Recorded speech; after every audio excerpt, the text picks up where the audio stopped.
The gravy, please. Rick and Bubba. Ooh, it brings me to my knees. Rick and Bubba. I can't start another. Rick and Bubba. Day without 'em, brother. Rick and Bubba. Ooh, there is no other. Rick and Bubba. Waking on their blubber. Rick and Bubba. 8 minutes past the hour. Thank you so much for tuning in to the kickoff hour. We start a brand new week today. We have we've graduated all of our summer interns. They've gotten their degree in common sense, so they're off and running back to a campus near you, and they bring with them common sense, which is a superpower, as I was discussing with my boys this past weekend. But, hey, it's the good time, gang. We're internless, 866-WE-BE-BIG. We go back to unscreened phone calls for the time being. So if you holler at us, just know it will be on air when we answer. We'll say, hello, Rick and Bubba Show, and you're on live. We got a lot of weekend recaps to go through, plus the world's crazier than ever. Let's get it started. Over to my left is Mr. Greg Burgess, and to my right, it is Michael Helms. What's up, boys? How are y'all? Hey. Gentlemen. What is happening with y'all? Same old, same old. Same old, same old. Yeah. Okay. I did get Greg's way. Of course, I told Amanda we couldn't stop and see him on Saturday, and just had a good little morning. It was just us two, which is rare. Okay. We got on the road, and Maddie and Caroline. Now, this was a scary move on my part, but I gave Caroline a credit card. No. And they went back to school shopping.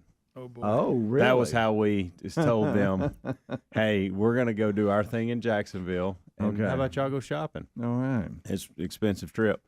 And and then from Friday night until last night, I binge watched Joe Pickett.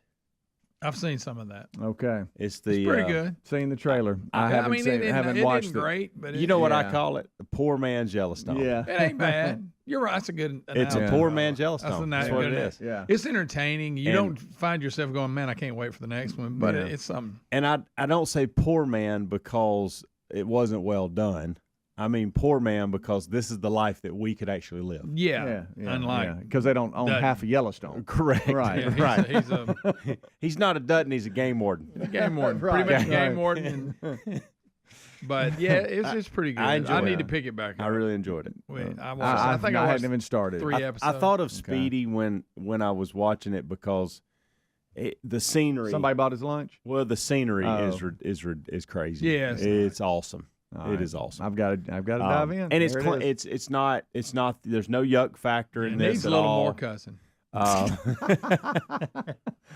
Well, if it's going to live up to Yellowstone, it Yeah, needs- I mean, come on. It's the poor man's version Yeah. and clean version of Yellowstone. Yeah. Okay. Joe Pretty Pickett. All right. Yeah, it's pretty good. Got into it. Couldn't believe I was getting into it. And I just kept staying with it. And the good news for me is there's 2 seasons, Yeah. and I'm only through too. the first one. I mean, So- I'm about 3 in. I need to pay more attention. It's to a good show. All right. Well, I guess Y'all are I'm- going to love Joe Pickett. Oh, Joe Pickett. Joe Oh, Pickett's Joe the Pickett. man. He's a game warden. All right, we'll have to get into that. When we left all of you Friday, it was the Bussey family hour. We had the kids, we had Betty, everybody was here. Rick left a little early to get out to Austin, Texas.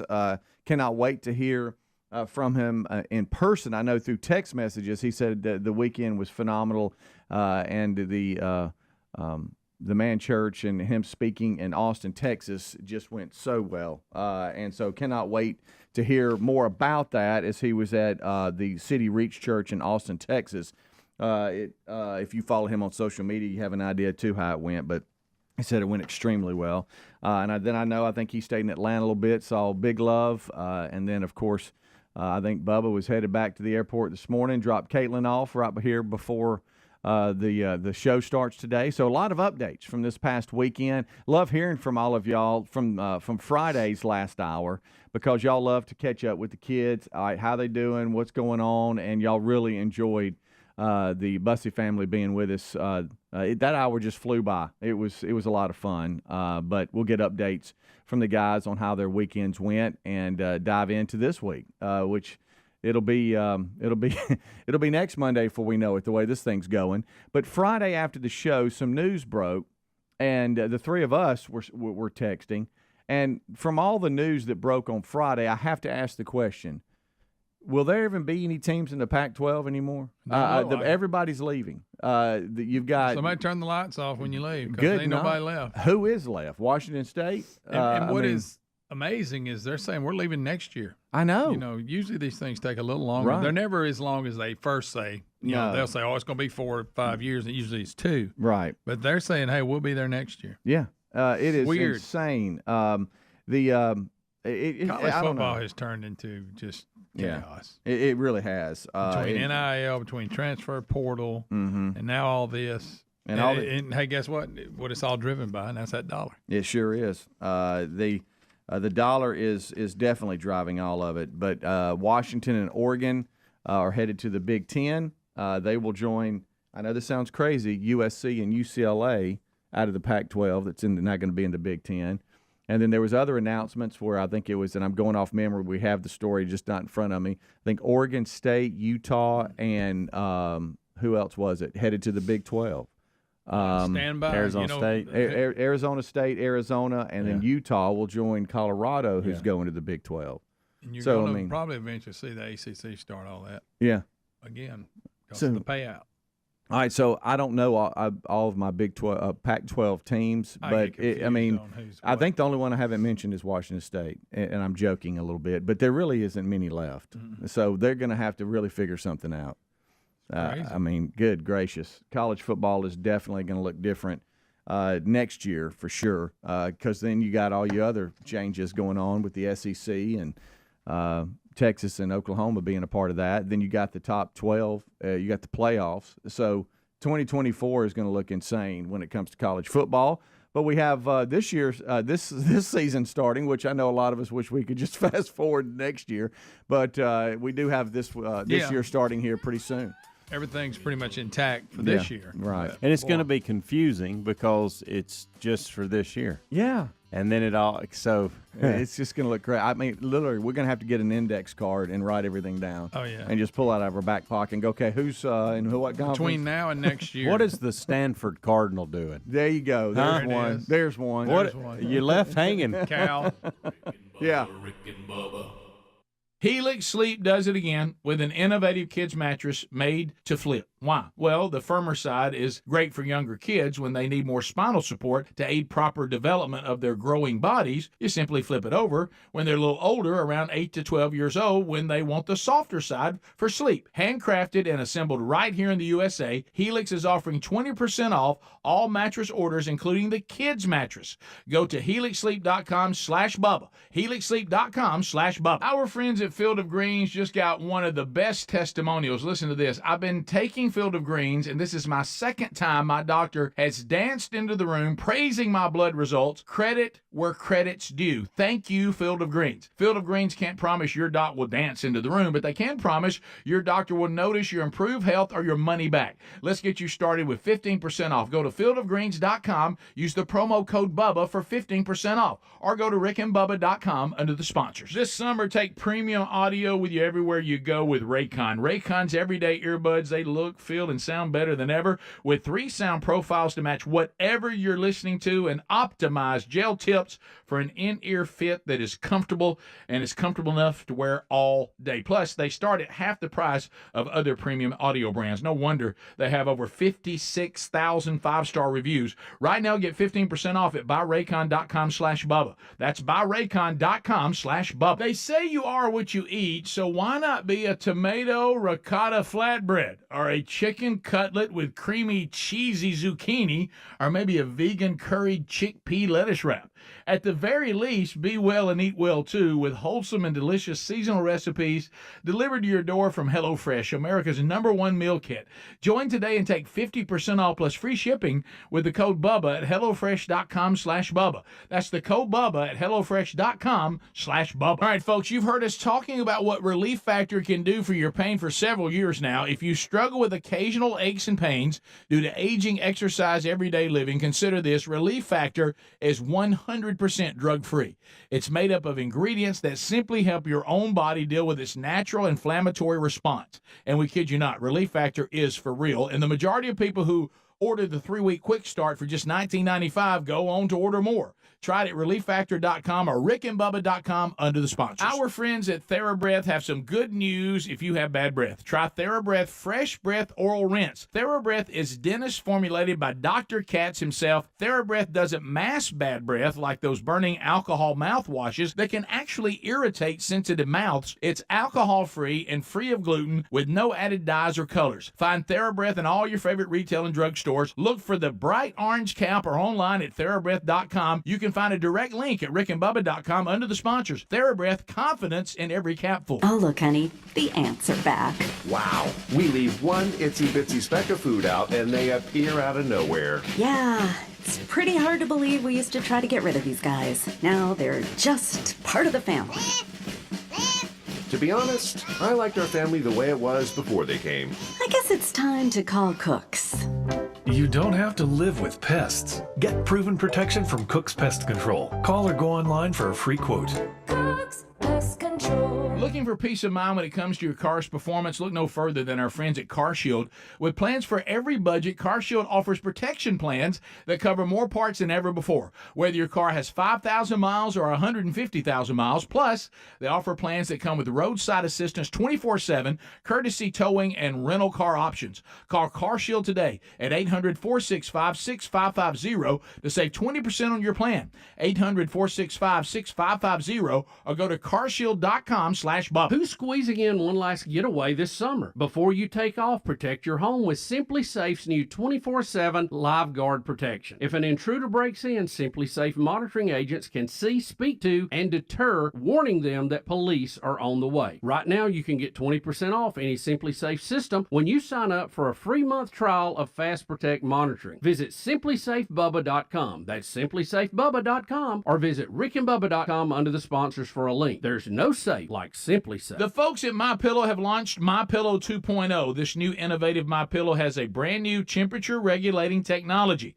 to keep you comfortable throughout the night. Now, core body temperature plays a big role in how you sleep, and this new fabric technology helps regulate your body temp by creating a lower surface temperature for a more restful sleep. Available in 4 loft levels with a 10-year warranty and a 60-day money-back guarantee. Head to MyPillow.com/Bubba to buy one, get one free on the new MyPillow 2.0.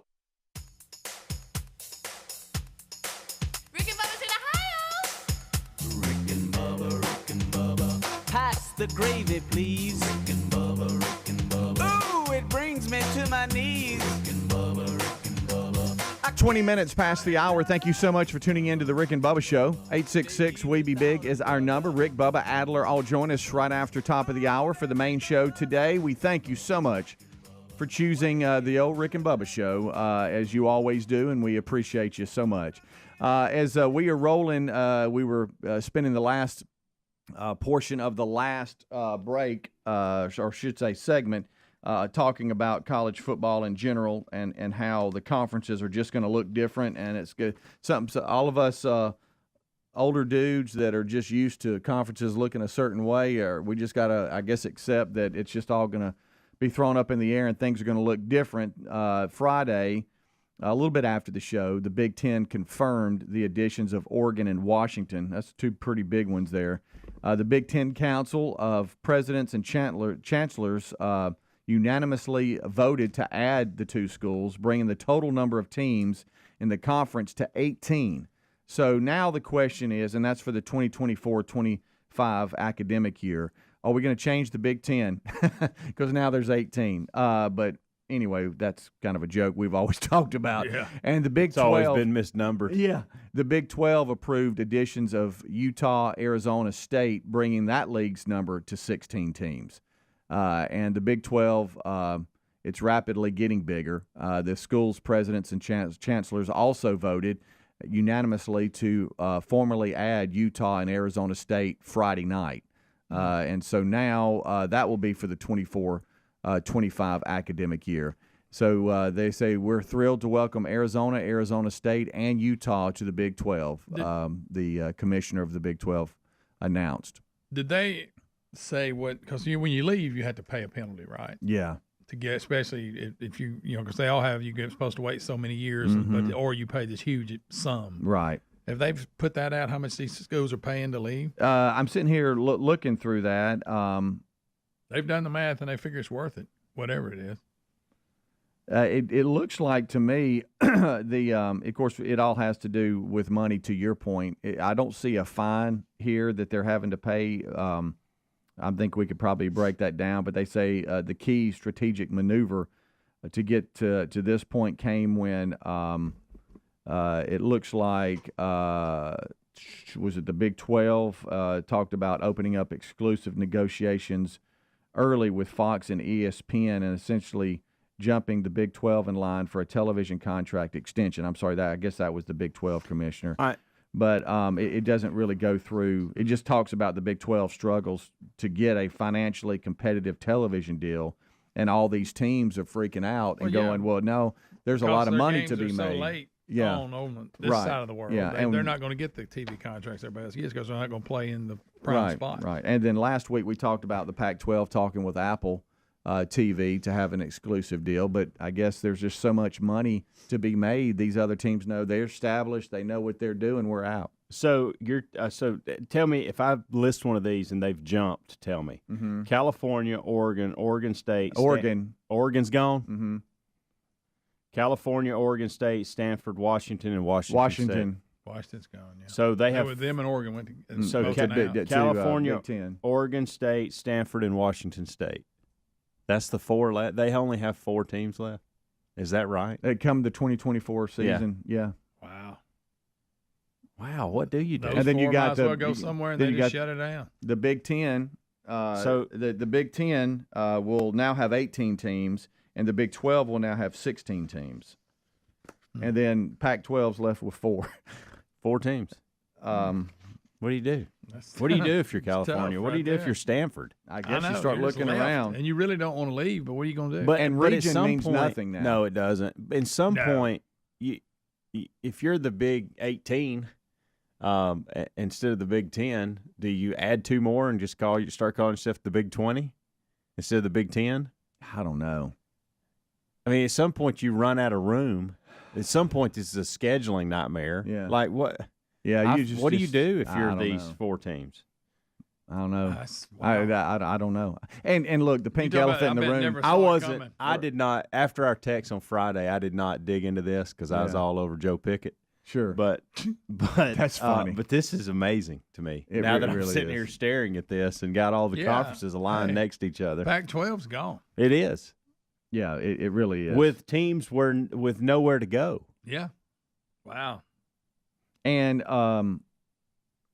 my goodness, I'm sitting here looking at some of this, and it is just going to look so weird. We really are going to have to relearn all of the conferences. Oh, so I was already confused anyway, but wow. It does say here, back to Oregon and Washington and the Big Ten, it says they will not receive full shares of the Big Ten revenue right away, according to ESPN. The 2 schools will receive around $30 million annually when they join the conference, which will increase by $1 million each year until the end of the current media contract that runs through 29-30 academic athletic seasons. So they're not going to get full compensation right out of the gate. It'll increase each year, but that's what's driving everything. I know Coach Deion Sanders with Colorado, they're leaving, going to the Big 12? I think I'm getting this right. But he said it's all money's driving everything, which is obvious. But these TV deals are so lucrative and so enticing to some of these schools, and they're like, why are we missing out on all the fun? Yeah.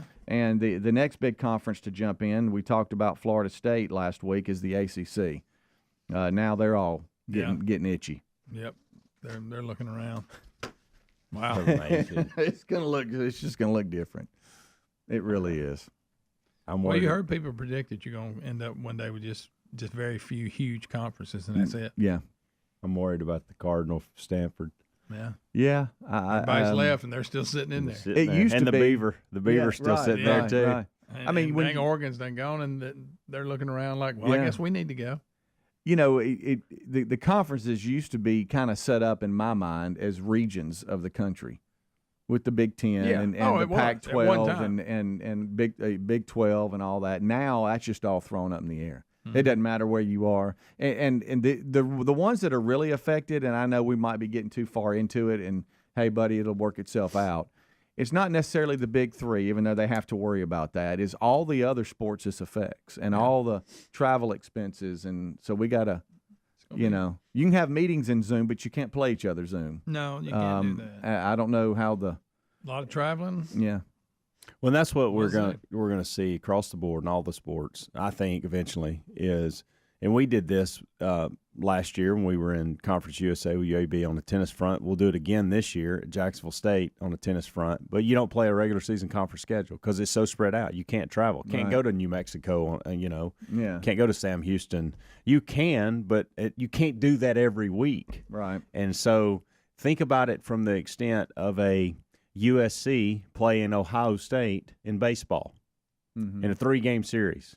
You going to do that every other weekend? Cross them? You can't. It'd be impossible. And so that's probably what they're going to do is go into some non-regular season schedule, and you play regionally, and then you meet up at an end-of-year conference tournament. Yeah. That's the way it'll have to be. Football will be fine. Yeah. Football will do what it does, and the other sports will just have to adapt to those kind of methods. But, because of football, I mean, even though it's the biggest one and the money maker, right. But they only play once a week. Yeah. But these other ones, to your point, they got midweeks, they got the 3-game series and all this kind of stuff. You also wonder if some of the lower tier sports might stay in a certain conference. Some of them are. Some of them are doing that. Yeah. You play. Some of them are like I know, like in Conference USA, there's schools that are in the bowling conference for that sport, but in other conferences for other sports. Yeah. So that happens too. Sure. God, what a hodgepodge. We'll all learn it together. It's 29 minutes past the hour.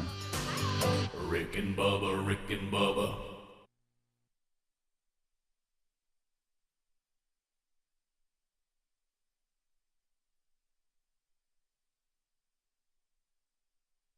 Oh, look, honey, the ants are back. Wow. We leave one itsy bitsy speck of food out and they appear out of nowhere. Yeah, it's pretty hard to believe we used to try to get rid of these guys. Now they're just part of the family. To be honest, I liked our family the way it was before they came. I guess it's time to call Cooks. You don't have to live with pests. Get proven protection from Cook's Pest Control. Call or go online for a free quote. Cook's Pest Control. Our friends at TheraBreath have some good news if you have bad breath. Try TheraBreath Fresh Breath Oral Rinse. TheraBreath is dentist formulated by Dr. Katz himself. TheraBreath doesn't mask bad breath like those burning alcohol mouthwashes that can actually irritate sensitive mouths. It's alcohol-free and free of gluten with no added dyes or colors. Find TheraBreath in all your favorite retail and drug stores. Look for the bright orange cap or online at TheraBreath.com. You can find a direct link at rickandbubba.com under the sponsors. TheraBreath, confidence in every capful. Have you tried the Innovatives Helix Sleep Mattress yet? Well, nothing beats a great night's sleep, the kind you get with Helix. So we love them, and Helix has over 12,000 5-star reviews with customized mattresses that fit your sleep needs because they know everyone is unique. They even have big and tall mattresses and mattresses for the kids. But how do you know which mattress is right for you? Well, Helix has you covered. Just take the Helix Sleep Quiz and find the perfect mattress in under 2 minutes. Place your order and your mattress will be delivered right to the door free of charge. And the best part, Helix knows there's no better way to try a mattress than by sleeping on it in your own home. That's why they offer a 100-night trial for you and a 10 to 15-year warranty. Right now, Helix is offering 20% off all mattress orders at helixsleep.com/Bubba. Best offer yet, by the way, and it won't last long. So if you've been waiting to try a Helix mattress, here it is. Now's the time. Head to helixsleep.com/Bubba for 20% off your mattress order. Indulge me for a minute. Our friends at Field of Greens just got one of the best testimonials. Listen to this testimonial from a customer. I've been taking Field of Greens, and this is the second time my doctor has practically danced into the room praising my blood results. Credit where credit's due. Thanks, Field of Greens. Each fruit and vegetable of Field of Greens was medically selected for specific health benefits. Some support vital organs like the heart, lungs, and kidneys. Others, metabolism for healthy energy and weight loss. If you're busy, don't get enough exercise, or you eat too much fast food, take Field of Greens. Look, Field of Greens can't promise your doc's going to dance into the room, but they can promise your doctor will notice your improved health or your money back. We trust it's helping our health, So let's get you started with 15% off. Go to fieldofgreens.com, use the promo code Bubba, and get 15% off. Or you can go to rickandbubba.com. There is a link under the sponsors button. That's fieldofgreens.com, the code Bubba. This summer, you can take premium audio with you everywhere you go with Raycon. Raycon's everyday earbuds look, feel, and sound better than ever, with 3 sound profiles to match whatever you're listening to, plus noise isolation and awareness mode so you can choose to be immersed in sound or tune into your surroundings when you need to. Listen while you travel or during a grueling workout with optimized gel tips for the perfect in-ear fit. These earbuds are comfortable enough to wear all day, and they do not budge. With Raycon, you also get 8 hours of playtime and 32 hours of total battery life. And here's what we love. They start at about half price of the other premium audio brands. No wonder why Raycon's everyday earbuds have over 56,000 5-star reviews. See it for yourself. You'll get the hype. Right now, you can go to buyraycon.com/Bubba and get 15% off your Raycon order. That's buyraycon.com/Bubba for an additional 15% off. Buyraycon.com/Bubba or go get that link at rickandbubba.com under the sponsors. Are you looking for peace of mind when it comes to your car's performance? Well, then look no further than our friends at CarShield. We know that auto repairs can be a headache, especially when they come out of nowhere. That's why we have CarShield. You don't have to worry about the rising cost of car repairs. Plus, you can lock in your price and it will never go up. Even if your car is over 3 years old, it's still prone to expensive costs. With plans for every budget, CarShield offers protection plans that cover more parts than ever before. Whether your car has 5,000 miles or 150,000 miles, plus they offer plans that come with roadside assistance, 24/7, courtesy towing, and rental car options to get you back on the road quickly. CarShield is dedicated to protecting what you drive because it's just a matter of time before you're going to need repairs, so don't wait till it's too late. Call CarShield today at 1-800-465-6550 to save 20% on your plan. Lock in your price and it will never go up. Call 800-465-6550 or carshield.com/Bubba to save 20%. Rick and Bubba's in Ohio. Rick and Bubba. Pass the gravy, please. Rick and Bubba. Ooh, it brings me to my knees. Rick and Bubba. 25 minutes until top of the hour. Thank you so much for tuning in to the Rick and Bubba Show, the number 866-WE-BE-BIG. All right, so we're just sitting around catching up from this past weekend. I've been talking some college football, the adjustment of conferences and teams leaving and all that. It's just going to look different. We can pick that up more during the main show. Bubba's here. Rick will be here shortly, as well as Adler. They'll all join us for the main show. We're internalists. They've all graduated, received their degree in common sense. So now they go back to their universities, toting a superpower, and that's common sense. And they all said they're going to hang their degree up in their room. I'm just so proud of them. So anyway, looking back at this past weekend, it happened again yesterday where we live.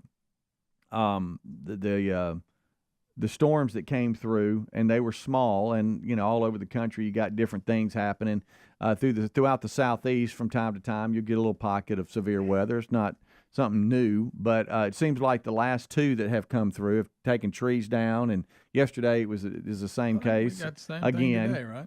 Yeah, I think so. And I thought of you, Greg, because we lost power again. Been losing that a lot lately. Oh boy. But the last storm that went through took down one of our trees in the backyard. And please don't think big tree, okay?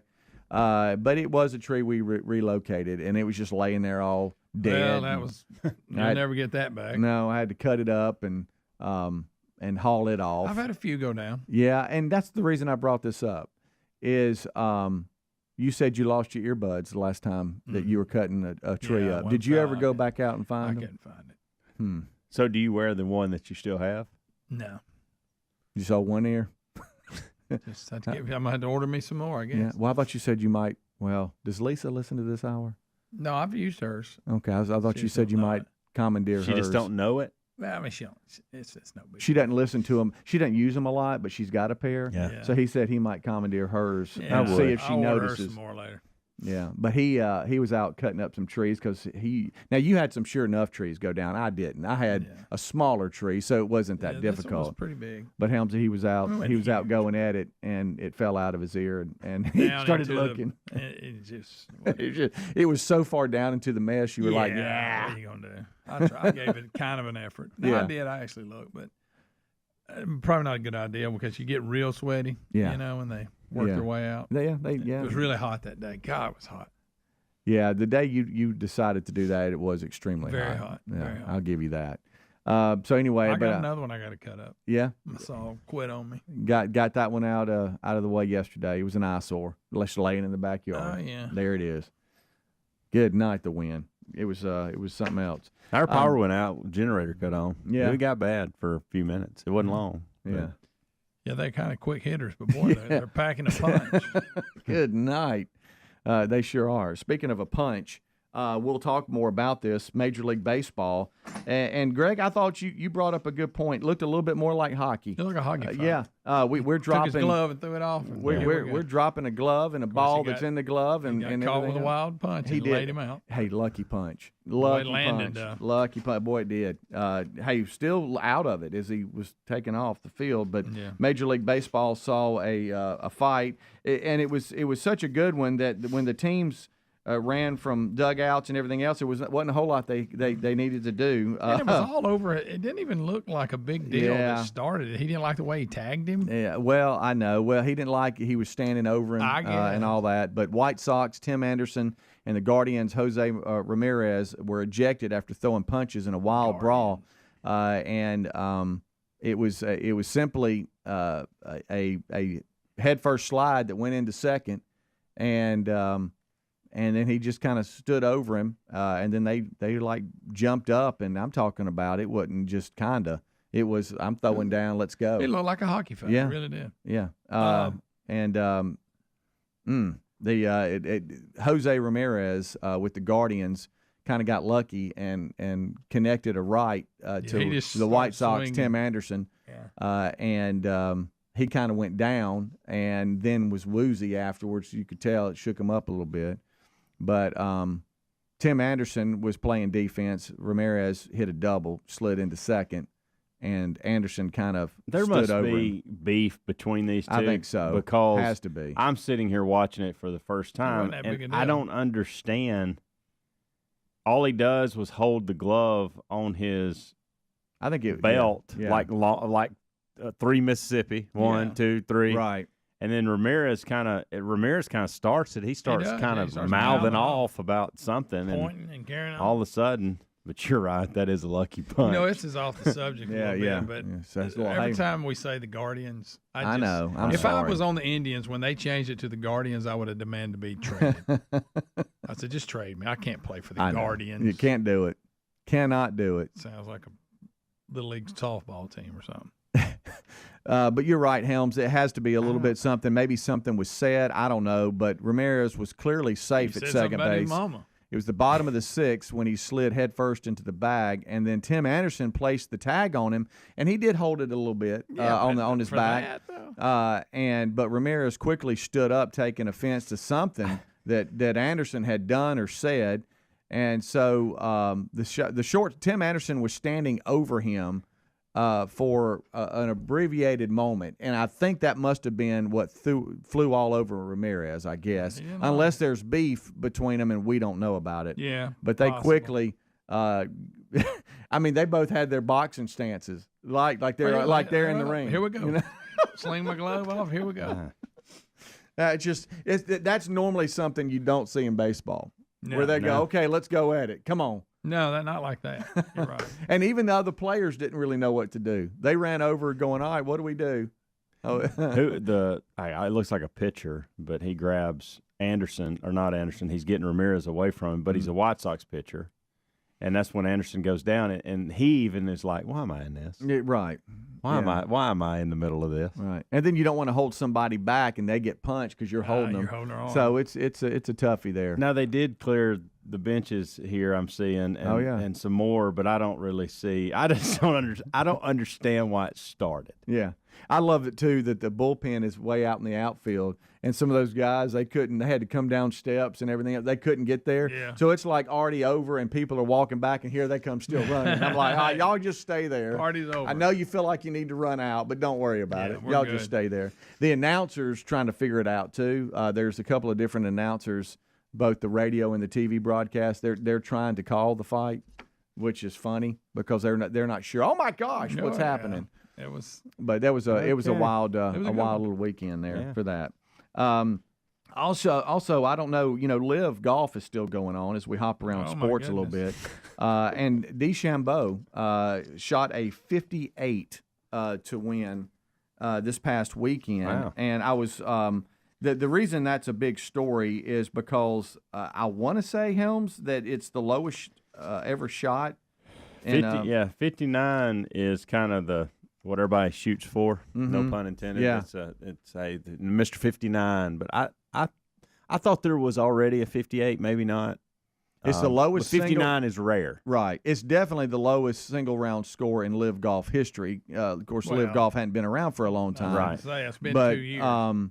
But anyway, DeChambeau, who won the U.S. Open in 2020, shot a 58 with a bogey on his card. He finished 23 under, 187 for the tournament, and was 6 shots ahead of the second place golfer. But it's just making news today because Jim Furyk had a 58 in the Travelers Championship and the PGA Tour in 2016. There's others that have shot it, but I guess Ishikawa. This is making news because it's rare. It hadn't happened in a while. This is rarefied air, friends. Yeah. 58's big time. That's a nice one there. Yeah. It was in West Virginia. Live Golf was.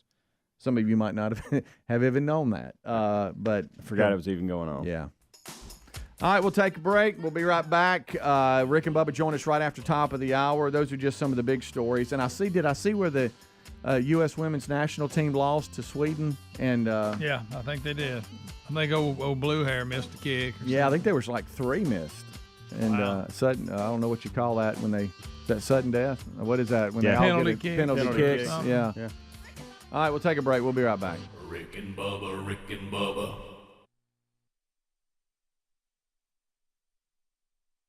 Hi there, I'm Andrew McCollum, CEO of Philo, the best way to watch your favorite movies, shows, and live TV for just $25 a month. We'd like to invite you to experience the future of television for a fraction of the cost of cable. Unlike cable, Philo has no contracts, no hidden fees, and you won't wake up one day to find out that your bill has doubled. Just ask our existing subscribers that have never seen their monthly price go up in over 5 years. Here at Philo, we think TV should just work. But anytime you need us, day or night, you'll always have a real person to help you, usually in less than a minute. You might even get me answering the phone. Over 90% of the people who call us rate our support 5 stars. So sit back and enjoy our over 70 live channels, record as much as you want for a year with our unlimited DVR, and relax by thinking about all the things you could buy with the money you're saving. Signing up takes seconds, so start a 7-day free trial today at philo.com/Andrew. That's philo.com/Andrew. For over a decade, SimpliSafe has revolutionized home security, and our latest advancement is here, 24/7 LiveGuard protection, only from SimpliSafe. Now, monitoring agents can see and speak to intruders through our new indoor camera to help stop crime in real time and for fast police response. Get 20% off any new system with Fast Protect monitoring at simplisafe.com/radio. Advanced home security, 24/7 professional monitoring for less than $1 a day. There's no safe like SimpliSafe. Lowe's knows how to save pros time and money. Right now, save 10% on select concrete mix when you buy 1 pallet or more. Plus, earn 3 times the bonus points per $1 on select Spider power tool accessories. Because Lowe's knows savings, Lowe's knows pros. Discount reflected in contractor pack pricing and must purchase 1 pallet or more of same item to be eligible. Bonus points calculated before taxes and fees after applicable discounts, if any. Valid through 9/1. Cashback is not available on gas in New Jersey and Wisconsin. Susan, I'm sorry I'm late. Traffic is terrible. It sure is. But on top of that, gas prices have been skyrocketing. I can't believe how expensive gas has gotten recently. Prices at the pump are up, but I never pay full price for gas anymore. I just use the free Upside app that pays you cash back for every gallon of gas you buy. Wait a minute. Are you saying you actually get paid cash when you buy gas with the Upside app? Yes, I get real cash back every time I buy gas. And does that actually add up to anything? I've made around $200. Wow, that's serious extra cash. I'm downloading the free Upside app now. Download the free Upside app to earn real cash back every time you buy gas. Use promo code FUN for an extra 25 cents per gallon cash back on your first fill-up. You can cash out anytime right to your bank account, to PayPal, or any gift card for Amazon and other brands. Just download the free Upside app and use promo code FUN for a 25 cents per gallon bonus on your first tank. That's code FUN for 25 cents per gallon cash back on your first fill-up. You think there's no time to cook this summer? Think again and think HelloFresh. HelloFresh delivers everything you need to whip up delicious meals right to your door, complete with pre-portioned ingredients and foolproof step-by-step instructions. They take care of the meal planning so you can spend more time having fun and less time stressing about dinner. With 40 options to choose from every week, you'll always find recipes that suit your lifestyle and your schedule, including fast and fresh recipes ready in just 15 minutes or less. And summer entertaining is a cinch with mouth-watering selections from HelloFresh Market, like a crowd-pleasing backyard bratwurst bar or tangy key lime pies. You can even skip an extra grocery store trip and choose from over 100 sides, snacks, and more delivered with your order. Sign up for America's #1 meal kit today and take 50% off plus shipping with the code BUBBA at HelloFresh.com/Bubba. This summer, you can take premium audio with you everywhere you go with Raycon. Raycon's everyday earbuds look, feel, and sound better than ever, with 3 sound profiles to match whatever you're listening to, plus noise isolation and awareness mode so you can choose to be immersed in sound or tune into your surroundings when you need to. Listen while you travel or during a grueling workout with optimized gel tips for the perfect in-ear fit. These earbuds are comfortable enough to wear all day, and they do not budge. With Raycon, you also get 8 hours of playtime and 32 hours of total battery life. And here's what we love. They start at about half price of the other premium audio brands. No wonder why Raycon's everyday earbuds have over 56,000 5-star reviews. See it for yourself. You'll get the hype. Right now, you can go to buyraycon.com/Bubba and get 15% off your Raycon order. That's buyraycon.com/Bubba for an additional 15% off. Buyraycon.com/Bubba or go get that link at rickandbubba.com under the sponsors.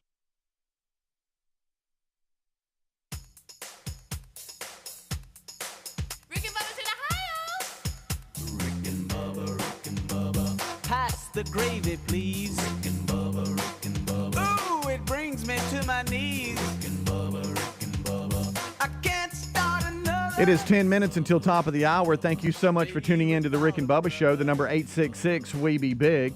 And this portion of the show is brought to you by our friends at Cook's Pest Control. You know, Cook's Pest Control has been with us for a long time, and we love Cook's Pest Control. I mean, looky.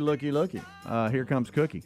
It's awesome when the Cook's Pest Control vehicle stops in front of the house. That means they mean business. It's time a year again, too, where it's hot, the bugs are out, and you need to check out our friends at Cook's Pest Control in Centricon, the unbeatable combination for termite protection. With the warmer weather, here come all the ants and the spiders, the fleas and ticks, rodents, termites, the nesting wasps. Oh, my goodness. The roaches, other bugs, nobody likes all that. Call them right now, or I should say go to their website, cookspest.com, and get a free thorough inspection and evaluation for your home or business. There's no obligation either. They can come out and just let you know what's up, how much it'll be, what they can do for you. They offer services, too, for contractors and new home construction. So if that's your business, be thinking about Cook's Pest Control. Again, the website is cookspest.com. That's cookspest.com, or you can go to rickandbubba.com and look under the sponsors button. All right, so we are rolling back, and there's a lot of things. Y'all's weekend, I know it was busy. You binged.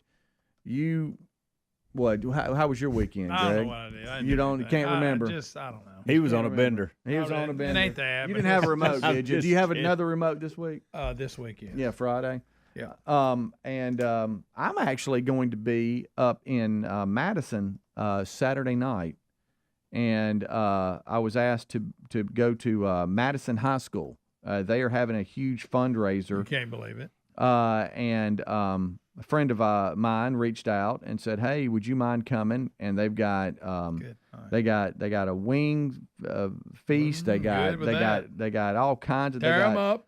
They got all kinds of things going. So I'm gonna kind of be judging and hanging out there. They've got Greg. I know you do a lot of I know at Talladega you do a lot of judging and stuff when it comes to wild food. game cook-off. This will focus mainly on wings. Oh, I would love And they that. say there's 3 categories: traditional, unique, and hot.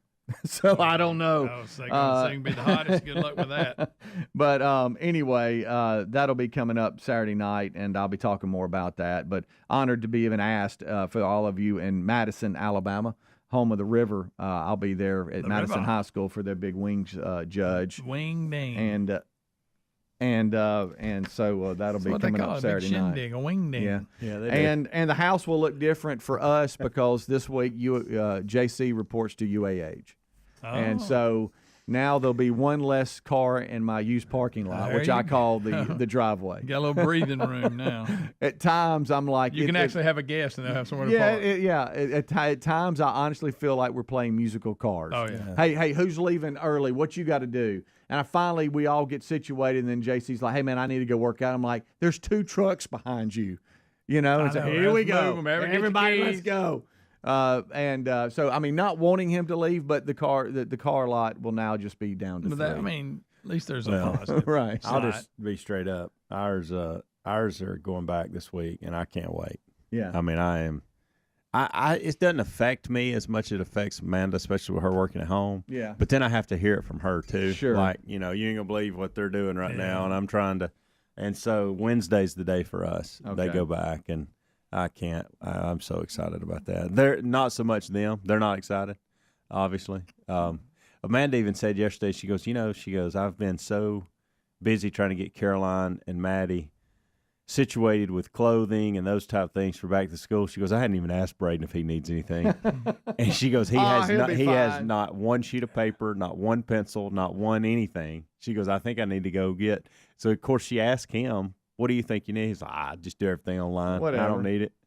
I do everything online. Okay, whatever. He hadn't brought up any. He has not asked for shoes or anything. He is so low maintenance. But boys are different than the girls. But that changes for us this week, so that's a good thing. Look, love them to death, but I'm glad they got somewhere to be for about 8-10 hours a day. We actually have some family friends that has a daughter in high school, and they went to go shop, and she said one of the things that they struggle with is all these places sell clothing, but none of them meets the dress code for the schools. And so trying to find that is like a needle in a haystack. She's like, you hey, that looks great. Well, you can't wear that. Good night. What are we thinking? And so guidelines. She said if some of these stores would start carrying things that would meet dress codes from schools, they'd make a killing. Because you can't wear if you had a store that's called the dress code store, everything in here will pass the dress code. Yeah, meets a dress code. You don't have to dig through. You ain't got to measure. Nothing. But I'm excited that's not a bad idea. Yeah, I know they're really not. Could you think about that? Yeah, that's like you and the headlamp. You never did. Yeah, could have patented that, buddy. JC being up in Huntsville is going to be kind of cool because my parents. By the way, my dad will be 83 Wednesday. How about that? 83, and still kicking. Look at him. He's out there, does his little workouts in the garage, and he loves him the kickoff hour. He's listening now on the river, but. Mom and Dad will have now JC in their city, which hasn't happened. Whenever they've wanted to come watch the boys play or come see some of us, they got to get in the car and here they come. JC was even talking about sometimes it's good to he'll find like a local cafe or a coffee shop sometimes just to get away, do homework and stuff. He's like, hey, Dad, I can go over to Nana and Granddaddy's now. That's a win-win. And I was like, no, you want to go over there for Nana's cooking. You want to go. Again, a win-win. And I said, buddy, they'd love to see him, and he would love to see them and get something good to eat. And let me tell you, I don't blame you. No. I do not blame college, you. Remember, what if you'd had access to that kind of food in college? You kidding me? Them 2 semesters I was there, it was tough. Yeah. And then Reese was like, Dad, I might want to go spend some weekends up in Huntsville. I'm like, really? What would you do? And he and JC, they're still they're close. Yeah, they are. And all the boys. As a matter of fact, Reese went and hit the golf ball with Tyler and River on Saturday. But he's like, I just might go stay up there. You know what I could do? I could stay at Nana and Granddaddy's and just go see him. And so I called Dad and I said, do y'all realize what's about to happen? Yeah. Y'all got this quiet little house and got it like you like it, and you're about to have mania. Well, they'll be glad of and that. don't think JC won't bring a buddy or 2. Oh yeah. Hey, how they'll y'all probably doing? enjoy Oh, it. I got 3 miles. Okay, that's good. And they like to eat. Come on in. Eat a lot. Yeah. I know this has really never come into your world, Speedy. I don't think. It may have come into Greg's because he'll have a little side business every once in a while. Oh. You need to think about that, Greg. I'm telling you. The longest yard sale that's up there. Yeah, Nakalula goes forever. Into Tennessee. Wow. So I was mad about it. I was talking to my mom the other day, and she said that her and Dad went up there and just the roads, checked it all out, whatever. And I thought about you because I thought, is this something that you've ever done? Because you're in that area. Yeah. And then because of the business thing that y'all have done with the furniture and whatnot here and there, have y'all ever done that? Speedy, have you ever been up there to this thing? I have not. It is amazing. No. Now I've heard all about it and for years, but I've never participated in it. No, I've never. Now Terry's parents love a yard sale. Idea. They don't pass a yard sale. They're stopping and they're walking in. It's amazing. It's crazy how long it goes. I mean, it just goes on and on and on. Yeah, it's funny because when you have college students, and a lot of you know, unless it's like already furnished and you're in a dorm or whatever, you're constantly hand-me-down furniture, and so we've had furniture that has moved with boy to boy and all this, and then there's stuff that you need, but you hate to your point, Helmsy, go out and like they needed, something for the back porch or whatever. You hate to go buy something brand new when it's just going to be for some college students. Yeah. So what do? You head to Facebook Marketplace or something like that to find something, or a garage sale. Or if you see one on the side of the road, you stop and get it. And somebody's trying to get rid of something, you're like, hey, I could use that. Mm-hmm. That's a good idea. Maybe I need to. I'm not really into used furniture. No, but I mean, if I'm talking about like if it's something for a back porch. No, or, there's definitely nothing wrong with it. Yeah, or old kitchen table or something like that. Somebody's trying to get rid of. Oh, what are you talking about? You think I ain't got tables everywhere? Yeah. Now, when it comes to couches and mattresses and stuff, I don't normally do that. At least I ain't never seen a table yet. She didn't want. Oh, I can do something with that. Bubba, Rick and Bubba.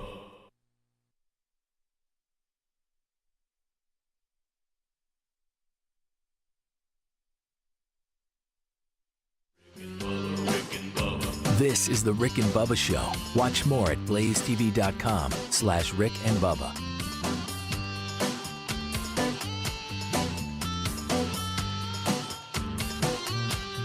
Kills me will have an extremely difficult time doing. I ain't going easy.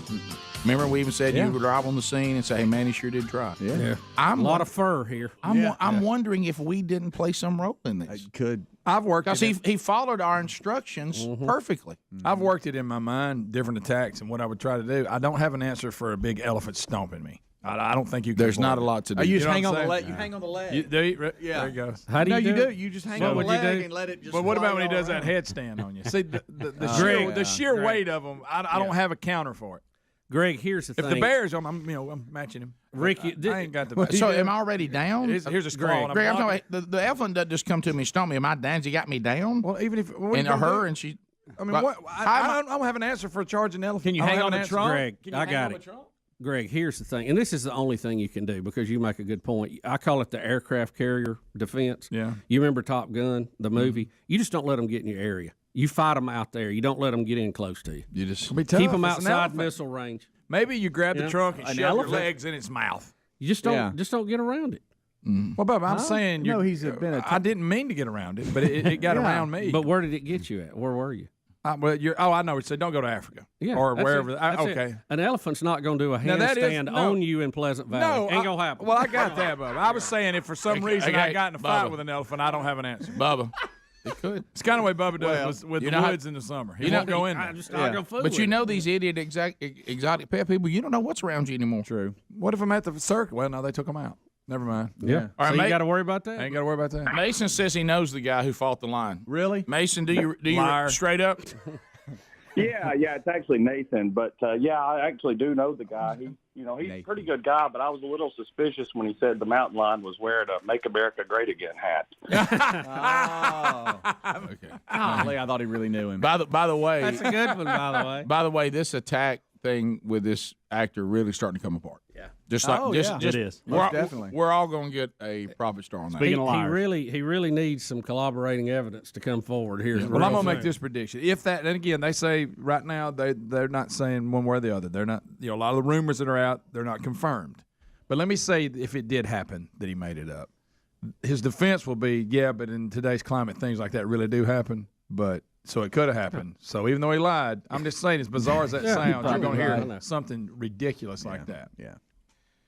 He's just, but don't act like it couldn't happen. Are we gonna go ahead and get ready for the animal people? Do you think they're defending the mountain lion? Yeah. Do you think they'll at some point say this is cruelty to animals? They will, by the way. But has that already happened yet? Well, look, they could say all they wanted to. I'm alive. Right. You were in his world. That's right, and that's fine. But again, I'm not abusing animals. But if one's attacking you, I think you got to defend yourself. Come on, you should be able to read lay down and get you. Greg, I'm really thinking about this elephant thing, by the way, because I got to get a plan. You know what I think it is? Because I probably have a machete or something with me. I don't know. You have something. They got to help. But what I'm talking about is, I think with them, they can outrun you. If you get behind a tree, they knock it down.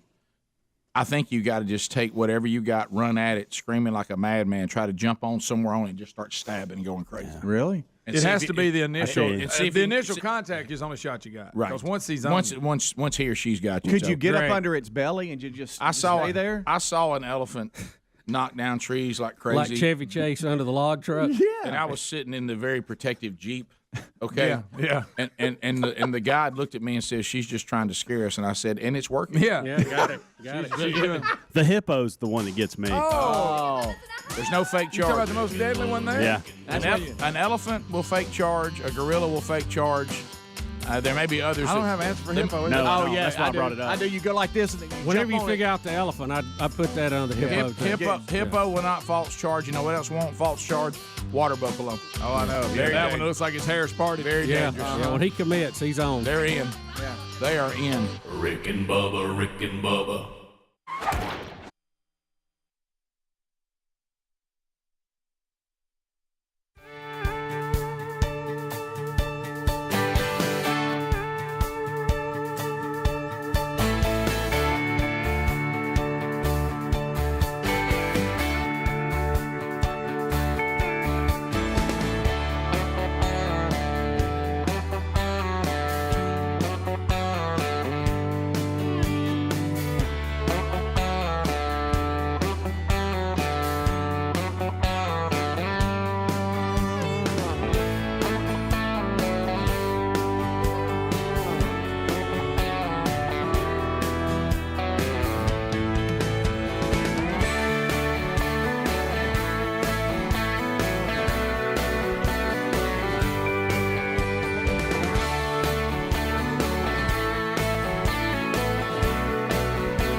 The hour of the Rick and Bubba Show.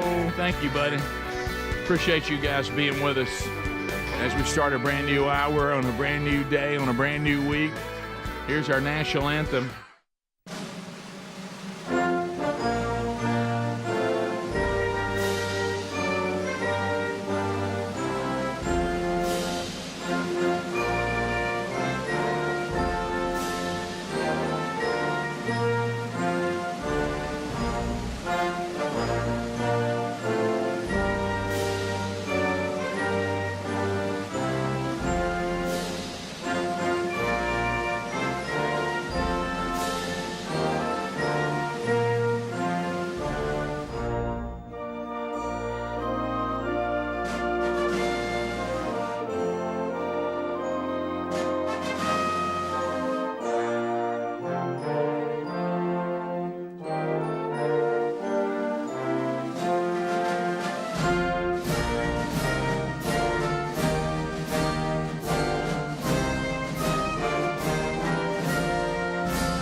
It is 7.5 minutes past the hour. The Rick and Bubba Show.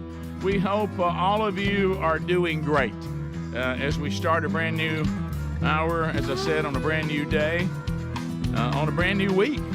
I mean, we got to unpack the weekend, chat with all of you, try to figure out how your weekend went, and certainly hope it went well.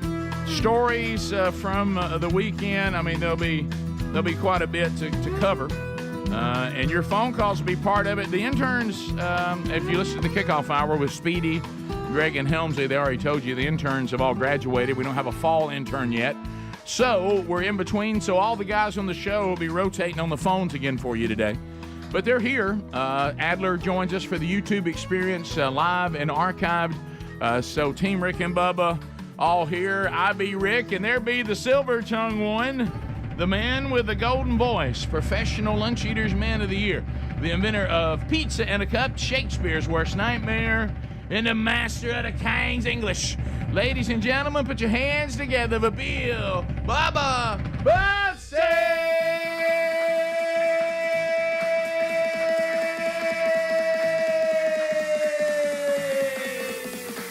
Howdy, Bubba. How about it, Rick Burgess? Friends, neighbors, associates everywhere, welcome into the little party we call Rick and Bubba. Your connection, your media connection to the real world. Yeah, no doubt about it.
On those Hollywood nights, in those Hollywood hills.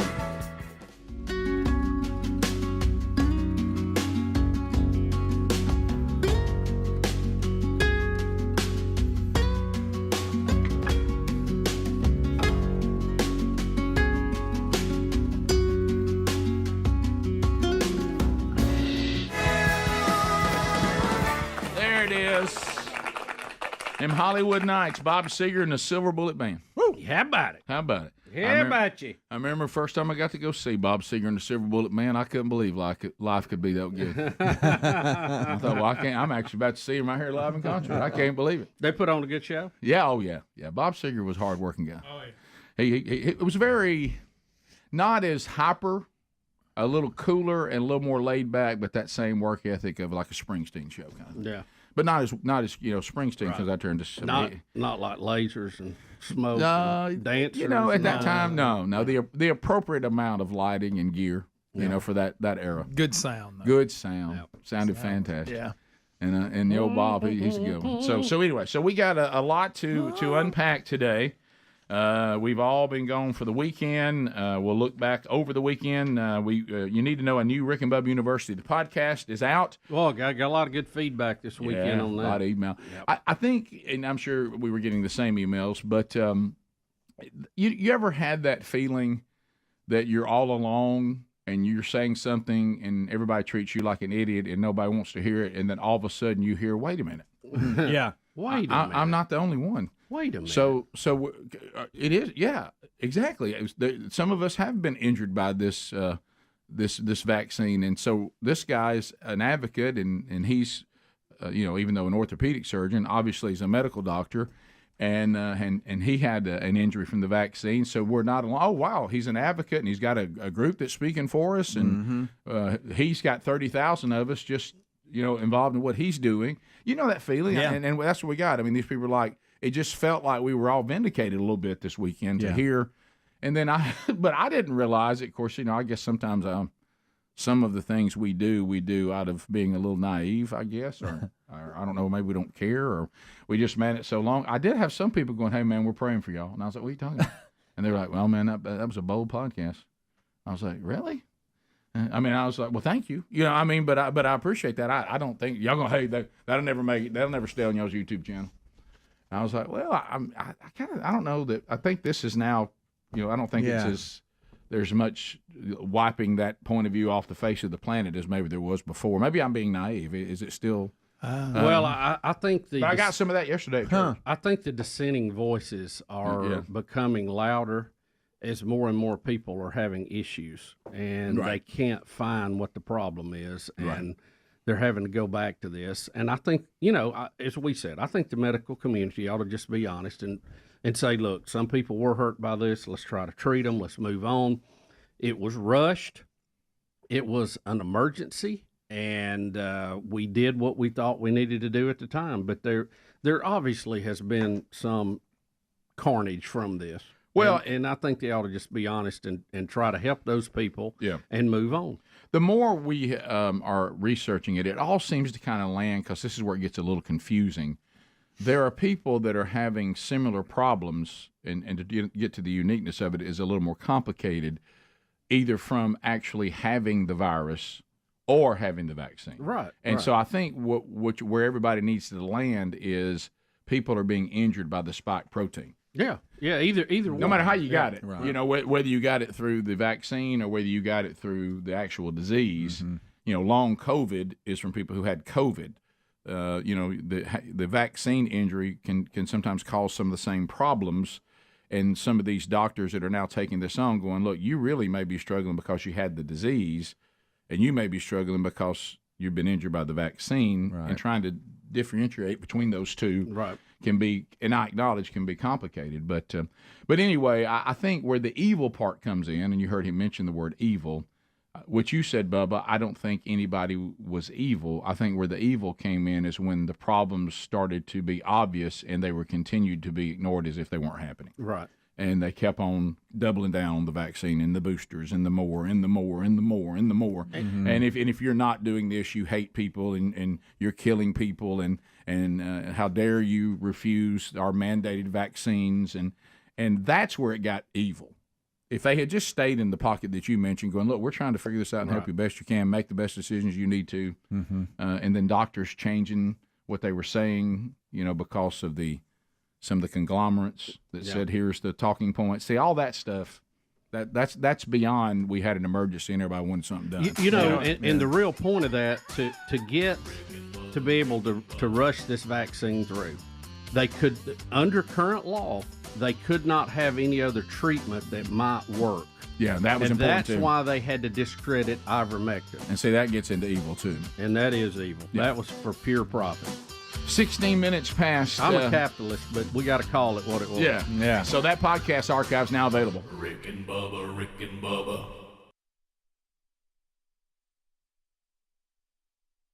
Welcome back, dear friend of the program, Scott Dawson. Scott. Those of you that may be new to the program, Scott's been part of the program on and off for, it's been 25 years for the show. In January, we probably met you the first few years. 24, 23. After we came to Birmingham, so probably 98, 99. Yeah, it was around 98. Somewhere in there. And 20 years. Yeah, so Scott, the Scott Dawson Evangelistic Association, we've talked about a lot. We actually even had a run with the governor with Scott last year. Yeah, that was a blast. It was fun. And so you're back. But one of the things that, when you and I have these conversations, and we've been friends a long time, and we were just discussing, and anytime I hear Scott do this little high-pitched thing where he goes, I just don't know how I get myself into these things.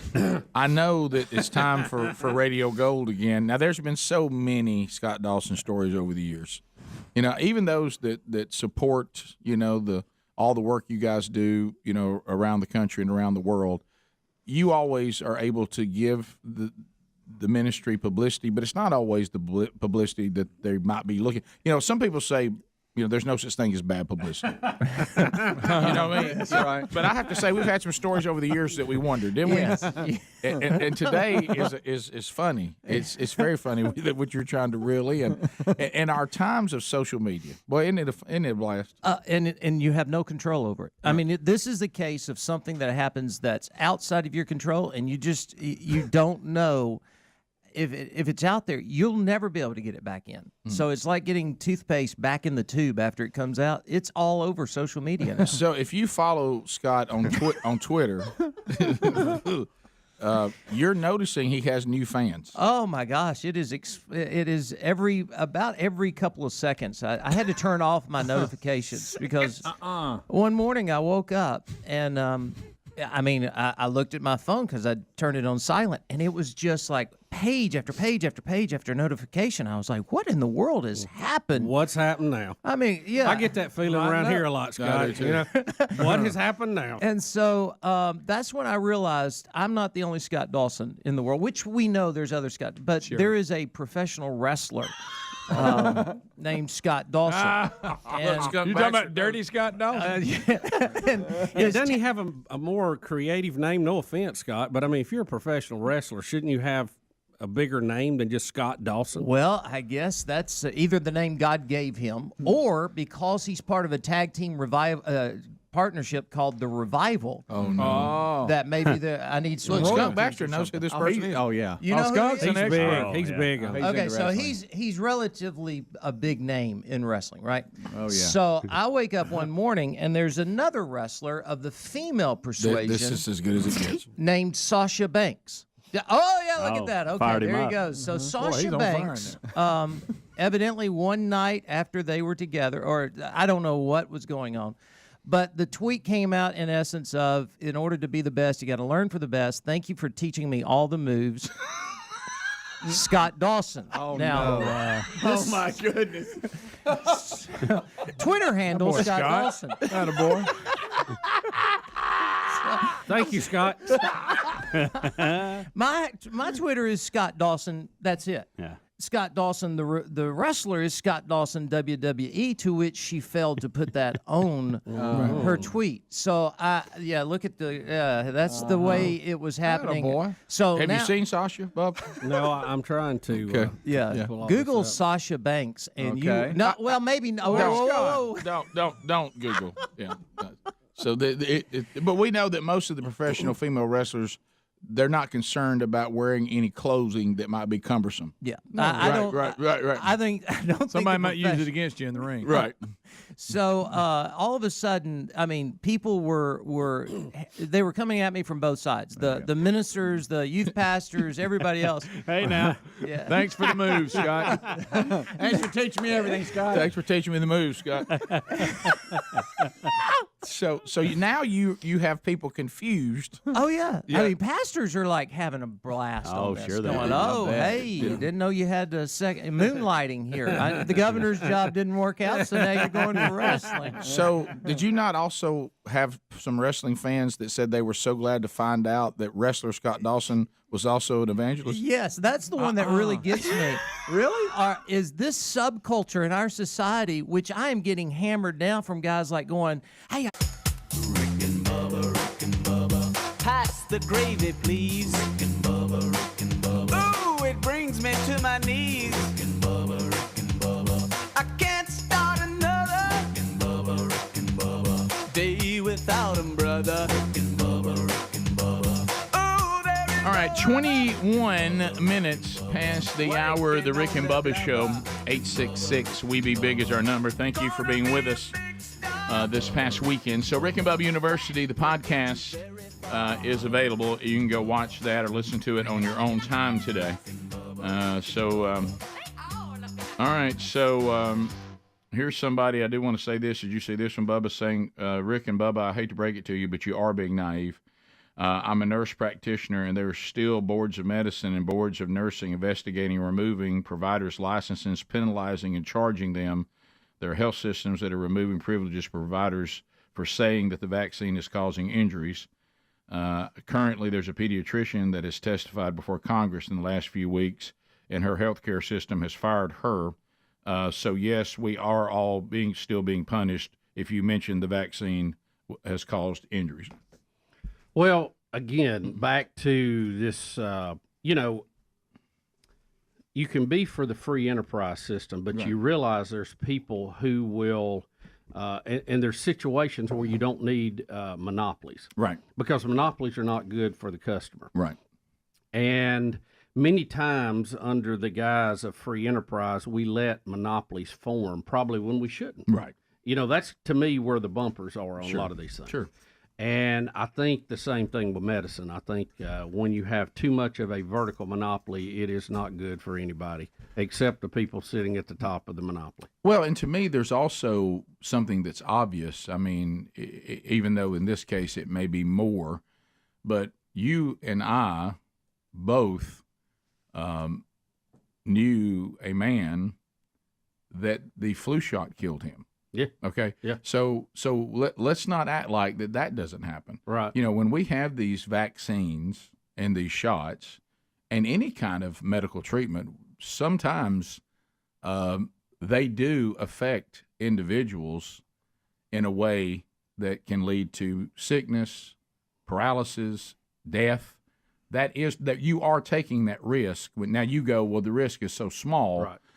Versus the benefits. Yeah. But let's not pretend that suddenly a magic vaccine, especially when rushed to market for emergency, back to the reason, that all of a sudden we were all hoping that we're going to get it done. There's just no chance that would have had a negative impact on people. Well, Rick, even of taking, course it was going to. Even taking aspirin. Just based on what we knew from our history. Yeah. Aspirin has probably been used more on this planet than any other medicine ever. Since people were chewing bark with it, the same stuff in it. Right. It has side effects too. Right. You just hope that they're so minor you don't notice it, or it doesn't catch up with you over time or whatever. Look, to act like it doesn't is just not being honest. Okay. So then the question is how many, and like you said, the disease itself caused the same problems. Mm-hmm. Right. So, why don't we, instead of everybody playing let's get somebody, and looking for the boogeyman, to actually trying to solve the problem that these people are having, no matter what caused it. Right. And the long COVID effects of various degrees, and there's several versions of it. Yeah, I'm sure and I can't remember the name, but I'm sure when we made the mistake in the 70s on the morning sickness drug, I'm sure the first few babies with no arms and no legs, there was probably an attempt to say, "Hey, that's not on us." Right. We didn't think that would happen. Well, yeah, you didn't think it would, but it did. But let's get to the science. Right. So eventually you have to go, yeah, that happened, and of course in that case you want to take that drug off the market completely. But in other cases you go, okay, the risk of this is there. We all know that, but let's see if the risk is so low that it's nothing to be concerned about based on the benefits of the shot. Nobody will even remotely entertain the thought that some of the things we're doing has led to. We have so many people with food allergies now. That never existed before. We have, and see, we never have really identified the peanut allergy outbreak we've had. Look, and we've all talked about it. We were kids. Never heard of anybody with a peanut allergy. So there are a lot of people with it now, including my daughter. So at some point down the line, something we were doing mixed with something else we were doing and helped to raise this level of allergy in our society. And we don't know what did it, but it was a side effect of something. Right. Is it the way we were preparing our crops? Is it the way we modified them to be bug resistant? Is it drugs that we use? Is it a combination of the two? Don't know. The explosion in the autism spectrum. Right. All people want to tell you is what didn't cause it, but ain't nobody told you what is. Right. And by the way, the genetic thing's off the table. There's no such thing as a genetic epidemic. The numbers in the autism spectrum have exploded in a recently short time. And no one has the answer. People have theories, but what happens is if you bring up a certain theory, you're not allowed to talk about it. Right. And so anytime we do that, that's a mistake. Now, you can take that theory and prove that it doesn't have standing. Right. But this thing, if you're not allowed to even entertain it or discuss it, if it's in certain categories, so we can't live like that. That's not going to help anybody. And, it kind of goes back to I always have fun when it comes to, the response to the gospel. Well, you don't need to do sinner's prayer. And then I love to tell people on that, say, so, okay, you're saying people don't come to faith, Romans 10, 9, and 10, by confessing that Jesus is Lord and believing in their heart that God raised him from the dead. Of course, that's in Romans 10, 9, and 10. It's not called a sinner's prayer, but, the word Trinity is not in the Bible either. But with the concepts of the Trinity, we sure do believe it. But anyway, but if you want to have fun, you go, okay, so tell me how somebody's justified. You tell me how it's done. Well, they don't ever have an answer. They just say, well, it's not that. Mm-hmm. Well, okay, well, then what is it? Okay, so we're doing that a lot with our science. You're not allowed to say that this is a possibility, but then you go, well, then what is it then? If it's not this, it's what? And then there's no answer there either. So the fact of the matter is we can all look. We do know that people were injured by the vaccine, that we need to stop being children and act like that didn't happen. Now, what we need to do now is talk about what we can do about it, how we can help these people, and then correct ourselves moving forward and not make some of the same mistakes again. And one of the mistakes was the minute that even scientists that were working on the mRNA technology, when they said, you've bypassed what it can do, we just silenced them, took them off social media, not allowed to interview them, and then we just doubled down. Yeah. And that's when it got evil. Yeah. Before, it was just an emergency that everybody was trying to figure something out. And I don't have a problem with that. But when it became, okay, we have information, right, and you're not allowed to say it, and you're not allowed to have an opposing view, that's when it got evil. That's when it got weird. That's one of the beauties. It just kept doubling down. That's one of the beauties of science, is it's always been a debatable issue, and then what is really correct eventually rises to the top. Mm-hmm. And that's how you get to the right answer, is debating the wrong one. Isn't it funny how when somebody says, well, you're wrong to say that, and I go, wait a minute, did you say that the vaccine would keep people from catching it and spread it? I did. Well, so you were wrong about that. Why am I listening to you? Yeah. How do you have authority when you said you've things been wrong, everything you told us? Yeah, you want to say we're both wrong, that's fine, but if you're wrong, I think you've lost the ability to tell the people they're wrong. Rick and Bubba. Know you preach also. Would you like to come to our church? Oh, yeah. And I'm like, man, this is going to be totally confused. Can I tell you what is even stranger about this? His real name is not Scott Dawson. It's David Michael Harwood. You wish you'd go back to that. But he performs for WWE under the name Scott Dawson. Unbelievable. So, and no offense, it's a nice name, Scott, for you, but it just doesn't seem like if I'm going to be a professional wrestler, that's the first name I go with. All right, I have to ask you this. Tell them, didn't you reach out to Scott Dawson, wrestler? I did. And please tell him what his response was. Yeah, he turned back and went, welcome to the big leagues. Live it up, pal. Thanks for the moves, buddy. I mean, I appreciate all the exposure, but my gosh, this is one of those where it's one of those you don't really want from Sasha Banks. So here's what I'm wondering. So the wrestling fans think wrestling Scott Dawson is also a preacher. That's what some of them think. Are there any people who know you as the preacher that think that now go, I didn't know you wrestled? Not in any serious form. I mean, look at y'all. They have fun with me, but they know I'm not a wrestler. Scott, I just searched the two names, Sasha Banks and Scott Dawson, and there's headlines that come up. And it says, please take my shot, please. Whoever's in there. It says, there she is. Sasha Banks and Scott Dawson tweets about the revival sparked speculation about their WWE futures. Oh, my gosh. Literally, there is a subculture out there that thinks now that Scott Dawson, the wrestler, is a preacher. And I don't know him. Maybe he is. Maybe he They may add that to his character in the WWE. Do you think you're going to walk out on stage at Strength to Stand and speak, and somebody out there goes, well, it's a lot different than I thought? I had no idea that people probably came to our conference going, well, he doesn't look like that in person. The WWE shirt. Where's Sasha? Let me tell you, if you really want to confuse them, where's Sasha going to speak? If Tara would come out with purple hair just one time. Let me tell you, if you really want to confuse them, because we do know that the $1 Million Man, Ted DiBiase, is out telling his testimony like at men's conferences and everything about his redemption in Christ. You can't go speak with him now. Because if you and Ted DiBiase are on the same card, everybody's going to say, see, I knew it. I knew it. Look at these tweets that he sent out. Oh my God. Scott Dawson, my trunks fell down, exposed my buttocks. Sorry. But if you look above it, it just says Scott Dawson so plain. Everybody looks at that and they go, "Oh my God!" I mean, it is literally every few seconds my phone is going off now for That Twitter is so responses. funny. Yeah, that's good. Well, thanks for the move, Scott. thank you for the moves, Scott Dawson. It's revival. I mean, that's their tag team. Is that how it happened when the word revival, what they call their tag team? And by the way, Skunk Baxter is shaking his head saying, please know that he is nowhere near a preacher or evangelist. But he is a former tag team champion. Right. Mm-hmm. But so when they threw the term revival out there, that even closed that more. That got people more. I'm sure. Yeah. I mean, literally, I did not know people came to our events with that subculture in mind and the way they think. They're like, well, he doesn't look like that. He doesn't look like that in person, I guess. I mean, must be putting on facial hair and all this kind of stuff. I mean, when people tweet at you going, man, I didn't know you were a preacher also. And I'm like, well, it took me a while to figure all this stuff out, and it's still unraveling before my eyes. It's just. Well, but and then there's those tweets about I knew running for governor was a stretch, but this is crazy. Right. Yeah. He's a wrestler. Did you know by the way, I just saw Sasha just put out another and I would have voted for you. Yeah. You know she's related to Snoop Dogg. They're cousins. What?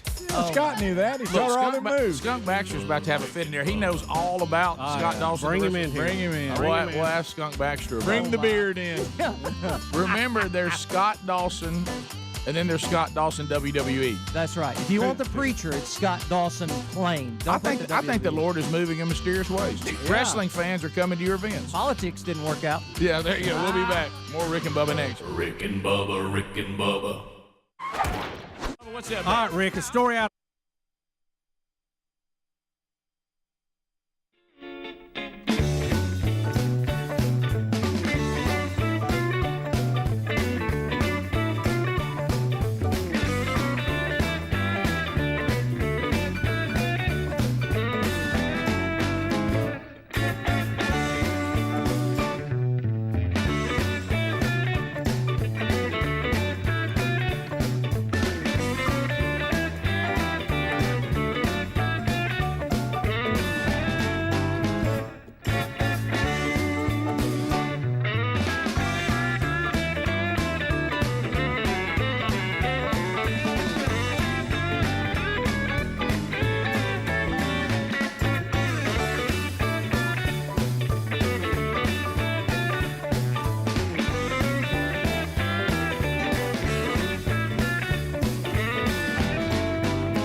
Thank you, Morgan Freeman. Or Frank Caliendo is Morgan Freeman. All right, so as we come back, carshield.com/Bubba. You need a protection plan. If you've got an automobile and you're driving it and it no longer has warranty on it, you need to get a protection plan from carshield.com/Bubba. Carshield.com/Bubba. Go there. And we'll get you 20% off the protection plan that you pick. Now, the protection plans, they cover, the ones that are covered in the plan. If that repair is there, it'll be smooth. They'll pay the ASE certified mechanic that you chose directly. But you also want to look at these protection plans for 24/7 roadside assistance. There's peace of mind. Rental car options, so you're never out of an automobile while yours is being repaired. Courtesy towing, part of that as well. So why don't you go so you don't have to have that angst. Here I go. I'm coming out of the driveway in an automobile that no longer has warranty. I'm just waiting for a you can't have. So just go to carshield.com/Bubba and get that car protected. Or go to rickandbubba.com under the sponsors button and get 20% off. Bubba, I know that, you and I and, the guys here on the program, we've been at this a long time. We're about to celebrate our 30th birthday in January. And you want to think to yourself, you made a difference. What have we done that matters, that really makes a difference? Now, we've had campaigns on this program that have not been successful. Okay, one of them is to stop changing the clocks. Yes, it's been a total failure. Yeah, big F on that one. We worked really hard on that. Then there's some that I think we've showed some progress on. I do believe, and you joined this when you joined the show. I'd already kind of felt this as a call, and that was to remove the term "what you know good." and I still slip back into that sometimes. It's hard to answer. And it feels like though that we made a difference there. That it's not as prevalent in our culture as it once was. Right. And but if you and you know you remember there's been some things that I have a passion for that others don't. Right. I've seen some success, and unfortunately, it took some legal wrangling, of trying to say that we can't call chicken nuggets dipped in wing sauce, boneless wings, because there's no such thing as boneless wings. This is not even wing meat; it's breast meat, and so we worked on that, and something happened this past weekend, and I stopped, and there was a moment that my son Brooks Big Love Burgess and my wife Sherry Burgess, they came over and wrapped their arms around me, and at one point Sherry looked at me and she said, "Rick, you did it," and I couldn't believe it. It was so emotional. I'll talk a little bit about this in passing, but so one of the things coming back from Austin, Texas, I'll do that update here in a minute. I flew back into Atlanta. And then Sherry met me in Atlanta, and we just said, look, since you're flying into Atlanta, instead of waiting on that jump back home to Birmingham, I'll just come get you in my car, and we'll spend the day with Brooks. He lives in Atlanta. We were due a visit over to him anyway. So that's what we did. So one of the things we decided to do in the sweltering heat right now is to go to Stone Mountain. I don't know why we did that, but we did. A rock out in the sun is usually even hotter. It was 1,000 degrees, and I have some updates on that. So anyway, we're walking, and I'm about to show you, because I went and double-checked to see if this has happened with this product. I saw this, and I want you to look. Notice the new slogan, Taste the Fun. Yeah. Dipping Dots, Taste the Fun. Okay. They no longer say the ice cream of the future. Now, they have moved off this on the left, and it's now Taste the Fun. I saw the big sign, and I stopped, and I said, Sherry, I did it.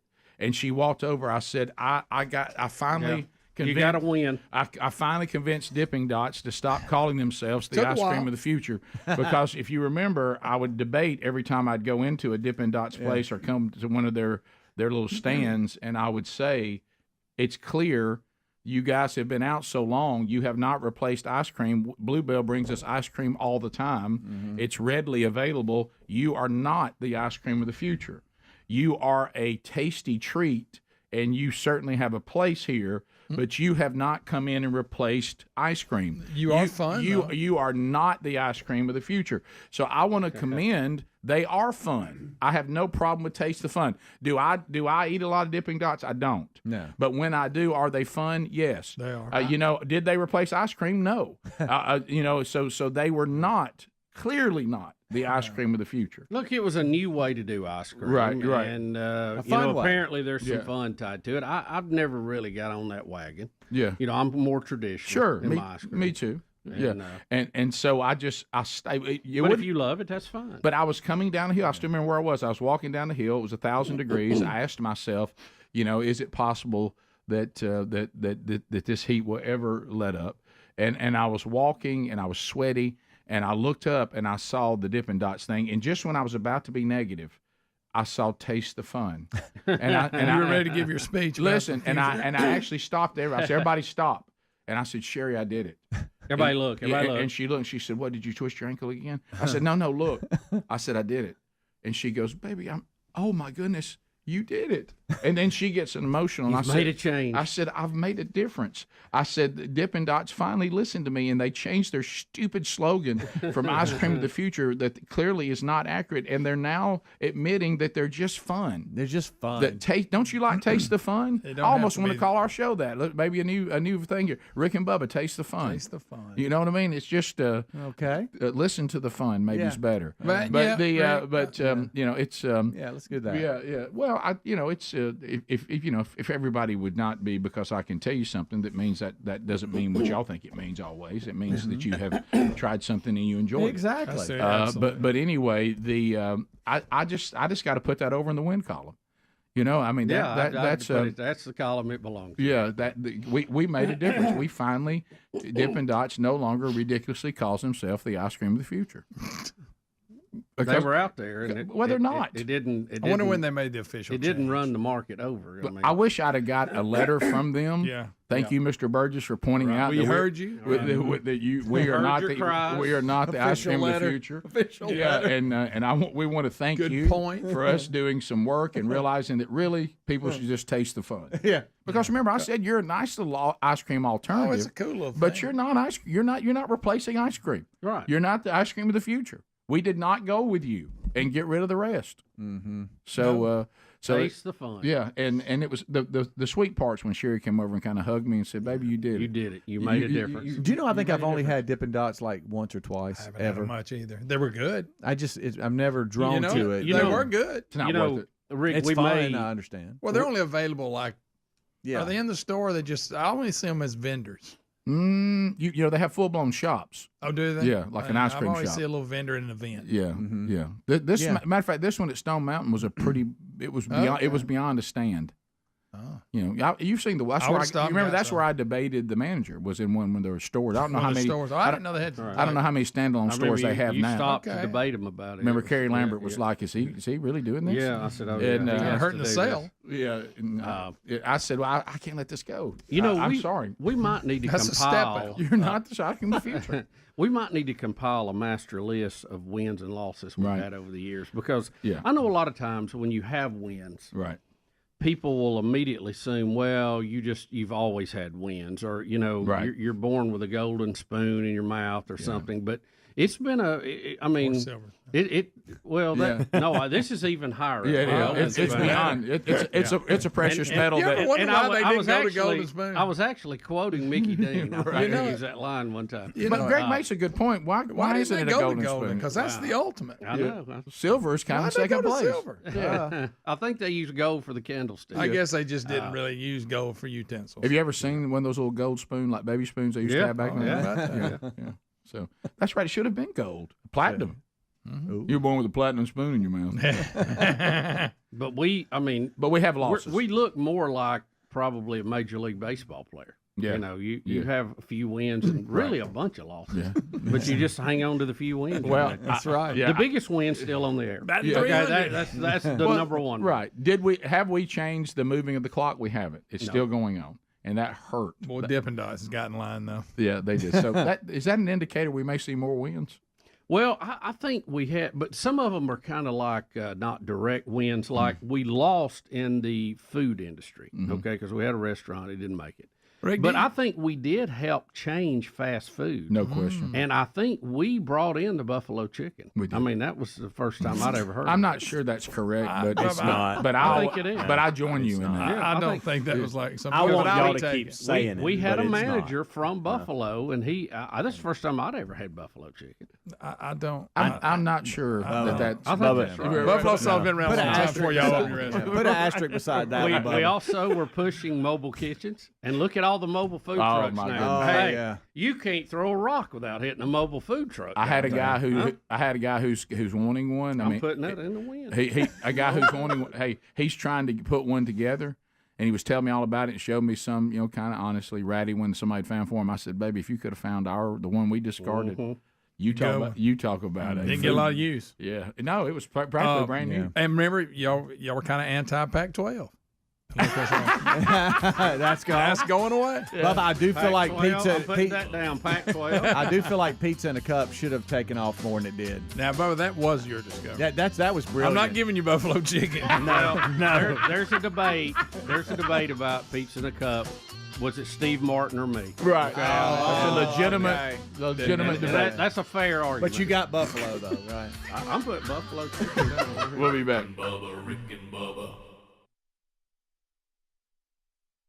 Stockholm, Sweden, The United Nations Intergovernmental Panel on Climate Change, or you probably know it best, Rick, as the UNIPCC. Yes. A bunch that we all would enjoy spending the weekend with. Yeah, they're probably listening to Kenny G.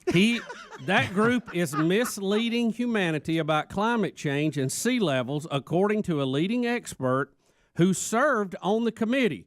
Rick, he is now turned. Now, here's the problem. He is from Sweden, and his name is so hard to say, there's no way we're going to have any shot at it. Call him Sven. But he is in an interview here, and we're going to let you hear from somebody who actually says his name correctly, who he is, and hear the intro to this just to get the general idea. This is courtesy of the New American, and this is Alex Newman talking. So we are standing here by the Baltic Sea in Stockholm with Dr. Nils Axel Morner. He is the retired head of the Paleogeophysics Department and Geodynamics Department at Stockholm University, and he was a sea level reviewer for the United Nations Intergovernmental Panel on Climate Change back in 2000. Hey, watch this uncomfortable moment of handshaking. The guy didn't know he wanted to do this. Morner, thank you so much for being with us. Thank you. So are we going to talk about let's just hear what he says right here. This whole sea level issue. I just came from the COP24 in Poland, and over again we heard that our cities are going to be flooded. I'm from Miami. They say my city's going to be flooded. Are we all doomed from sea level change to start with? Absolutely not. I mean, there is no big rapid sea level rise going on today, and there will not be. On the contrary, if anything happens, its sea will go down a little. But also there is nothing which is called global sea level. It is different in different part of the world. We have been seeing here, or will be seeing here, evidence that the absolute sea level rise component of the last 125 years in Stockholm, in the Kattegat, in the whole of the Baltic, in the Kattegat area, in the North Sea is 1.1 millimeter per year. Those who say that it were faster, it just doesn't work. So you have, and the Swedish accent's it's lovely to listen to, isn't it? No way we'd ever get that name. Did you hear that name? Good night. Good. What? But anyway, the guy's on the panel. He's an expert, and you heard him say it just ain't true. He finally had enough. He bailed on them, and now he's blowing the top off of it. So when you hear our politicians stand up and say that this is happening, it's absolutely happening, it's science, you're denying science, everybody agrees it ain't true. Here is one of the top-level scientists that was on the committee they quote, and he's bailing, saying they're lying to everybody. Well, I mean, anytime something starts to be driven by money and grants and, political power, and if I can scare people enough, then they'll elect me because the person I'm running against doesn't care about the world and all of that, then we've lost science. Anytime there's any conclusion that I need to get to for grants, money, political power, if that's the way we approach anything scientifically, science then ceases to exist. We put a link out to that. I did on my Twitter, and I'm sure Hams will get it in show notes too. But so good news, if you're worried that Miami is about to disappear, you're okay. We're good. Miami is going to be spared in this horrific man-made event. Can we just get his name one more time? I love this guy running through his name. Who wants to try to say it? Here by the Baltic Sea in Stockholm with Dr. Nils Axel Morner. He is the Nils Axel Morner. Nils Axel Morner. Good night. Nils Axel Morner. I think I said it. Wow. Nils Axel Morner. Well, this is the bottom line. It's a theory. We do not know why the climate changes. We don't know what causes it. We don't know what role, if any, mankind plays in it. That's honest. To act like we've come to the conclusion and we know exactly, even just this cold snap that we just had, when terms are said you have to listen for, this is the coldest it's been here in a generation. Okay, well, then that's not ever. That means it just has been a while. And we know that the Earth's climate has changed radically, and the biggest sample we got now is, 125, 150 years? Yeah. Something like that. And those early figures were not good anyway. So, and a lot of the environment has changed. A lot of the monitoring stations that used to be out in the country, now's at the end of a runway where airplanes are landing every day. So, we just don't know. Climate changes. We know that. We don't know if it's man-made. It's worth studying, but this thing now where we're pushing that the jury's in, drop the gavel and we need to start taxing it is incorrect.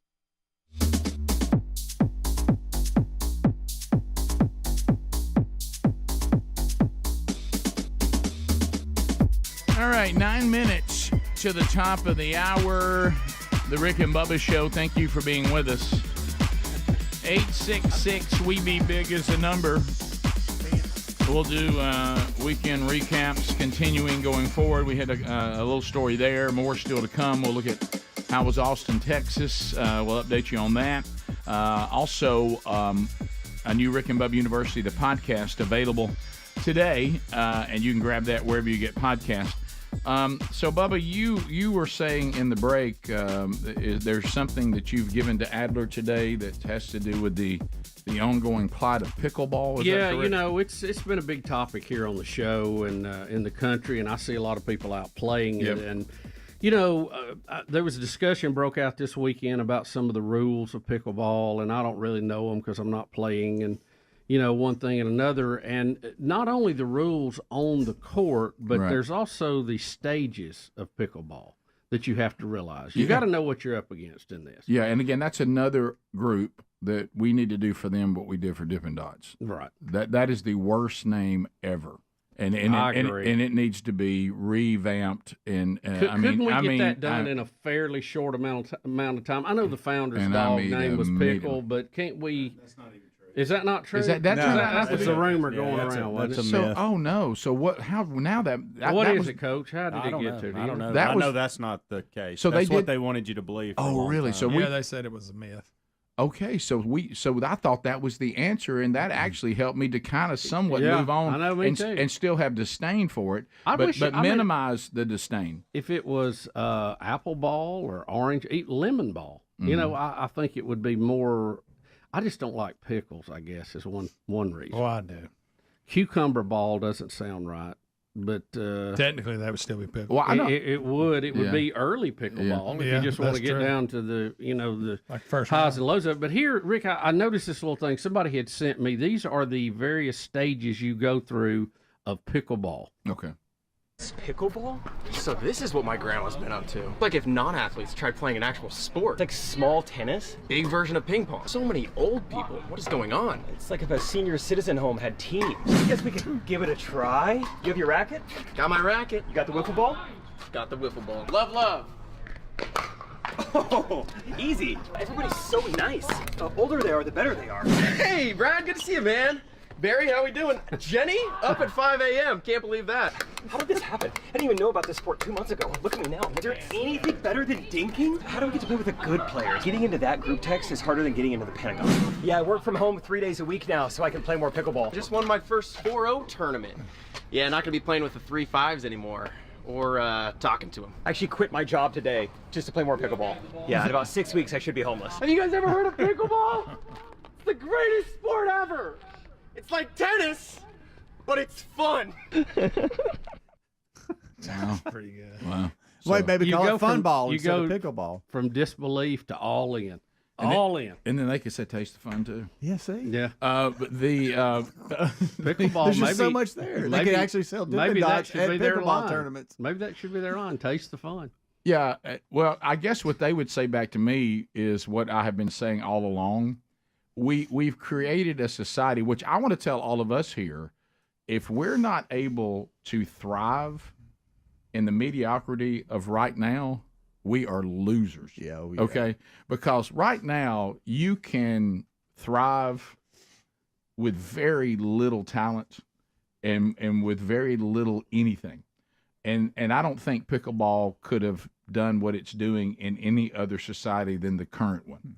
Because there's an old society, if you walked up and even mentioned calling something pickleball, you would have been laughed out of the room so fast, and you would have been the scourge of all of the community. Yeah. And they would have demanded you either come back with a different name or never mention it again. So but now everybody's like, pickleball, that sounds great. If it wasn't the dog's name, what is the dog? Nobody knows. What's the real story? I have no idea. Well, if there's no real story, then it ought to be easy to change. Yeah. Yeah, that's right. So, yeah, if it's not the dog, and y'all said that was a myth, and I believe you, Well, then there's nothing in this game that remotely looks like a pickle. There's nothing that even could point to pickle at all. Well, unless it was here, somebody's last name or something. I mean, Pickleball maybe the magazine. handle on the paddle is that a pickle? I mean, am I holding a pickle? It's stuck. I mean, I know this is going to sound strange, but one of my issues with this sport, and it's fine if you love it, I don't like the way it sounds, the ball off of the paddle or whatever you call it, racket.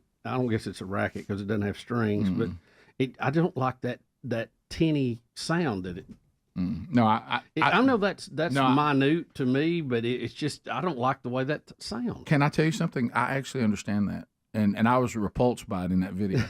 It's like kind of got a woodpecker sound to it. You know what I mean? It's like, maybe that should be the name of it, woodpecker ball.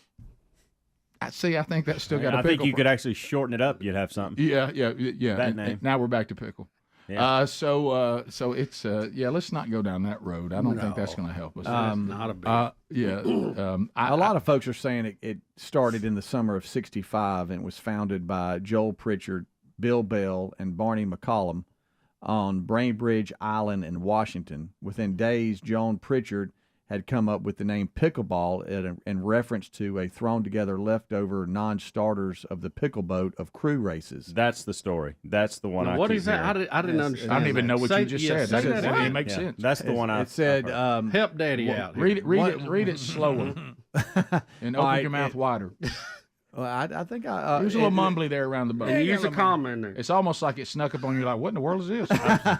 Well, one of the guys in 1965, when it was founded, he came up with the name pickleball as a reference to thrown together leftover non-starters in the pickle boat of crew races. I don't even know what that means. So they had a game to play because they didn't make the cut to get in to be one of the rowers. Yeah, I guess so. They were left over. It says they were like they're playing pickleball because it's the pickle guys. This is so typical for us. The only guy that's willing to Google it is being made fun of. Yeah. Well, did that make any sense? What you just read? We're not making fun of Speedy. I don't follow. You're not. I don't understand. Maybe I don't understand boat. Is that what he's saying? If you weren't in the pickle boat, haven't they called them pickle boats? What is a pickle boat? It must be some of that rowing crew deal. Yeah. Mm-hmm. So these guys came up with a game. I guess, hey, we didn't make the cut. We got to do something. So we're over here playing pickleball. Yeah. Because we think, I don't know. Okay. Yeah, or did they take equipment from that and use it to do their own thing over to the side as well? I don't know. But, that's true. But that is, if somebody could clear up what that means, that is actually what happened. It's not named after a dog. Yeah, I know you found it. I just don't understand how you get pickle out of boat stuff. You know, that part I got to understand. When we were playing mini tennis with that hard Nerf ball, I liked the way that it felt and sounded better than that wiffle ball. You know, that's actually a game that is being played right now. Yeah, a mini tennis version of that with that ball. Yeah, and real rackets. I like that. Yeah. All right, top of the hour. Rick and Bubba, Rick and Bubba.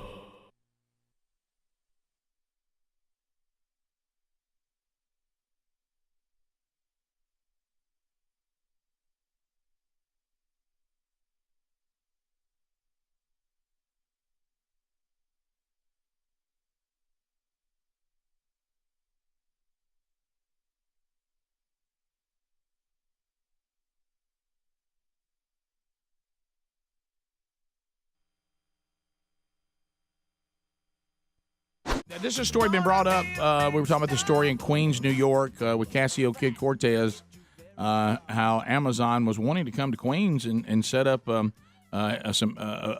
facility there that would give 25,000 jobs. Yeah, you know, Amazon had a nationwide search for 2 more headquarters, HQ2 and HQ3, and New York City won that.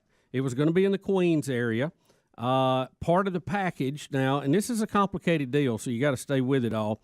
They were going to get nearly $3 billion in government incentives to actually locate there in Queens. Well, a lot of the leftist politicians there, headed up by Casio Kid Cortez, was against this. They didn't want that kind of money spent. They said it'd be bad for the community. They said it's going to drive up cost of housing.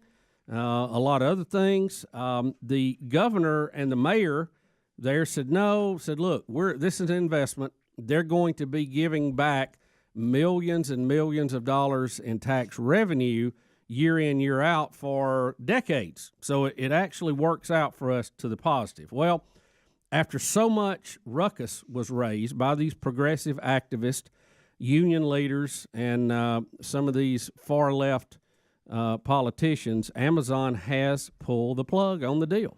So it looks like Casio Kid Cortez has a win here, but was it a win when now you're not going to have 25,000 good-paying jobs in the area? Now, again, arguments made that you want good jobs so people can make a good living. Other people saying these people would transfer in, so it's only going to put pressure on housing that's already there. I don't know. Do the numbers match up? Now, you chase this with the story we had earlier this week that Amazon made $11 billion in profit and paid zero tax for the second year in a row. As a matter of fact, they got a refund, Rick, of about $130 million. The tax code is broke in that situation. And look, you know where we are. We're low taxes and all that. But the reason they can do this, and the reason a lot of these other really, really, really rich people can do these kind of things, is because the tax code is so complicated. It's got so many holes in it. I don't think that Amazon did anything illegal. They probably took every single deduction they could take. I'm sure they have a team of lawyers. If you're making $11 billion profit, you probably have a floor of them. But the tax code, that there's a flaw there when me and you and everybody else is paying taxes every year on what we're making, and $11 billion gets to skate. I mean, it doesn't make sense, right? No, and that's what I don't understand, because the very same people that allow this kind of tax code will be the people that will scream the loudest that we need to tax the rich at 70%. Well, the code you put together right now allows $11 billion to go untaxed. So I mean, so that tax which one do you believe? The tax the rich thing really doesn't work. No, it doesn't work. Because there's too many holes. It's too complicated. I mean, if you look at the U.S. tax code, it would be a wall of books. I mean, and nobody really knows all of it. I think everybody makes the best guess they can doing everything. You hire people to do it who are supposed to know, but it's extremely complicated. And, Rick, I just believe if we had a flat tax of some type, you can put it on income, you can put it as added value, whatever you want to do. If you make $10, you pay. If you make $11 billion, you pay the same percent. That would do away with a lot of this, and the government would have more money coming in than they've ever had, and they'd know what to do with. Now, granted, a lot of us would pay less, which would be good, but the $11 billion profit companies would pay more. So we would end up with more in the end.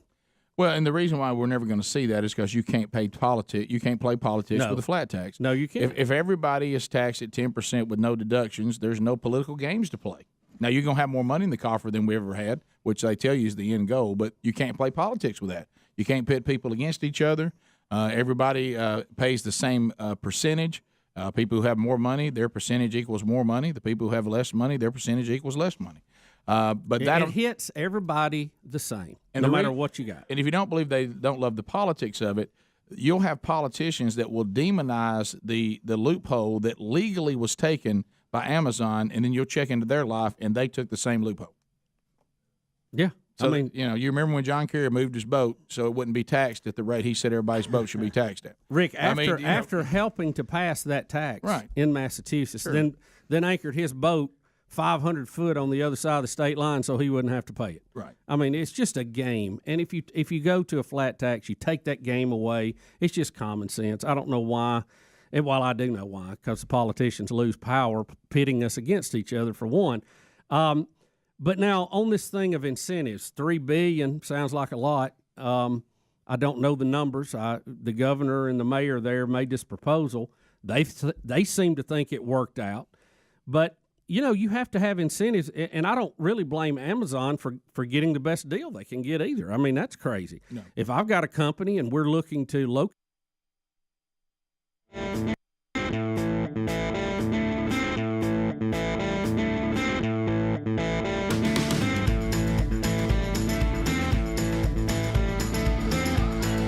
It is 6 minutes past the hour, Rick and Bubba Show.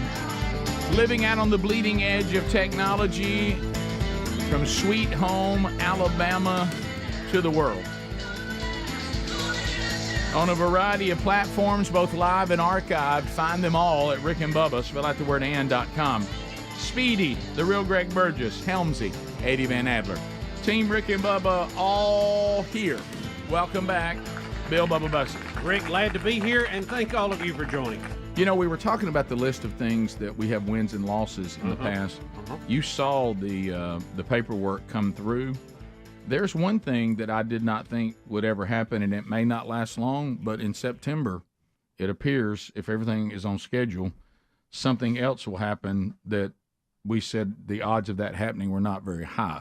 Now, again, I don't know how long we can hang on to it. Yeah, so how does that really play in? Well, we'll see. But, I mean, the day will go that we will say hello.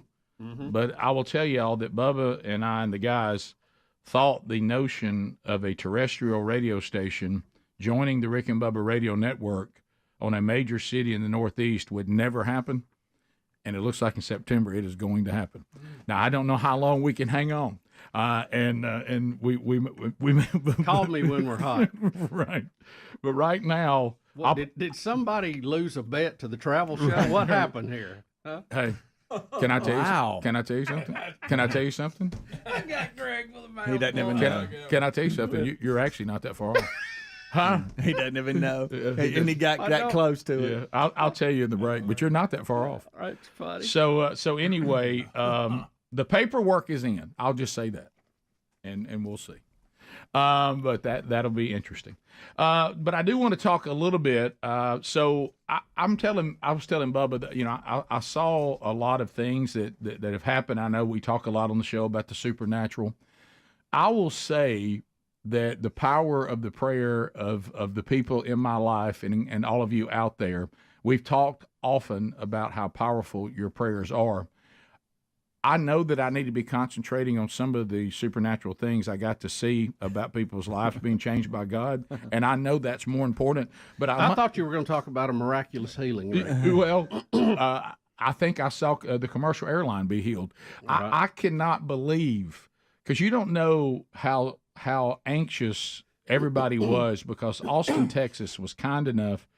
And I had a relationship with John Fanning, who's the men's director there in the past, because he actually was in Birmingham, and he went out to Austin, Texas to work at a church there. And in 2017, he brought me there to speak at the church he was at the time. And so I had been there before. Well, he started again saying, look, we just planted a church, and one of those that started like in a strip mall. And he said, it is exploding, and we want to get our men's ministry solidified, and we love the stuff you guys are doing at themanchurch.com, and I want to bring you to Austin. And I kept saying to him, number one, we don't have the budget to take the private plane that far anymore because of the cost has gone up and all that. And I said that it just is not being a good steward of the money that we have to get these curriculum out and all this kind of stuff, and to continue to take care of our speakers and our writers and all that. And he said, well, can you fly commercial? And I said, yes. So let's do it on a Saturday. Right. So that Friday will be a wash. And he said it just is not coming together. I mean, our pastor, who didn't know anything about me, he was like, he really is not coming off Friday. And I said, okay. And I said, well, here's the thing. We'll fly commercial. I found a flight that should work. And then, of course, they changed that, which is why I had to leave a little bit early on Friday. But everybody got a treat of hearing the Bussey family all together, which is something that doesn't happen a whole lot. So that was a nice little treat. Well, we had a great time. Yeah, and I know everybody enjoyed that. So, and great. Thank you, guys. Great job. So I was I said, if anything falters on this flight, then you're going to have this event. And I tell you everything they did, and you're not going to have a speaker. I was the only speaker.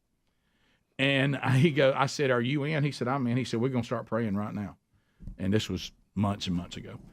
So anyway, I said, okay, here we go. Everything's got to be perfect. And I will say, and Bones traveled with me because he was also helpful in getting the truck back while I stayed in Atlanta. And of course, he does a great job helping the road stuff go smooth. And the flights were flawless. There was never a problem of any kind. And it was as smooth. That is a small miracle. It really is. When I walked out of that Austin airport, and Austin, wow, that city is growing. Everything there is just, it's like he said they built the infrastructure here thinking that Austin would never grow. Mm-hmm. And he goes, and it's grown, and the infrastructure is still designed for a much smaller population. And he said it makes Atlanta traffic look like nothing. So anyway, when I walked out of that airport and those guys were standing there, and it was 3:15 in the afternoon, and it didn't start till 6 that night, and I didn't speak till 7:20. Mm-hmm. None of us could believe it. And so he said, "Well, there's the first miracle. We got one down. Go. Yeah, one down." And when I talk about a men's event, and I think y'all saw me post one picture, but this they were saying we're trying to bring men from all over the community. The church is relatively new, and Austin is a very, very liberal city. It's a very secular city. The church does not really have much of a hold. It's the capital of Texas. Yeah, in Austin. Yeah, and of course it's a college city and all that. So anyway, he even talked to me. He said the message you're going to do, I would adjust it more evangelical, because you go to a lot of places where the Christianity and the culture has been around. That culture really doesn't exist here, which can also be opportunity. Mm-hmm. But listen to some of the things they did. I knew that I was in Texas, and I knew that these men were serious about men's ministry. Do you know one of the things that was featured as because they have the recreational time before they start the service, arm wrestling. They literally had arm wrestling. That's good stuff there. They had arm wrestling. They had, Bubba, you would love this, basketball. You could get over there and shoot. Free throws or what? Yeah. Play a little around the world. How about that guy arm wrestling? Did this guy win arm wrestling? My goodness. That's the pastor. What? Good. That's what y'all have to know. Are you serious? That's Pastor Chris Gilkey. He is a Marine. I'm sure that surprises you. So when I saw this guy as a pastor, I said, okay, well, this church has no problem with masculine leadership that's going to establish a men's ministry. No, they do not. They'll follow that guy. So I want to thank the pastor, Chris Gilkey. He did not know who I was, and he was so frank.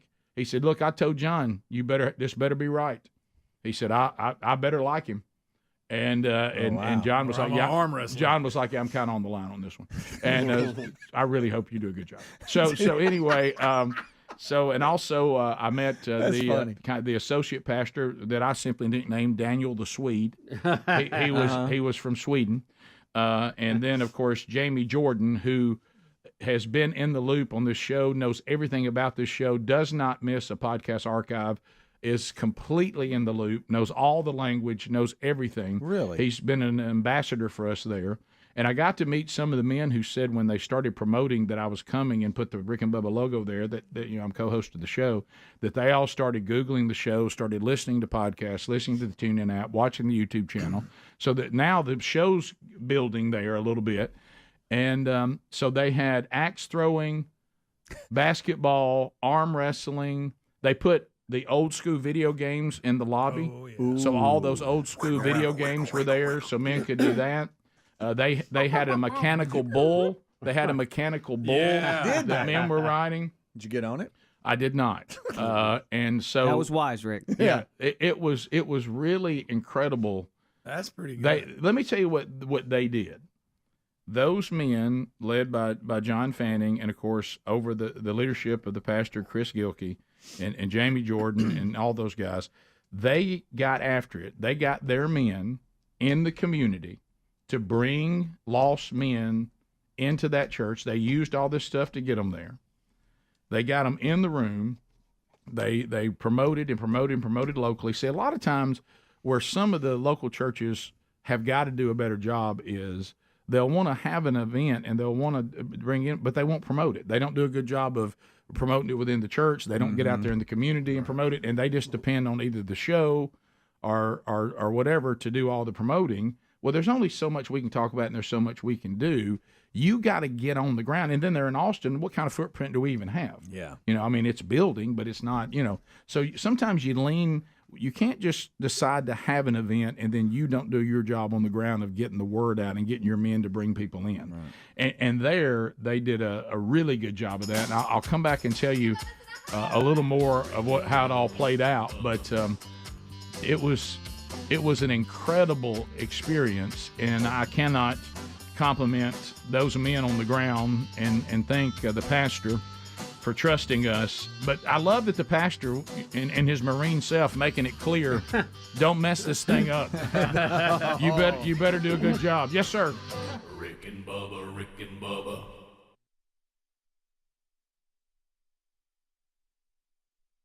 Somewhere, and I'm, and there's a lot of options. I'm looking for the best deal for my company, So, but I don't know. $3 billion, that sounds like a lot. That's a lot of incentives. Well, it does, but but again, if you're hiring 25,000 people and you're paying some pretty good salaries in that's going to be a lot of tax coming off of that for that area for a long time. I mean, you're talking about a 30, 40 year investment. But it's not going to happen now. Not going to happen now. So, the new young senator ran Amazon right out of New York. Well, she's a rep, but very strange. Oh, she's a representative. She's out in front of everybody, and the leadership don't really care for it, I don't think. I tell you, she's a piece of work. We'll be right back. Rick and Bubba, Rick and Bubba. Rick and Bubba, Rick and Bubba.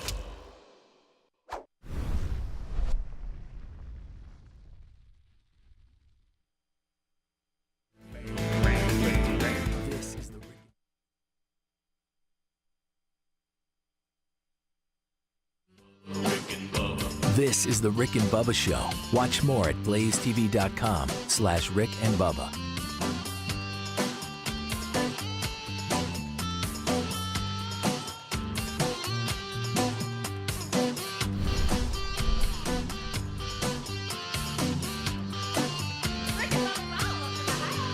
Rick and Bubba, Rick and Bubba.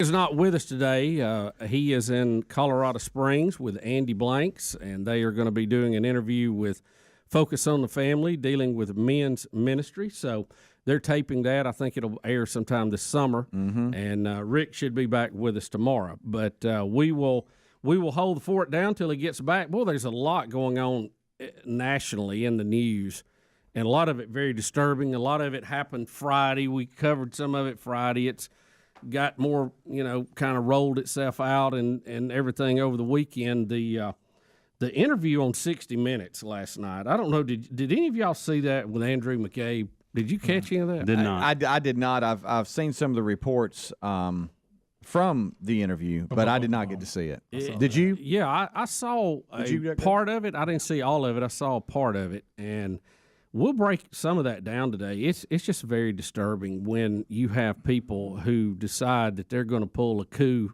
in the United States. I'm shocked that there's not more being done to them right now. The 25th Amendment is there for a reason, and it is to be used by the cabinet and the vice president if they detect a mental illness in the president. Not because you disagree with him politically, you don't like his style, you don't like the way he talks to you. But McCabe, I couldn't believe the number of shady things going on. His wife got over $600,000 from Terry McAuliffe, who is the governor of Virginia and the PAC that he controlled, who was, by the way, the right-hand man of the Clinton group. His wife got that in her campaign. And the FBI never got around to really investigating those emails, bringing anything. Stuff like that just looks suspicious. If it was reversed the other way, and you go, yeah, that doesn't look real good. But yet he goes, well, it didn't mean anything. Yeah, it didn't mean anything to us. But he goes on. He was not happy, and he didn't like the way Trump was acting, and he didn't like the way some of the things Trump said. But to me, even someone not well educated on this like me, it appears very clear this doesn't get anywhere close to the 25th Amendment provision, which makes it basically a coup d'etat. Now, remember, this guy, too, was fired because he lied under oath to Congress after leaking information. Bill Clinton proved you could do that. It's not a big deal. No. Yeah, Comey leaked information. I mean, these are two of the top guys at the FBI, and, they're all about protecting private secret information. They go through classes. They make people take polygraph tests. They take classes on. And the two top guys are just leaking stuff when they feel like that it's politically expedient to do. And that's why they were removed. Yeah. Yeah, it's very strange to me, all that. It's disturbing. He didn't like the fact, too, that when the U.S. intelligence was telling Trump one thing and Putin was telling him something else, he said he believed Putin. Now, 21 minutes past the hour of the Rick and Bubba Show. 866-WE-BE-BIG is the number. Thank you for being with us. So looking back over Austin, Texas, City Reach Church, outstanding job by everybody involved. So anyway, they could not have been better hosts. They put us up in it was like this house and this venue that where they have like sometimes weddings and things like that. And the house sits there looking over this beautiful golf course, and we're going to have a meeting there after. So let me talk about getting their act together. So.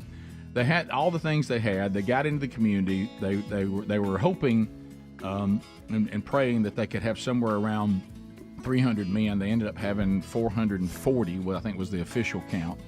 And they did a good job of documenting all that. And everybody who worked and did that was great. It was very, very hot, as we all know. But what they also did is they had their small group leaders. They're going to do the curriculum, the pursuit, the first one, because, we can't just challenge men. We got to equip them too.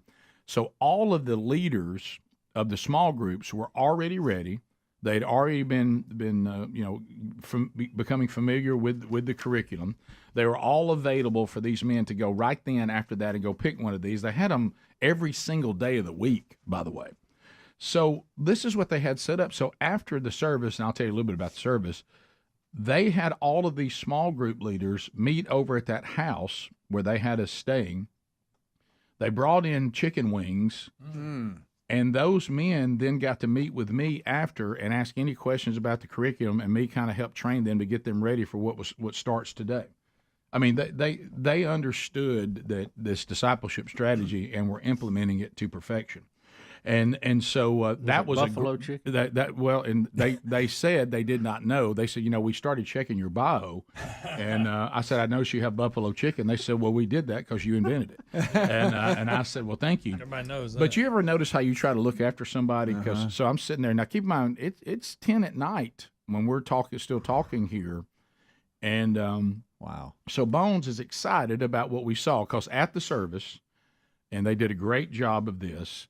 440 men, 193 of them stood and declared that they wanted to repent of their sins, they wanted to leave faith in themselves, and they wanted to follow Jesus. Wow. 193 out of 440, and it was funny because you talk about people on the ball. I'm sitting there after it's over, and the pastor's saying, "Man, did you see all those men?" And I said, "Yeah, I don't have any idea." I said, "I can't. No way I know how many that is." And all of a sudden in the background, somebody said 193, and I said, "Really?" And they said, "Oh yeah, we counted every one of them." And I said, "Oh," and then they had all the men come stand across the front, and then they were able to come forward and talk to somebody, and then plug in to these small groups that start today. And a lot of them were baptized yesterday. Oh, wow. So anyway, so we're celebrating all that because it was an incredible outpouring. Okay. So we get back to there, and these wings are being brought in before the men get there. And I look at Bones. I said, Bones, I'm just telling you, fried wings right before you go to bed, you don't want any part of that. He's like, no, I'm fired up, man. I mean, and they had a swim pool there that was shaped. Gibson Guitars had built a guitar there that's after their hummingbird guitar. And the swimming pool is a hummingbird guitar at this location. Bones like, I'm going swimming after. I said, swimming. I said, Bones, you're out of control. I said, we got to get up and go catch that plane in the morning. And I said, because I'm supposed to be back in Atlanta or whatever time. You got to settle. He goes, no, I'm eating wings. I'm going to go out here and swim. I said, I'm telling you, Bones. So anyway, so we got Bones over, and he's just tearing them fried wings up, and we're celebrating. We're talking to the small group leaders, and it was just a great time. So we all finally go to bed. So all of a sudden, that old awful alarm clock goes off to catch an 8 o'clock flight. Ooh. Okay, and all of a sudden, you're gonna love this, Bubba. I'm sitting there, and I'm fixing the coffee, and I said, "Bones, you rolling?" I said, "What's going on?" He said, "Oh my gosh, I should never eaten them wings." I said, "I tried to tell you. You got anything for acid stomach?" I said, "No, I don't have anything." Look, he's scrounging through that cupboard inside that house. I said, "Bones, I told you." I said, He goes, this has got. I said, you got a food hangover. Yeah. I said, you ain't no different than a drunk. I said, you went after them wings wide open. You're eating wings at 10:15. Have you lost your mind? And then you gonna lay down after going out there and swimming in the Gibson swimming pool? And he was like, he goes, I don't. I said, I couldn't get. He goes, I was just excited, man. I was excited about what we'd seen. I was celebrating. I said, how you feel right now? He goes, I'm regretting. Is that it right there?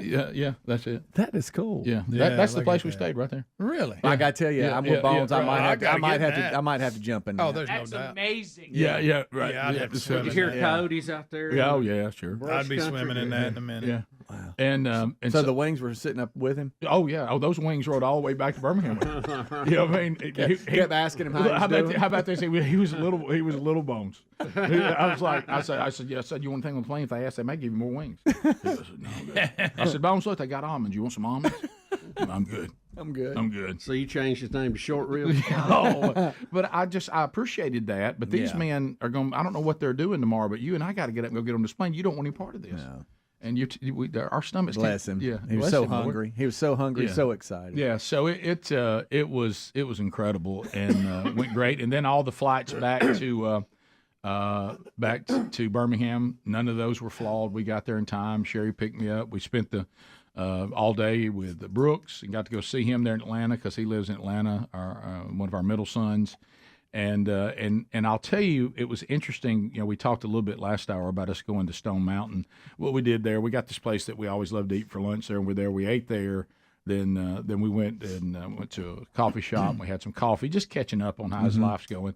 And then the Stone Mountain thing was being kicked around. I said, guys, I don't know. It's Stone Mountain. It's a burner out there. Yeah. Boy, yeah. It's big rock, real hot. Yeah. And so we rode that little sky ride up. We did not hike up. But I literally saw people who hiked up it in that heat, laying down inside the top of that thing. There's an air conditioned place where you can get hydrated. Yeah. I mean, laying there, and I'm like, and I saw somebody stumble by me one time. I said, is anybody paying attention? I think these people are in trouble. I said, I think we got people passing out up here. We got heat exhaustion. I mean, please don't do it. Right. Then, of course, I saw one guy that looked let's put it this way, he didn't look like a hiker. Yeah. And I said, and I literally got off in it. I literally said, sir, bad idea. And Sherry's like, don't talk to people about that. I said, I don't want to see people, these people, that's up that big rock. And it's hot out here. And I know rock's hot till you fry an egg on. Oh, just coming right up. So I want to tell you one more thing I saw when I was at Stone Mountain. And it's so bizarre about this world we live in now. But I found myself, and y'all know what I did. Okay. Y'all know I couldn't let it go. So we'll talk about this when we come back. Rick and Bubba. Why would Trump do that? Maybe it's because they were trying to investigate him at the same time, and he thought it was a witch hunt. Maybe. Yeah. You see where there may be some logic in that? Yeah. But anyway. I tell you, in the interview, Rosenstein did not come out very good because McCabe is claiming that when he said that he would go in and record Trump, that he was serious. It wasn't a joke because, Rosenstein said it was a joke. Oh, yeah. And he's like, oh, no, it was multiple. He said it multiple times, and he was serious about trying to pull it off. Didn't fare well for him in the old 60 Minutes interview where he was recounting his conversation soon after Comey's firing about the ongoing Russia investigation. It was an extremely telling interview, what I'm reading on it, but I wish I'd have seen it.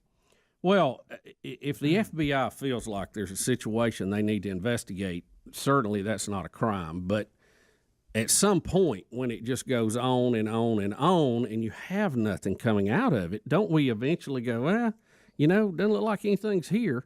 It's like they didn't want to give it up. And like, we're going to find something. They keep pointing to these people who they have charged or convicted. Most of those were process crimes. In other words, there wasn't a crime until there was an investigation. And these 25 Russian hackers they point to, they could have charged them any time. It didn't necessarily have to do with this.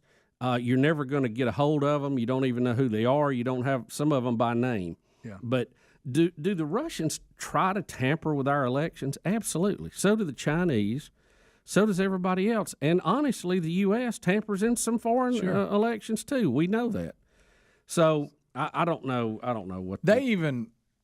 In the story the other day, I can't remember exactly. Did they even try to use as an example of him and the Russians when he made the joke about find Hillary emails. Clinton's email? Yeah. Guys, that was obvious, tongue in cheek. Yeah, right? if you they said, look, he's telling the Russians to hack us. If you do not recognize that, I mean, come on. I worry about your judgment. Yeah. It was a joke. The fact that he you was fed up. listed that is one of the reasons it makes me wonder about your whole intelligence at all. Trump, again, probably a personality you don't really care for, was fed up that the FBI wasn't doing anything about what everybody else clearly thought was a violation. And he makes the comment, hey, well, look, if we can't find it, maybe the Russians can find it. It's obviously a joke. Obviously a joke. Yeah. Obviously a joke. And these people have a lot of power. Oh, yeah. And it should bother all of us as Americans. I mean, I was supportive of the Patriot Act because I felt like we needed that to be able to track down terrorists who were going to try to do us harm. Mm-hmm. But the flip side of that is what, people warned us about. Yeah. You get these people with too much power in here. Where does it stop? They can do anything. Yeah.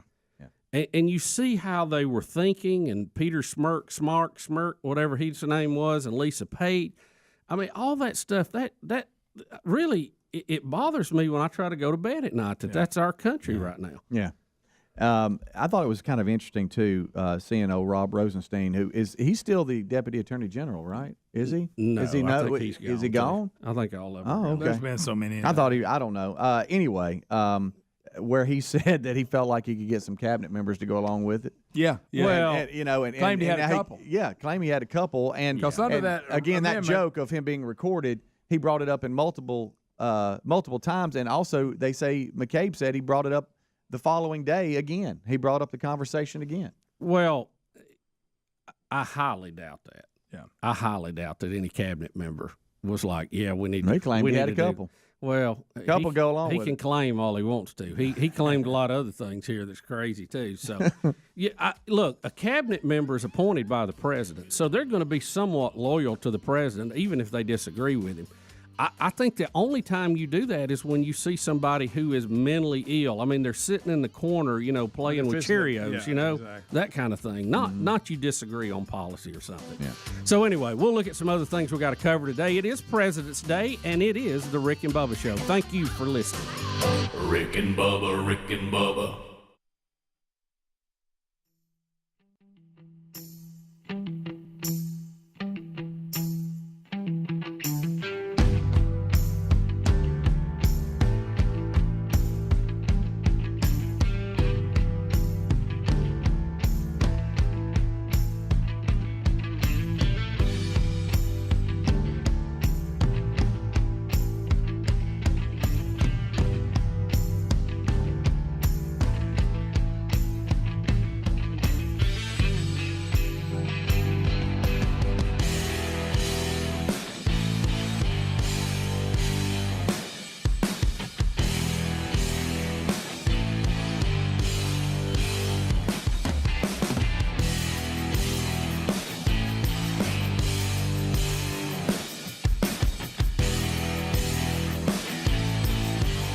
It is 35 minutes past the hour. The Rick and Bubba Show, 866-WE-BE-BIG is our number. Thank you for being with us today.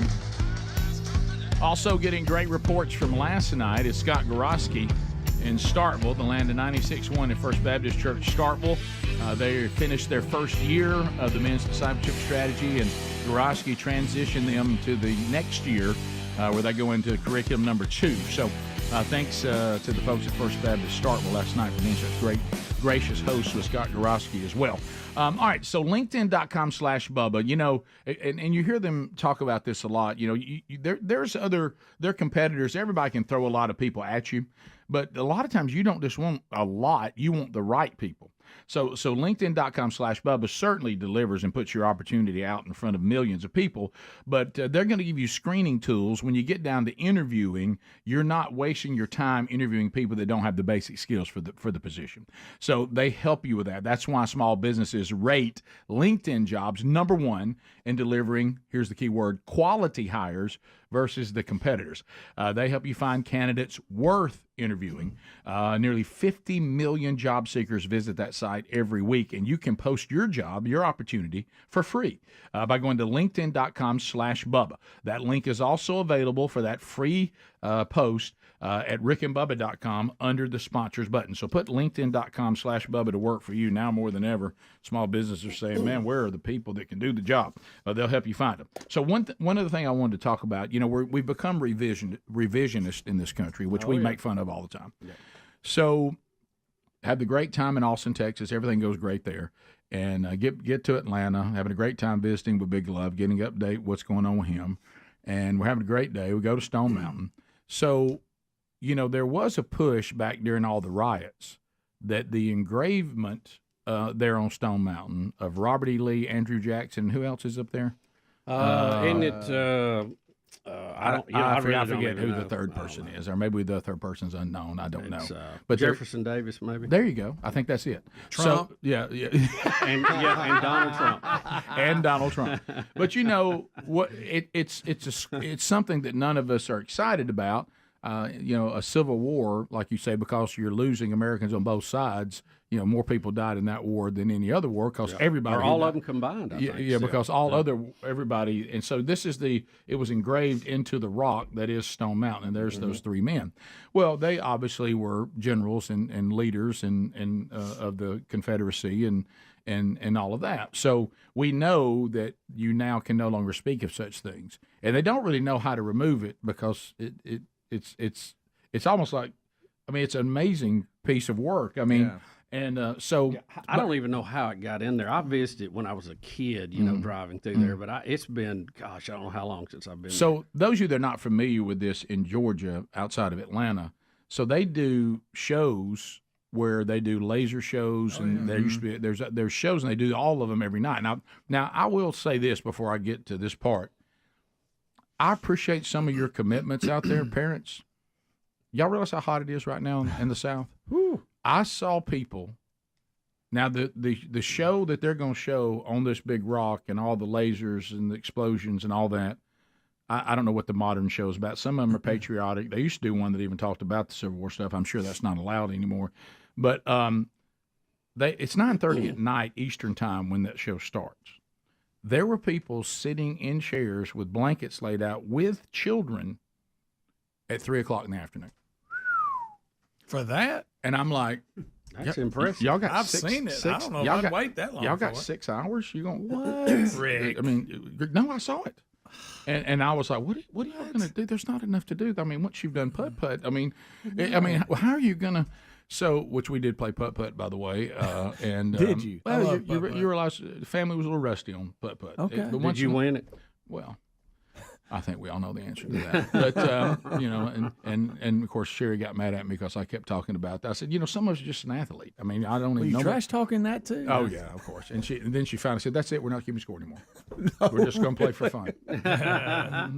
And, of course, I kept rolling out. I said, let's just play. Whoever wins the hole, we'll just say who wins the most out of 18 holes. That's it. That's all we have to do. Just do match. Yeah, we don't have to keep up with the whole thing. Yeah. 3-1. And so anyway, so we so play carryovers or not?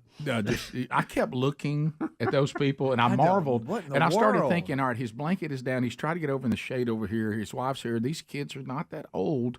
I see they have snacks, but y'all got a while to be out here in this. So long. Yeah, it's so very long. Very long. Once you've done that, there's not that much to do. My goodness, I'd be living at the Yogi Bear 4D Theater. Yeah. You know what? But anyway, right. So I started wondering, because before when you'd go there, they would tell you all about the carving. Right. And I thought, I wonder if that's what I was trying to say. I wonder if it can be mentioned. Well, of course they don't mention it, and it's so funny to watch them try to avoid it. and you can ride the train. That's one thing. Of course, I could tell that Dad had already done that, and he did it too early. But they keep referring to this incredible rock. It's not really a mountain; it's a rock. It just sticks up around it. Okay.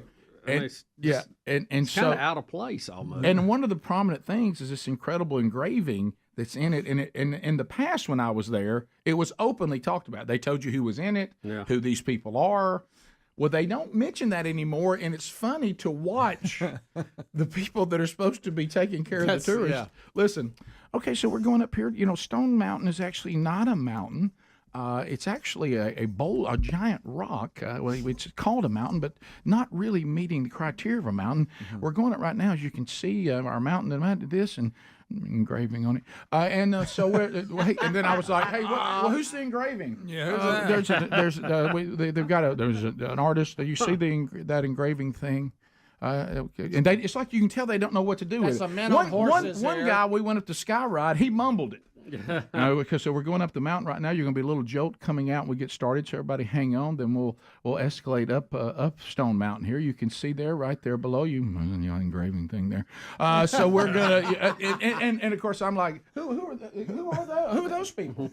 That's just engraving of some guys on horses. 3 Musketeers. One guy with a hat. Yeah, it looks like a hat. What's that hat represent? He just wants to keep some shade on his head. It's hot today. Look at the engraving of these horses. Yeah, there's guys on the horses. Men, well, we don't know what they identify as. Whatever. Humans on horses. Engraved inside this big rock. Man, that's amazing. What's the significance of this? Why is it there? Somebody just wanted to do horses and guys and people. Sorry to say guys for those of you that are transitioning. So it's like, do you realize what a curve you've been thrown? Yeah. That you're a tour guide and you can't talk about the engraving anymore, and the engraving is the prominent thing of the rock. That's why people actually come to the place. Do you realize how weird that? And it was so funny to watch him try to do it. Everybody, welcome to our Stone Mountain Railway. We're going here, as you can see off the side. You see the rock as it goes up, and you see the engraving on it. Somebody carved something in it. As we go on by, welcome to you. How big is it? It's a big engraving, sir. It is. So there's guys. Yep. They're on horses. Look at the horses. The detail to the horses. I can't even see his hat. And they. So now when you go, somebody coming here not seeing Big Boy. When you go to Stone Mountain now, they do not tell you who it is.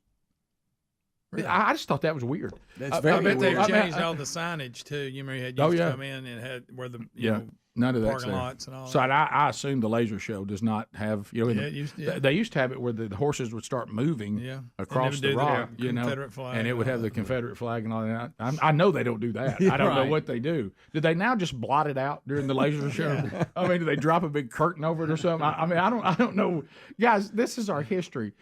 How about just explain the history? Explain, the good, the bad, the ugly. It'd be like me going, into South Africa. And they're not going to mention, them freeing themselves from apartheid or something. I mean, I don't understand. Just tell the history. Yeah. I mean, it's, but now it's like, I hate to say it, it is the engraving in the room. Everybody's like, you remember Moly? Yeah. It's almost like you can see the tour guides going, big old engraving. Yeah. Giant engraving inside the rock. Men on horses. It's a big one. I kept thinking to myself, you imagine hanging on that rock doing that engraving? Oh, wow. Because I went right over it in the Sky Ride, and they didn't even mention it. Wow. So it has a face like that, though. But is that natural that they put it on, or was some of it quarried off anyway? Can I tell you the bad part about it? And I've heard that history in the past, and we can Google it. But the guy that was telling me that on the train was just about to explain it after she successfully walked over the engraving without mentioning it. And the doggone engineer honked the horn right when she was telling us that it was not a mountain. And she said, it's not a mountain. It's like, I was like, I didn't hear what it was. You can't even. All right, we'll be back. 866 We Be Big. More Rick and Bubba coming up right after this. Rick and Bubba, Rick and Bubba.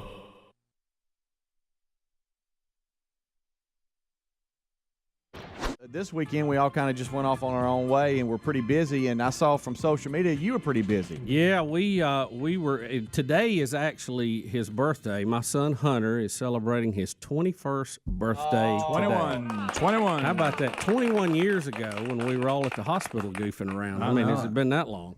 Well, can I ask you a question? Was it? Hey, Daddy. That's Hunter there. That's what was Caitlin, I think. What? No, that was Hunter. That's Hunter. Oh. Hey, Daddy. This is Hunter. Yeah, that is. Happy Father's Day. I'm Ricky, Daddy. I love you. That voice right there is 21. 21. Here's Caitlin for you. Daddy.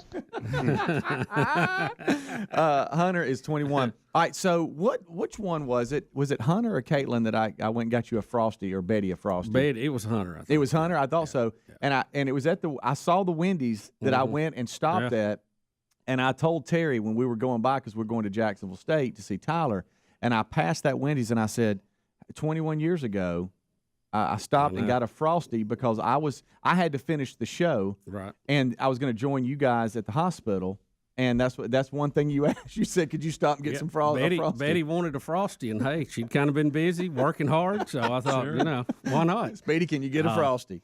No, it was well. Happy birthday, Hunter! Yeah, I know you're probably not up yet, but you will be in a few minutes. Hey, Daddy. That was a fun day. It's nerve-wracking, but being the first one, you're a little nervous about what's going on. Yeah, and everything's kind of new, and you don't know, what's happening and all that. But Betty, I told Betty, I believe Betty could have had 10 kids. I mean, she just was a natural. Yeah. So well, she had the whole process. She kind of enjoyed it. Yeah. Well, she handled pregnancy very well, and. She, I remember it was funny. She went to get her toes done. Get all that we got right before. Sure.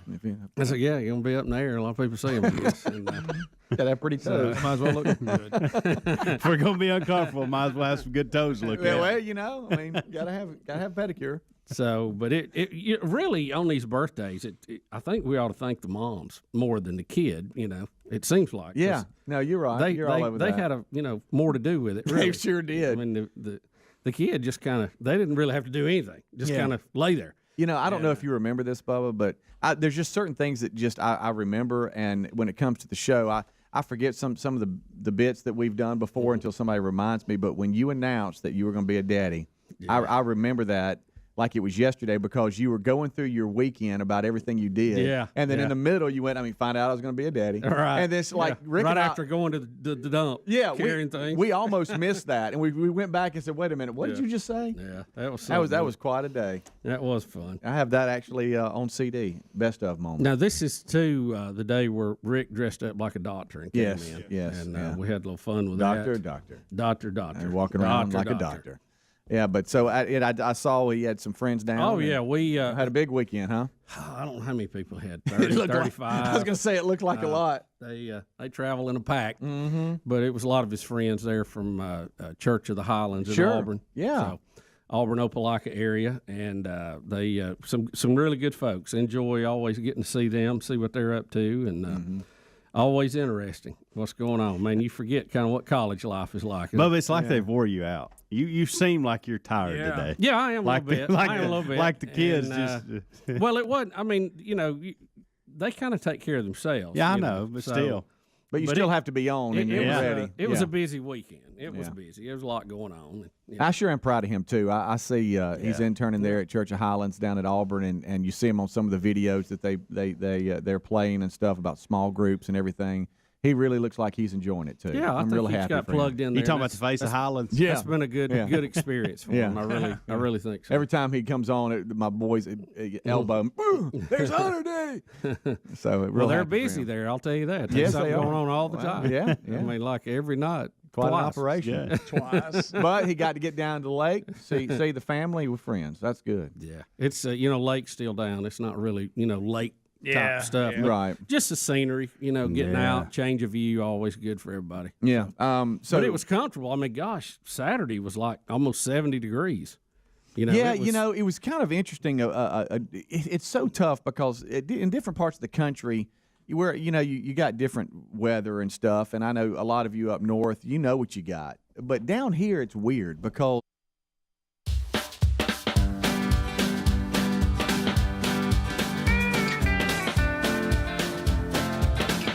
Well, there it is, the sound of the phone troll music.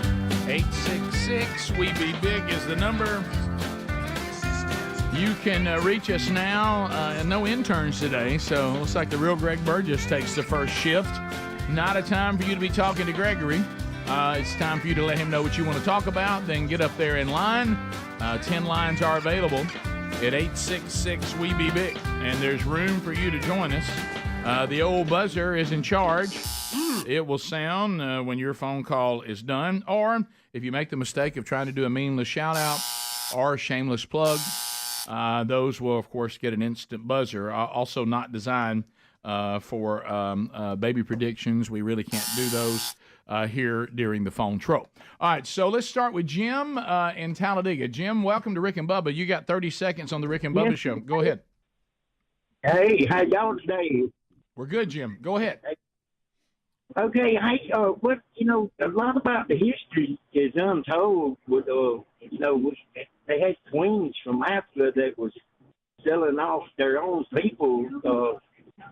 And anyway, a lot of the history's not told, and it should be told. Well, we've talked about on the show many times. Tell it all. Let's get history correct. Let's not sugarcoat it. We can probably learn from it. But tell it all exactly how it went, good, bad, and otherwise. And neither side, and no matter what your view is, no one should be allowed to revise history to make your point of view feel better, no matter what it is. History is supposed to be, here's what happened. Yeah. Right. It's supposed to be a telling of the facts. Yeah, we continue. Not a forming of the facts. Right. 866-WE-BE-BIG. Let's go to Earl in Butler. Earl, 30 seconds. Go ahead. Good morning. Hey, Dr. Bussey. Yes, sir. Did you see last week where Dianne Feinstein, her daughter has power of attorney over her personal affairs now? Yes, that is correct. Does she get to vote in the Senate for her now, or is that somebody? I mean, she still gets to vote. I don't think the daughter does vote. I don't think you can assign that. I think a power of attorney is just with legal matters. It wouldn't involve your vote in the Senate. She can't pay her cable bill. She don't need to be making law. Well, I think that's been a big topic lately, and I think you're correct, especially in her case. She's, you see she can't function. And, this turns into a Democrat-Republican issue. If you are unable to function, you shouldn't be there. And, look, we make pilots retire at a certain age. A lot of them are still very capable. I think we probably need to look at some of that for our elected officials. You would think that the constituents would be able to do that, but look at what we're getting, and it's on both sides of the aisle. And we got people can't make speeches. Right. They're having mini strokes. They're rolling in wheelchairs. It's ridiculous. I think we need maybe a turnover in generational power here on both sides. Barry in Alabama, 30 seconds. Go ahead. Hey, guys. Have you guys heard that McDonald's is charging for no ice? I haven't. No, I have not heard that. No. So will you get charged more if you ask for no ice? I went through the drive-through in Childersburg on Saturday, and they charged 20 cents for no ice. It seems like they're not giving you any condiments, no utensils, no napkins, and then they charge you for no ice. What else? It seems like to me that didn't even. How can you charge me for me asking you to do less? I think anything other than the standard has a surcharge to it now. I mean, this is all of these big businesses now. It is a nickel and dime game. Because more drinks going in there. Yeah, I guess so. Maybe that is it. I think you're right. Yeah, I do that a lot. I do know, and that's the reason. Okay. So it probably that is. makes sense. I do. Well, it makes sense, but because I'm freezing in the restaurant to begin with. Brett in Alabama. Brett, go ahead. 30 seconds. Hey, good morning, guys. Hey Rick, I'll be 60 here next year, but we've got the right at our age to ask any question or to, comment on anything, or say what we want to. But on that Stone Mountain tour, I would have drilled that tour guide and just put him through the test about, hey, wait a minute, I want to know what this stands for. Well, I kind of had some fun, and they could tell what I was doing. Yeah, they were on it pretty quick. Let's go to Tucker in Alabama. Tucker, go ahead, 30 seconds. Yeah, I was wondering if you guys had seen the fight this past weekend between the two baseball players for the Cleveland Guardians and Chicago White Sox. I did, yes. Yeah, I did not. Looked like more like a hockey fight. I'm gonna drop my glove and let's go. Yeah, it was pretty good. Y'all need to see that video. Yeah, we may look at it before we go today. Bubba, looks like it's one of the new guys, Anthony in Austin, Texas. Anthony, one of the guys researched the show and found it. Anthony, welcome to Rick and Bubba. Thank you, Rick and Bubba. Yes, sir. I got a brand new listener, and I start my man church group with Pastor John today at noon. That's fantastic. Thank you. Thank you for your appearance on Friday. It was moving. It was fantastic. Well, you're kind. How you like the show? I mean, did you start listening to it prior to my arrival, or just since I've been there? On Thursday night, when we knew that you were coming in, I did a little research. I said, "Hey, I know these guys from the Blaze," and then I pulled you up on YouTube and got caught up on the shows and all that stuff. And I've been up since 6 a.m. watching the show. Here we are on Monday morning with a cup of coffee. Well, we appreciate that. Yes. Very kind of Anthony, enjoy that, and let me know how you like the small group. I will, sir. Thank you. Thank you, brother. That's great. Yeah. Well, he's got to get up and get going. He got a lot of work to do there in Austin, doesn't he? He does. Andrew, Alabama, 30 seconds. Go ahead. Good morning, gentlemen. Hey, buddy. I wanted to ask, do you guys think that Donald Trump will be indicted over the January 6th fiasco?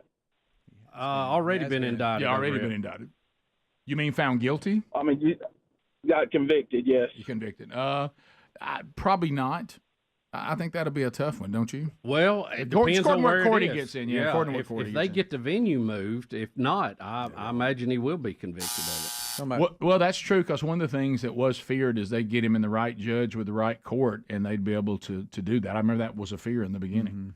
So, yeah, you're right, because it's a different time. It's according to where you end up now. Yeah. Depends on if he wins the election. Yeah, Kyle. Well, they're trying to get it done before the election, I think they will. Which can carry a penalty if you cannot serve. Yeah. So, I mean, they're trying to beat us to the ballot box. They really are.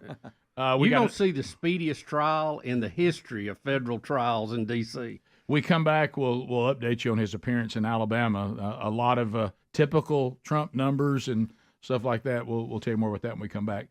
Kyle in Alabama, 30 seconds. Go ahead. Hey, guys.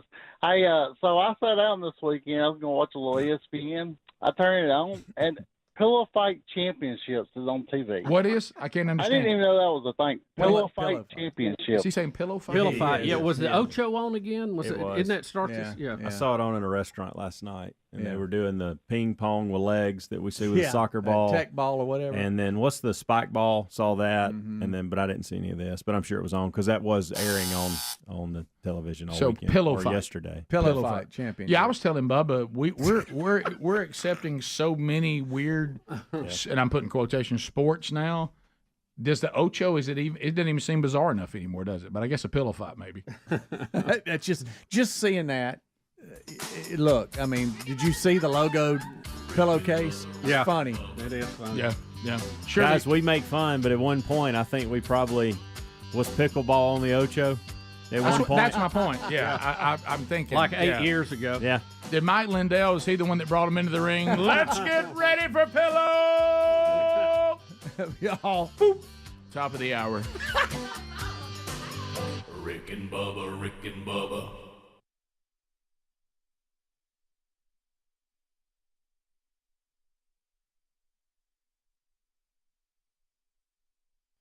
You think it's going to be one thing, and then it turns out to be something else. And I know now that baseball season has started, I know, Helmsy, you playing tennis, it's like you have to have half your closet in the car because you don't know how the temperature is going to change. Well, I keep a big Rubbermaid thing in there with just an assortment of clothes because you never know what you're going to have. You really don't. I mean, I went to tennis practice one day last week thinking it was going to be cold, like to burned up. Yeah. The very next day, I left a few things off, froze to death. I mean, it's incredible. And so you mentioned Saturday, and so we were at the ballpark Saturday, and the wind was howling through, and we were freezing. I mean, baseball absolutely. in this time of year is hard. And when you're on that bubble between 50 and 60, which is what it is in our part of the country most of the days, if the sun's out and the wind's not blowing, you're warm. Mm-hmm. Sun covered, wind blowing, you get cold. So you just never know. No, just you never don't. know. No, and it was cloud cover and a little windy, and so we were thinking one thing, but luckily we're not rookies, so we had half our closet in the car. And Tyler's apartment was around the corner, so we went and stole some clothes. So your son played this weekend? Yeah, right? yeah. They started this weekend, and then the other one for high school baseball, most start today, and so. And, of course, you don't get into baseball season without a quag. First day that we have multiple ones playing, JSU was supposed to go to Alabama and play, and that game's been moved to today. So now we have 3 games today. Yeah, sure. And just try. I mean, Terry said, "Welcome to baseball season." Yeah, we're trying to start our tennis this week, and, of course, it's going to pour rain. Have you know, seen what it's supposed to do? Hello, friends. This part of the country it's going to get wet, guys. Got a lot of water coming, it looks like. So I thought more of it was going to be today. Is it going to rain today? No, today's actually dry. Yeah, today's the day to get it in. The rest of the week for the Southeast is looking pretty sketchy. The next 3 days especially. Yeah. I mean, they were giving some rainfall totals that were. Oh, yeah. What? Say inches. I can't wait to drive in it. Yeah, that's gonna be good. That's fun. Little sleepy drive home. Huh? I don't know how. I told Greg this in the kickoff. I don't know how you do it, big guy. Do not know how tough. you do it. Well, Made the I did trip it for twice. a while. I really don't know how you do it this long. I gave up. I just gave in. Had to move. We had made that trip twice this past weekend. I looked at Terry. I said, "Just imagine Greg makes this every day." We'll be right back. Rick and Bubba. We were talking about everything that went on over the weekend, and Skunk Baxter, our intern, said that he had been doing some training with ESPNU over the weekend. So I had to hear about that. Skunk, what's up? Yeah. So Saturday I went and shadowed for ESPNU at the Alabama-Florida game. Mm-hmm. And so. Now, how did you get hooked up with them?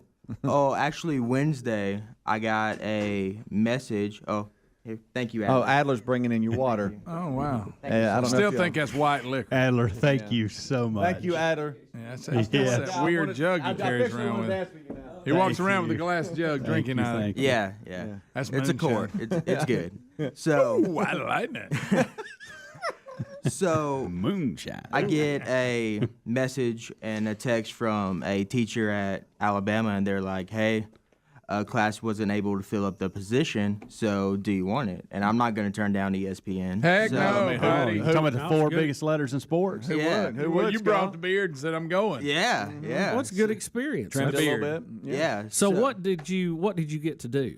Well, we went and we checked production meetings, camera meetings. We It's kind of a big deal.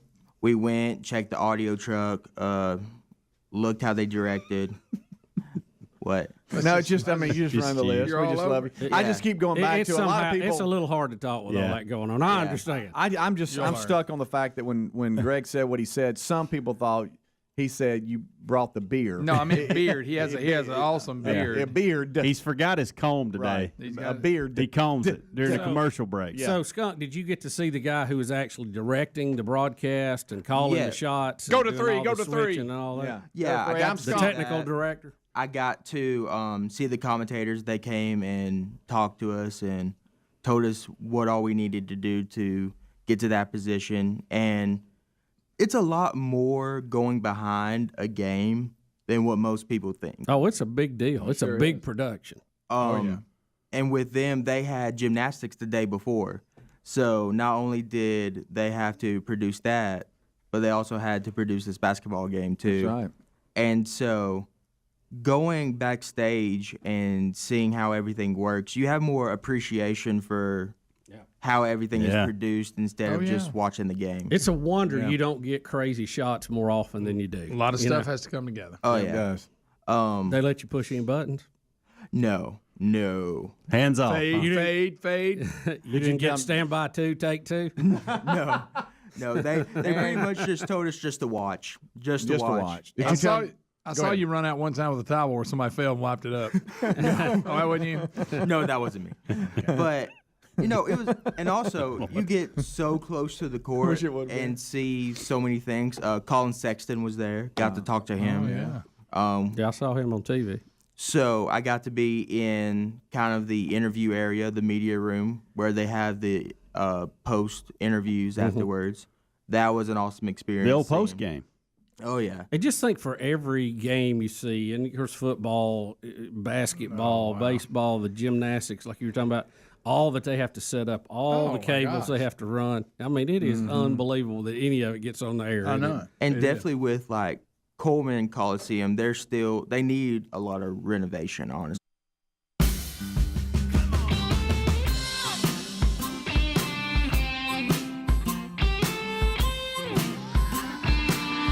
It's 6 minutes past the hour. Rick and Bubba Show. Thanks for being with us. Speedy, the real Greg Burgess, Helmsy, Eddie Van Adler. Team Rick and Bubba all here as we roll through another hour. We come to you from Sweet Home, Alabama, out to the rest of the world via all sorts of platforms, either live or archived. America's boldest radio stations, the Rick and Bubba Radio Network, there's a live option. Our YouTube channel, there's a live option. Our TuneIn app, where you can stream the show live, there's a live option. And then your archive options include the YouTube channel, our podcast channel, and the TuneIn app, playing full shows and archives as well. So you can get all the Rick and Bubba Show either live or on your own time. There's no excuse for missing even a minute. There's Bill Bubba Bussy back for another hour. Rick, glad to be here, and thank all of you for choosing to be with Rick and Bubba. All right, a couple of updates. So when we left you on Friday, we know that Trump, with all that's going on with the indictments and all this, that he made his way to what we felt like it was his place of solace. We talked about anytime Bubba and I took a little heat from a consultant or some sort of protest, he would just go put on his Rick and Bubba softball jersey and walk around the local malls. Right, make me feel better. So people would make a fuss over him, and you go, okay, there are people who like me. So Trump fled to the solace of Sweet Home, Alabama, and it looks like Bubba, he set all kinds of records. Mm-hmm. Yeah, it was quite the political rally. There's a lot of colorful sound bites. Rick, and according to most of these reports, some of the donors paid as much as $50,000 just to sit at a table near Trump and have their pictures taken with him. I think that's pretty standard in a lot of these events. Yep. At the end of the night, the Alabama GOP had raised $1.2 million in contributions, and according to some published reports today, a new record. Wow. So, and then you said also, as far as all the politicians that are state politicians in the Republican Party, did I hear you say they all endorsed him? All the congressional delegation that are Republicans did, and the lieutenant governor, and it looked like it was just a big night. Did the governor endorse him? I did not see the governor listed per se, but I don't know if that just means she wasn't in attendance or what. Right. Yeah. Trump offered a number of pieces. Maybe some of the people there would let us know of information of what he would do if elected. The one statement that brought the most applause, and this will really resonate with Alabama residents, especially those that travel up and down 65 that goes north and south. This. He promised to expand Interstate 65 to 6 lanes from Huntsville to Mobile. I love that. and said he would do it day one. Day one. Day one. Of course, he said we were going to get Space Command too, but so sometimes people come in there and stop all that. But to set it right here on the show. That ain't over, Rick. Right. So I love that he realizes everybody here hates. He found the one thing. I-65 gets bogged down during the summer season and spring. Yeah. He said day one, I will expand it to 6 lanes from the top of the state all the way to the bottom. Yeah, in our state, there's been a little bit of a debate going on about it because the transportation department was trying to build some more infrastructure on the west side of the state. And our lieutenant governor was one to point out that we need to clarify the main artery and improve it before we get off on some of these other projects. So there's a little bit of debate about where the priority should be in the traffic. Well, speaking from someone who has property south of here, that the best way to get there from point A to point B, and will soon be living there, it is a real problem when you're trying to plan your way, not on vacation, just to go home. And there's a number of people that commute from the city to these outlying areas, and 65 is the direct shot. And when you get to lake and beach season, when people are coming from all over the country, all down that same route, and you're like, I'm just trying to get home, and it took me 2.5 hours to get home on what should have been a 30-minute ride or a 20-minute ride. The interstates really are the car version of commercial airlines. You just never know. Right, and you're talking it could be smooth, or you could be out for a while. And people that grow up and live in L.A., Atlanta, and all this, and Austin, where Dallas, that are accustomed to that hey, a commute for you is going to be an hour. But when you have people that live in a culture where that's not the norm, and then it starts becoming something they have to deal with, it's a little. I had the friend that just tried to get back from Orange Beach. Took him 8.5 hours. Yeah, well, I-65 is the only north-south interstate we have through the whole state. Right. And then it filters in through Tennessee and up through the whole Ohio Valley. So anybody going to the Gulf Coast goes down through that way.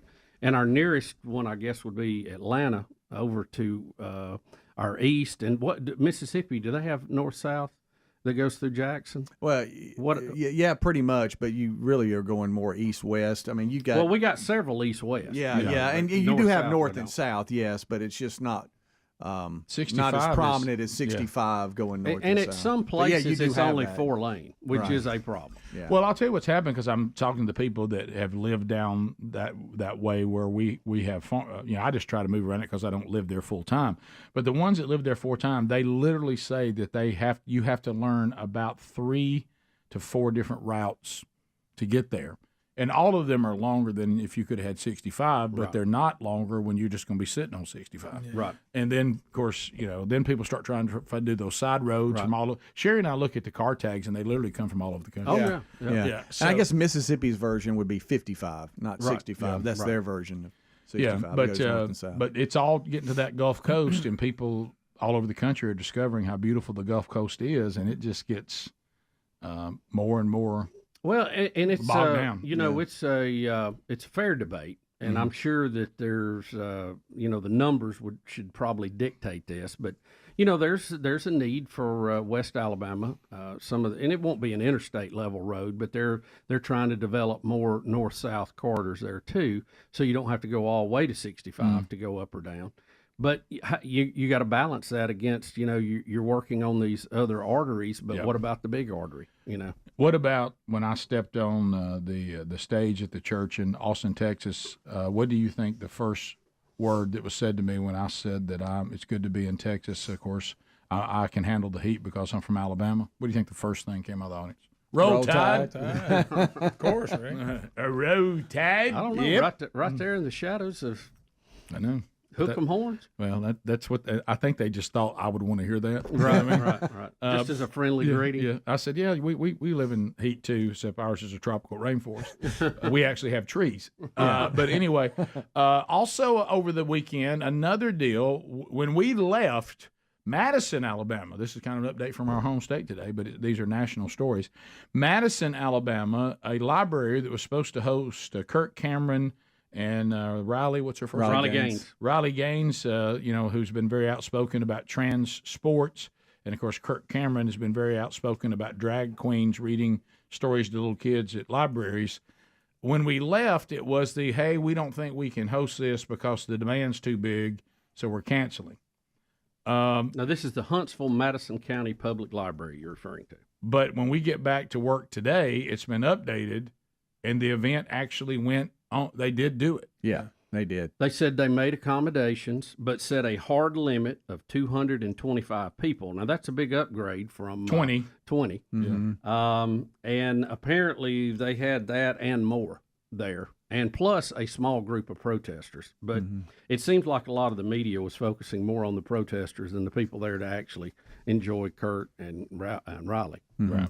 So the police prevented the crowd of protesters from disrupting a story hour, just as they would not let people that would, if the drag queens were coming and people were disrupting the reading, they probably would have told them, you can be here and protest, but you can't disrupt the reading. Yeah. So they offered Kirk Cameron and Riley Gaines the same protection. So, but you kind of see with the protesters on why this library suddenly was like, oh, we didn't know so many people were going to come here. It's not that we're against it. How about this? They didn't want to take on it because they knew there'd be protesters, and they tried to get out of it, and they got busted. If you could accommodate 225 people, you could have done that from the very beginning. Well, I think a lot of it. If you had made to arrangements, do, apparently the arrangements were available to you. I think the library changed their mind after they received a letter from the law firm First Liberty Institute that said the library system, saying after the library system tried to cancel their event, they said they were prepared to vindicate the violation of their client in civil rights of their civil rights in court. Yeah. Mm-hmm. Yep. See, everybody can play at this game. So you're better off to say, look, we're just a venue. We understand there may be some demand. You should, at the very beginning, said we limit it to 225. We can accommodate that. But you tried to play this thing that you could only do 20. None of us believed that. Yeah. And you got yourself a little letter, and you realized, hey, maybe we need to go for it. Yep. And you did, so it went off, and they did it. We'll be back. 866-WE-BE-BIG is the number. More Rick and Bubba next. Rick and Bubba, Rick and Bubba.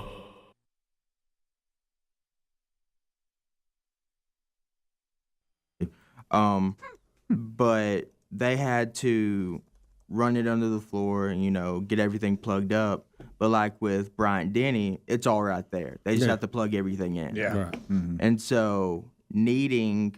If they'd let football practice in there, they might get it fixed. I know, right? They call me, yeah. And they told us that, some games you might have 3 trucks there. Tournaments, might have 3 trucks. But this one was just a one truck type of deal. And to fit all that equipment into one truck. It's amazing, isn't it? Yeah. Pack it up, head to the next one. On your credential ID, did you put skunk? No. They already had it out there. And so, Skunk City. Skunk with Rick and Bubba? Yeah, that would have been nice. Did you say call me skunk? B-A-B? No. You don't have to say it. Everybody gets it. Yeah, we got it. And if the ones that don't, they'll come later. You want me to say it? No, because you're itching to. You won't do it. So it was a good experience. You learned something. So it was good overall. Yeah, they paired me with the audio guy, and let me tell you, a lot of buttons. A lot of buttons. Did you go, what's this do? Oh, Yeah. So like how many audio channels were they switching for a basketball game? For a basketball game, he was mostly just dealing with like 4 or 5 lines, really. But he had like 70 set up for certain things if he had to switch to it. Right. Well, they have to have enough capacity for whatever they're doing. Yeah, and that's still a lot to keep up with. And see, with this certain truck, they rented it out. Like well, most of the uplink trucks are a different service. Yeah. So for every game, they're going to have to label everything and then figure everything out when it comes to that. But they would rather use the actual Coliseum's kind of production area. But with all that, they are not able to. Yeah, well, they have to be able to do it either way. And to me, the uplink has always been amazing. I mean, they're hitting a satellite up in space and bouncing it right back down. They have to have the level right going into it, and they have to talk to the control people that's getting the telemetry back from the bird. I mean, it's really a complicated thing. I mean, that hadn't been around all that long. We remember when Elvis did it first from Hawaii. They had some technical problems. Yeah, and they had problems with that. They did. And like the higher you are on the kind of hierarchy, the more voices that are in your head when it comes to people you have to listen to have to keep up with what's going on. Now, be careful saying voices in your head. People sometimes will take that wrong. So. Yeah. Did you walk out there with a little swagger, like a little skunk swagger? Yeah, I did. Yeah. Like, hey, how about that? Yeah. Huh? Did you get on the court and take a shot? No, but I did touch the court, though, with my foot. A little tip right there. I'd like to see you take a 3, just one. Me too. We'll be right back. It's the Rick and Bubba Show. Rick and Bubba, Rick and Bubba. Speedy, with it being so much trouble with right it being now. President's Day, yeah. I think we should have a round of Know Your Presidents. Oh, do you really? Yes. Yeah, sure. Oh, okay.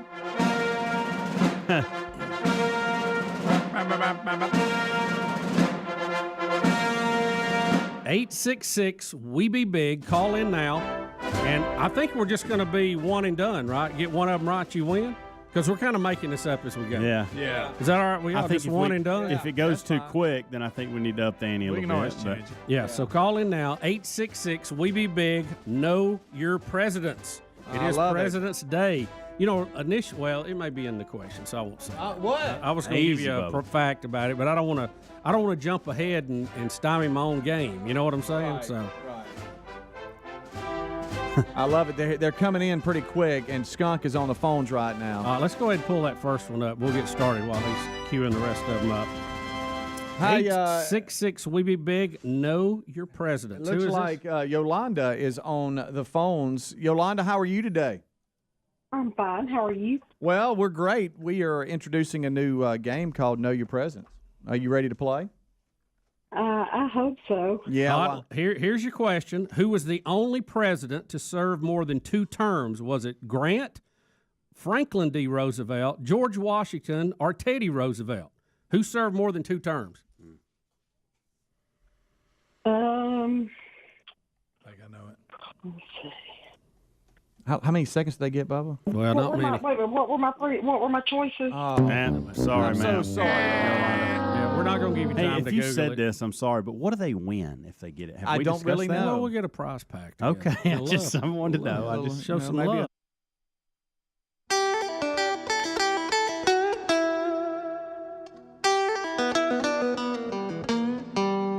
We're back 21 minutes past the hour, reviewing the stories from the weekend, taking your phone calls, and we'll get to some more of those before the day is done.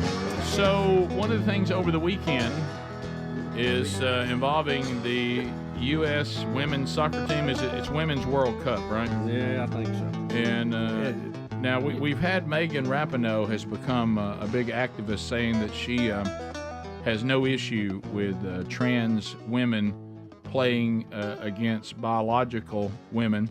I'm sure she's one of these when we talk about climate change. Maybe if we'd have had a trans player, they'd have made that kick. I know. Well, I'm saying that I'm sure she's one of these. If we talk about man-made, if we have man-made climate change, she'll probably scream, "Follow the science." Right. But anyway, so as Bubba said, if they had a trans member on the team, maybe they would have made this penalty kick. Now, remember, Megan Rapinoe conveniently will not have to play against trans athletes since she's retiring. But anyway, so here we go. Is this the loss? Did they lose? This is her kick. Oh, a little high. Oh, that was a choke city. I mean, oh man, that was Is right. Choke City is right. Goodness. That's not even close. I mean, the goalie didn't. She have went to do way anything. over the goal. Yeah. I mean, you got to keep it on the ground, though. Yeah. I mean, a little lower. So it came down to the last kick for Sweden, and it was close. Yeah, the girl that kicked for them hit the top post, and it came down just inside the line. They looked at it. Took about a minute to see that it did cross the line, so they get the win. So before these kicks, so the Swedes won. Yes, it was 0-0, right? Yeah, of course it was. And you go. I've kind of been seeing the headlines. Did we ever score a point? It seemed like all of them were 0-0. We were having soccer, last week, wasn't it's it? a good guess, brother. Yeah. It is soccer. Mm-hmm. So. Yeah, anytime that somebody said, "Can I predict a soccer score?" And when I really get crazy, I'll say 1-0. Based off that, runaway. Based off that would have put it away too. Look. Oh, I know. Yeah. Oh, boy. That would have clinched it. I think. I got a problem with a smile. I've done that before. Look, you just can't believe it. You can't believe it. You just can't believe it. I've hit a shot or something that went, and you just kind of You're laugh like, at yourself what like, what an in the world? idiot I am. You Just know? recently, I hit one in the water off the tee box, and I did that. Yeah, that's a common response. As long as no one says I'm no fan of hers, but I don't think that's okay. Hanging out. Yeah. Well, what I'm saying, I can't believe it. What I don't want is for anybody to say, "Don't worry, it's okay," because it's not okay. No. Swing and a miss. I mean, never had a chance. Now, do you have an interview with her afterwards? I do. That was her last moment as a professional. That's her last moment. Isn't She's it? leaving it for the trans athletes now. They can have it. This is her in 2019 when they won. What do you have to say? What do you deserve? You deserve all of it. I deserve everything. Well, I deserve everything. You got it. Here is her. Is she drinking there, saying Yes. I deserve to get Yes. this? Yeah. Sound a little drunk. Yeah. Here's her post. Same hair. Post-loss interview. Is there a memory that stands out to you right now in this moment? Yeah, the ball going over the net. I mean, smiling about it. I mean, probably equal pay chance after the final. And I think, they were saying equal pay, but could have been saying a lot of things. I think this team has always fought for so much more, and Men and that's women. been the most rewarding part for me, of course, playing in World Cups and winning championships and doing all that. But, to know that we've used our really special talent to do something, that's really changed the world forever. It hadn't. Talking about men and women soccer, equal pay.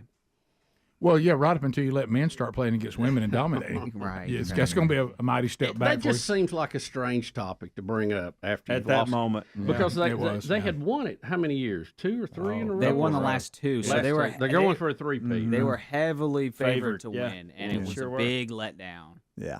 Didn't make it past the 16 round. Yeah, that was a round of 16. Thank goodness for equal pay. Yeah, we got that. Boy, you're talking about in this moment right there, too. Unbelievable. Yeah, I mean, I would have been honest. I would almost made fun of the question. Yeah. Well, if you want to ask me what I'm thinking about right now, I keep seeing the ball. I keep going over the top of the net into the crowd. Yeah.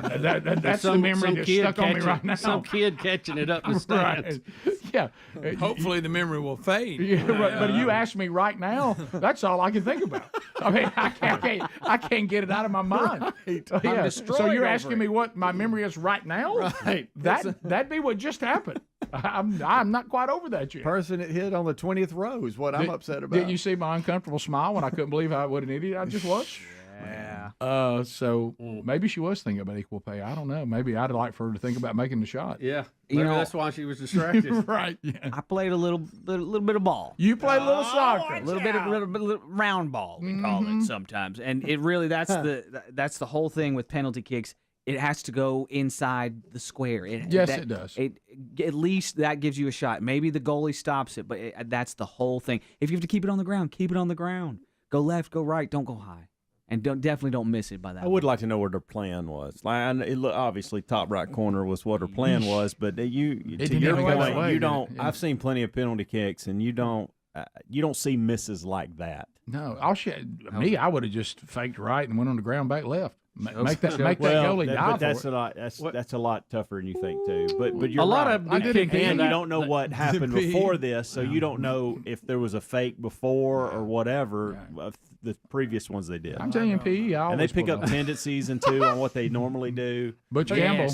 You remember everybody putting together when Biden fell over the sandbag on the stage? Somebody's put together her kick, and it's traveling through there and hits him. He falls. I love those. I can't get enough of those, by the way. If they could just now have Trump kicking it, Right. which they will. They will, by the way. Of course. Look, Bubba, it's traveling. It was good from 62 yards. I can't get enough of those. I can't get enough of those. So right now, tell me of all the World Cups. Tell me what memories on your mind right now. That's me losing this one. It's sailing over the top into the crowd. And next question. And hit a guy in row 6. Right. That's all I can think about. That's what I'm thinking about. But I'm thankful about equal pay. Biden did tweet out, U.S. women's team, you've made your country proud. Congratulations on the incredible run.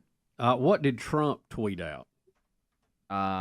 Let me see. But see, that shows you right there. You need to check that one too. You've won it the last 2 years, or the last 2 times it's come around. You're heavily favored, and we're talking about it's an incredible job. It's not an incredible job. It's not at all. Based on your own standard. Hey, you disappointed everybody. Yes, that's the opposite of proud. It's not incredible based on you as your own standard.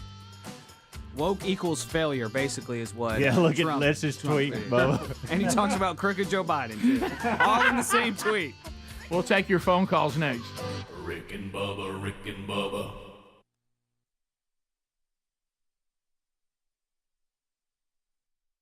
Yeah, a little bit of love that way, maybe? Huh? We don't know. We're making it up. That's what I love, but that's why I'm asking. You're right. That's a valid question. I don't even know how many seconds. Now, they see got. what I like about the game. I'm gonna say 5 seconds. Speed. We're gonna give them. Oh, we're a going list 5. Okay, yeah, it's quick. It's Yeah, quick. I love this. All right. Yeah. Who was the only president to serve more than 2 terms? That was Franklin Delano Roosevelt. Yep. He served for 12 years. As a matter of fact, after that, that's when they put the limit on the terms, wasn't it? So, look, I'm a Chinese. there you go. I knew that one. Yeah. There you go. I knew it. All right, let's go to Jeff So there.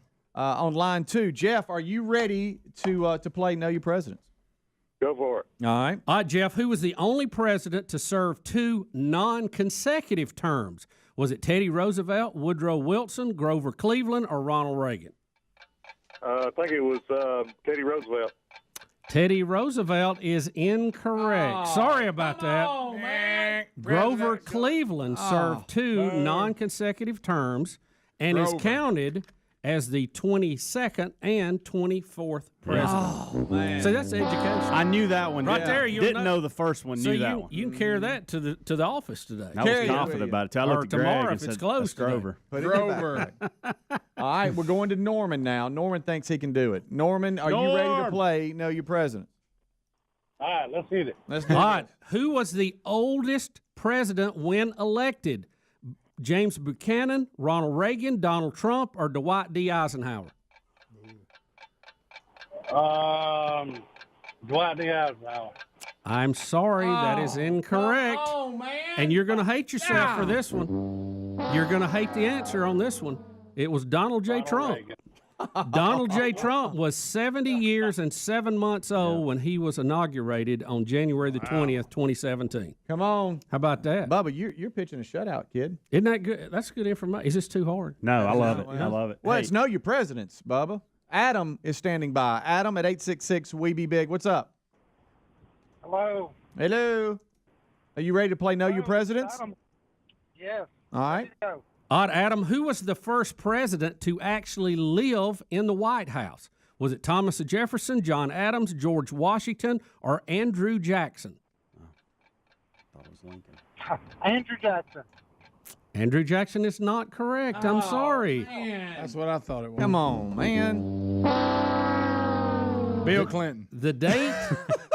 No, he was the one that. Oh yeah. there's something The else date historic was about the White Saturday. House. The rug. Yeah, the date was Saturday, November the 1st, 1800. John Adams became the first president to actually take up residence at what we now call the White House. I thought it was Lincoln. Speaking of John, let's go to a John. Yeah. John. That's the Lincoln bedroom you're thinking about. Let's go to John. John, what's up? Back Isn't to that Clinton. wonderful wheel? That's what I was saying. So you ready to play Know Your Presidents?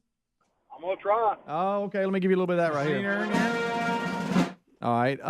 Y'all, I've got a word in this one I can't say. Oh, then well, this that is makes awesome. it even better. Fired All up. right. Y'all all know this one too. Who was the first president born outside the contiguous United States? The what? Oh, wow.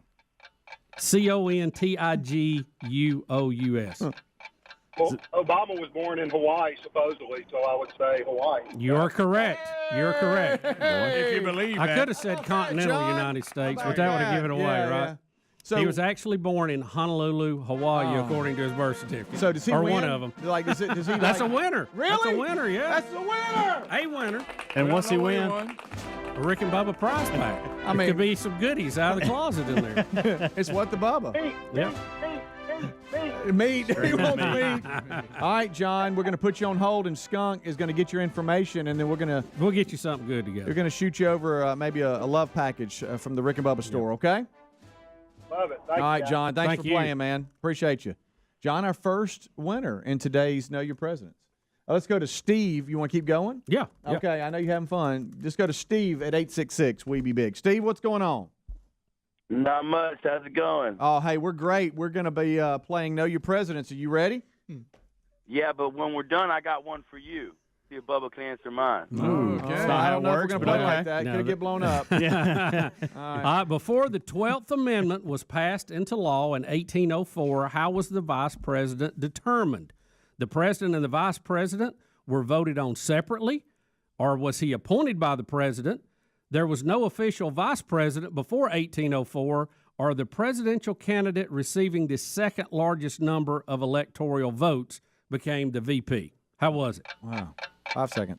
I would say there was no official vice president. that hurt. Bubba's trying to That find is out. correct. Oh, okay. Sorry, buddy. If he would have got it right,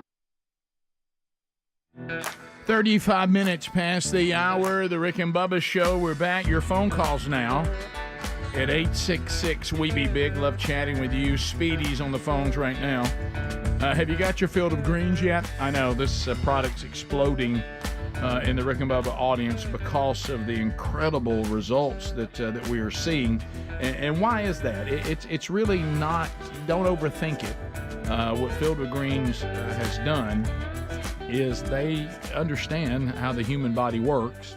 And each fruit and vegetable they use medically selected for a specific health benefit. Some support vital organs like the heart, lungs, and kidneys. Others support healthy energy. Others support your immune system. And so, we all eat stuff on the go, and we kind of have an understanding of this, and we try to make it happen, but it's so difficult. And with fieldofgreens.com, your body's getting what it desires and what it was designed to run on. It's really no more complicated than that. And the results, my doctor is thrilled. I'm reading emails from others, talked to a guy yesterday at church about it. So why don't you go get yours now? fieldofgreens.com. If you have any other questions, you can certainly ask me. I'll help you. Get 15% off using the promo code BUBBA, and you can also find their link at rickandbubba.com under the sponsors button. To the phones we go, 866-WE-BE-BIG to Mount Olive. Ken is standing by. Ken, thanks for your patience, and welcome to the Rick and Bubba Show. Hello, fellas. How are y'all this morning? We're good, Ken. Good. I was kind of giving Speedy a quick version, but I turned on Fox News yesterday morning to watch the local weather, and of course they had the crazy soccer stuff on, so I left it on, just waiting on the play and for the news to start. But there was commentators on there. There was a guy on each end. There was two girls in the middle. I don't know who they were because I don't follow soccer. But buddy, they were frustrated over that game because I thought them guys was going to come to blows. They started kind of shouting at each other across the desk. I don't know if you can find that, but man, you need to pull that up. Yeah, I'm with you. I wasn't familiar with that. So Ken, they tore up about it, huh? Ken. Oh yeah, they was tore up. How old are you, Ken? Do you mind me asking? I'm 63. Okay.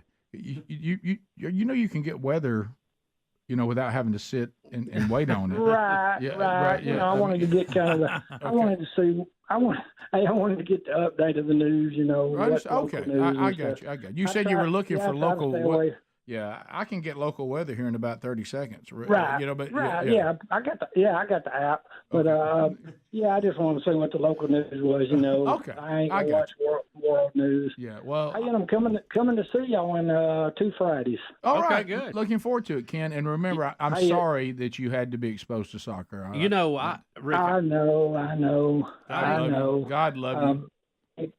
Yeah, and too, it's been, I guess, when did y'all close down the golden ticket seats? Was it 2020, spring of 2020? Yeah, summer of 2020, yeah.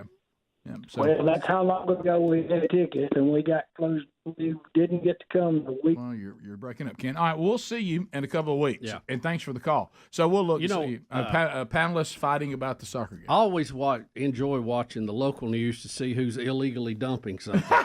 And then the network news that follows just to see what tragedy that I will have trouble living through during that night. That's so good. I have never seen so did many you talk dumpings. To Span about yes, that? I did. That's I did. I couldn't help but ask. Let's go to Randy in Huntsville, 100.3 The River. Randy, go ahead. Hey, Biggins, how are y'all? Fired up. Hey, got one for you on the library event when they canceled it. I guess it was on Thursday or whatever. The organization, the Kirk Cameron, them released a video back to the library on Friday. It came from the American Library Association, telling the public libraries how to get out of events by claiming all kinds of stuff, including the area is not big enough, use the fire department and the police department as an excuse. This came from the government, the American Library Association, on telling public libraries how to get out of events and to basically cop out of it without saying they were. And then that group forwarded that email back to them and publicly released it, and then they were allowed back in after. That part of the story I have not heard, but that doesn't surprise me. Well, they were also under threat of a lawsuit too. So. When you have good ones like us, all of us could see that you're not going to agree to have Riley Gaines and Kirk Cameron come to Alabama at a library and claim you can only accommodate 20 people. Now they were saying that's what they told them to begin with. Yeah, but no, I'm talking about none of us believe that. No, I mean, that's not that's just didn't. That was they really did a bad job. That thing stunk to high heaven when that was thrown out there. And of course, immediately when they felt pressure, they were able to accommodate 225. Right. Seemed to get it together then. All right, we'll continue. What does that tell you? Yeah. Carissa was there in Athens, Alabama. Hey, Carissa, welcome to Rick and Bubba. Hi, thank you. Good to talk to you. It's our pleasure. So a little bit of background on that was this was a nationwide See You at the Library thing. So over 300 libraries across the nation. So originally it was just going to be a little story time with a local person reading the book, which is why I think she estimated 20 people. But she did reserve the larger auditorium. Then at some point in the last few weeks, they picked Madison as one of their 3 locations for the day. So then, of course, a lot more people are coming. So it was out of a courtesy that she called the library to give them a heads up. But the original capacity listed on the wall was 361. And when the library found out, they did talk to the fire and the city police and everything and reposted a new sign that said 225 was the maximum capacity. And then said they had to cancel for us and stuff. So as it turned out, as you know, they did allow in 225, but a church stepped up with an auditorium that seated 1,000. So there was an overflow location, and Kirk Cameron and Riley Gaines did come over there and did a second story time. So we really appreciate the effort that they went to because they still had another place to go afterwards. Sure. And it was a great event. It was peaceful. The protesters were kept to the street and in front of the library. And, of course, they couldn't go to the church because that was private property. But it was a wonderful event. It was just a great thing to be at. Well, there you go. It was. Now, Riley didn't swim to the second event, right? No. Did she ride over there? You're talking about down the Tennessee River? Right. No. We've had Kirk on several times. He's super nice guy. Did he mention fried bologna since he was in Alabama? Or did he mention pink eye? Yeah. You remember he had pink eye when he came once? Jackie in Tuscaloosa. Jackie, go ahead. Yes, I was calling to let you guys know. You pronounce her name Megan Rapinoe. Yeah, whatever. I thought it was Rapinoe. Are you there? Yeah. No, it's Rapinoe. But also, my niece was on the other 2 World Cup teams that they won, and I know you guys don't like soccer, but there are some very, very good Christian girls on that team, and it just really breaks my heart when y'all dish on them all the time. I know you don't like soccer, but those girls get the bad rap for the people like Megan Rapinoe. So just know that there are some really good Christian girls on that national women's team. And my niece right now, her professional team is in Kansas City, and there are some really good Christian girls on her team also. They lead Bible studies and all kind of stuff. So there's some good girls on there that are trying to do some good stuff. I wish they would step up, not let the others be the spokespeople. So to speak. Absolutely. Well, but see that's the thing. The media, the soccer people that are for like Fox, the guy I was talking about a while ago, they don't go to those girls. They go to the people that are like Megan Rapinoe and the Cardi Lloyds and all those kind of people that say things about soccer. About the United States, whatever. So, but the ones that are the good girls, they don't get the spotlight. Can I ask you a question? You said is it your nieces or your cousins? My niece. My niece. So, yeah, I understand. And she plays professional women's soccer now. Yes. She's on the can. What kind of money can they make doing that, and how are their crowd? I'm really out of the loop. I'm asking the straight up question. I don't know anything about it. Well, I don't know what she makes professionally. She does really well. But her endorsements are her big thing. That's where the money is. She has a lot of people. That she does endorsements for that she makes money for. But personally, I've never asked her what she makes, but she makes a really really nice living. So I bet. Yeah. But she does have a lot of endorsements from other companies. So that's a big thing for her. Do they have most of the others. Do they play in front of pretty big crowds? Yeah, they do. She was in Chicago at the Red Stars before she went to Kansas City, and they're it's according to different parts of the country, are different, but all the ones I've been to there and in Kansas City, there's big crowds at all of them. Yeah, it's a very popular game. There's no doubt about that. I mean, you've seen. Well, that. it's not a normal game. Most people don't like it, but I just wanted y'all to know that there are some really good Christian girls on those teams, and they need prayers too, because they're the ones that's getting real cute, and to the point there's some that have left because they couldn't, they wanted to play but they just couldn't stand because they get ridiculed like everybody else. So you got to have tough skin, but it's just they need prayers for what they do every day, because they have to go out into that, and so the Megan Rapinoes need to go ahead and retire and let the good girls take over. And what team does she play for? You said Kansas City. What's her name? Can you comfortable giving her name? Her name is Morgan Bryan. Okay. And it's the professional. I don't know what they are. It's in Kansas City. She's been there. She moved from Chicago Red Star. She's been there about 6 months in Kansas City. Perfect. All right. You don't have swag from the team? I do, but I just have one T-shirt because I've only got to go to one game, and I don't even know what they are. I don't even know what they are. I understand. Yeah. Well, look, I'm really just asking questions, trying to learn more about it. Well, I'll Google it here and find out. Well, the Lord and Savior they serve told them, if you decide to follow Him, you're going to meet adversity. That's part of it. So they should probably look at that as a good sign that they're doing it well, because He said, "You follow me, everybody's going to hate you." 14 minutes to the top of the hour. We'll be back. Rick and Bubba, Rick and Bubba. We're going to allow him to ask his question. I think it's who came in second. Yeah, it's who came in second in the electoral votes was the vice president. Look at you over there. Passed in 1804. They changed the system so that the electoral college voted separately for president and vice president. Yeah. How about the question was so long I stopped listening? Electoral. Yeah. Electoral, not Electoral. Yep. Electoral. It's real close. Still can't. It's real close. So good. That's a tough one. Look at how you let old pal ask his question, Speedy. It's close. No, that's the whole point. He had to get it right. He had to get it right first. Come on, Greg, keep up. All right, let's go one more. All right, let's do this. Let's go to Jessica at 866 We Be Big. Jessica, how are you today? I'm great. How are you? Oh, we're great. Okay. All right, Jessica, which U.S. president signed the treaty to purchase Alaska from Russia?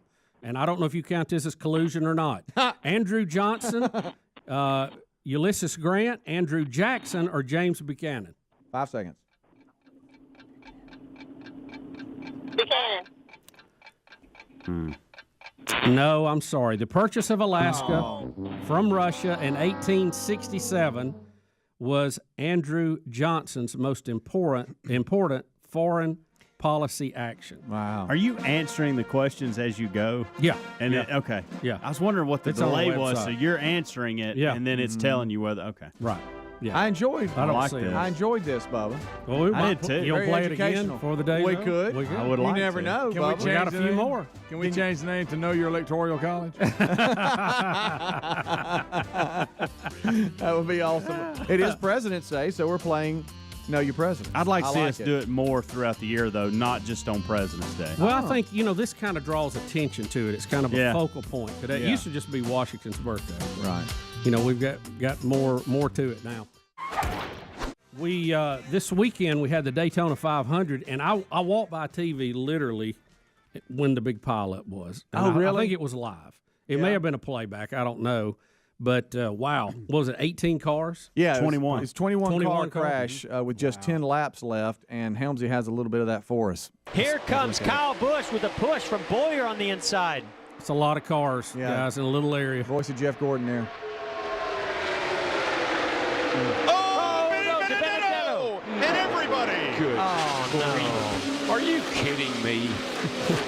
This is big. Wow. There was it. Look at the carnage. Cars everywhere. Just smoke everywhere. Can't hardly even see. It just reminds me of the Clash. Same type of carnage that we saw where these cars were going everywhere. A lot of damage as they all got to turn 3. Well, that ruined everything. Night. I know. Look at that. I know the drivers are competitive. The fans like to see crashes. They don't want anybody to be hurt, but they like the excitement of it.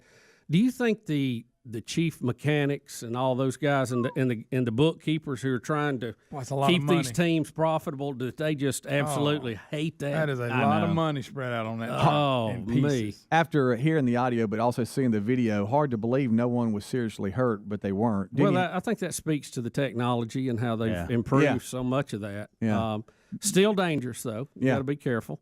There were 5 crashes in the last 20 laps. Took forever. Yeah, Denny Hamlin ended up winning because it took forever to clean this one up. 30 minutes. And then they get started back and they wreck about a lap after that. Then they clean it up and they start back and they wreck again. Well, I mean, think of the number of wreckers you need just to get that mess off the track, not to mention all the parts. Yeah, and then we got to dry it up, all the fluids. Yeah. You can see that collapsible wall there on the side, which is a key safety feature. Yeah.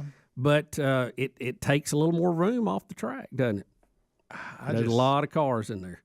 A lot of the guys' days were ruined with that. As Darrell and Jeff Gordon were saying, hey, things change now. But Denny Hamlin, something else. But Denny Hamlin ended up winning. So they finally got done. They finally did. After a bunch of restarts, they finally finished it. I had it on in the background, and I was out of the room, but Terry, just screamed, oh, my gosh, that's a bunch of cars. Everybody's crashed. A lot of cars. Ran in there and saw the replay. And I know, Helms, you were hoping you could see it, but you had to leave. Yeah, I was excited because I had such a busy weekend that I forgot it was on. Yeah. And I'm trying to give Greg, you'll be proud. I'm actually trying to give NASCAR a little bit this year. Yeah. Watched the documentary Saturday night on Gordon and Earnhardt that was excellent. Yeah. And so fired up about this, forgot about it, and walked in with 12 to go. And I looked. Me and Braden were fired up, pumped because I thought, well, here we are. We're going to get to see. And, of course, I didn't get to see the last few laps because it took 40 minutes to clean up 2 wrecks. Did you see on that footage you just showed?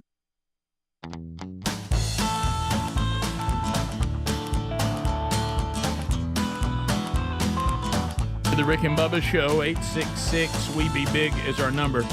So, Bubba, Googling professional soccer players for women, highest paid person for one of the teams was like $46,000.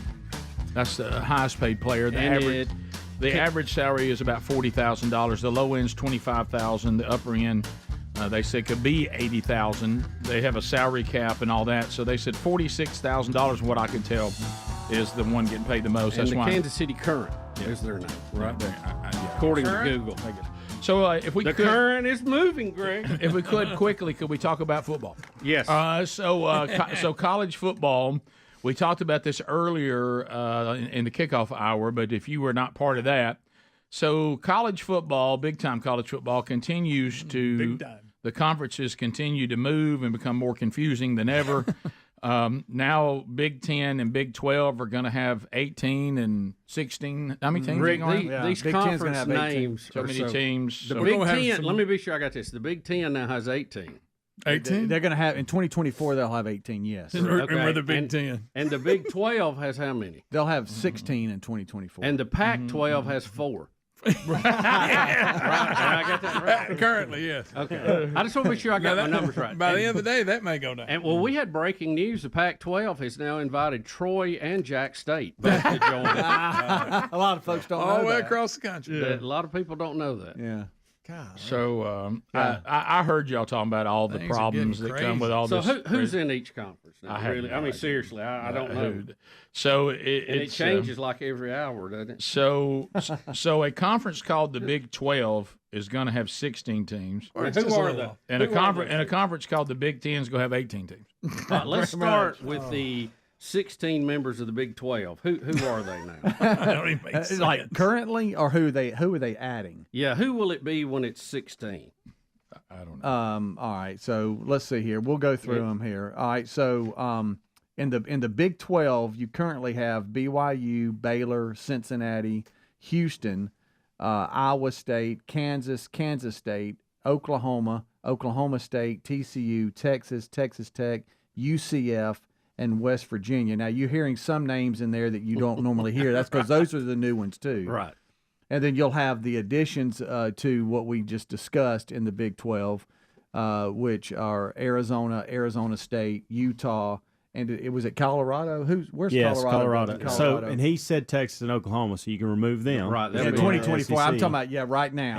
And then adding the ones, it gives it 2 more than they currently have. Right. And then Big Ten just added Oregon and Washington, and they currently have Indiana, Maryland, Michigan State, Michigan, Ohio State, Penn State, and Rutgers in the East. And in the West, it's Illinois, Iowa, Minnesota, Nebraska, Northwestern, Purdue, and Wisconsin. And you have to add USC and UCLA into that as well. Correct, yeah. And now Oregon and Washington. Let me. I know you addressed this earlier. I can't. Sorry, Pac-12. I can't imagine. Well, okay.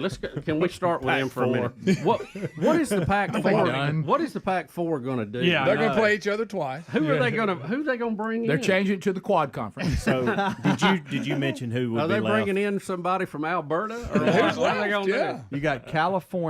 I think they got the Akron Zips. Oregon State, Stanford, and Washington State. Right now, the only 4 that will remain in 2024. Yeah. Well, how did this happen? How did the Pac-12 let everybody get away? I think it has to do with according to the story, Pac-12. is that they just don't have that TV deal done, and I think these other conferences do and are offering so much money. So it's the all Apple about streaming thing didn't fire them up. Not. I don't know. Let me ask you this: when Oklahoma and Texas decided to go to SEC, at first, it's got league rules or whatever. It's got to be 4 or 5 years, or you pay this astronomical amount of money. Mm-hmm. I haven't heard any of that. I hadn't either. Do they? How much do they have to pay to be eligible next year? And they're saying next year they're going to play, right? Yeah. Yeah. I'm not hearing, but when Texas and Oklahoma left, you heard all that big money. Because remember, at first, it'll be 4 years. Right. And then they come down. Well, if they pay this extra. To your point, Greg, you're hearing this remember when Florida State's, I don't know if it was president or athletic director, spoke out last week about the potential of them actually doing something. You talking about a buyout. There's an exit fee that's $120 million, and that doesn't even include this not grant, but this thing that has to do with TV rights to 2036. Yeah. So and you're right. You're not hearing it with the Pac-12 team.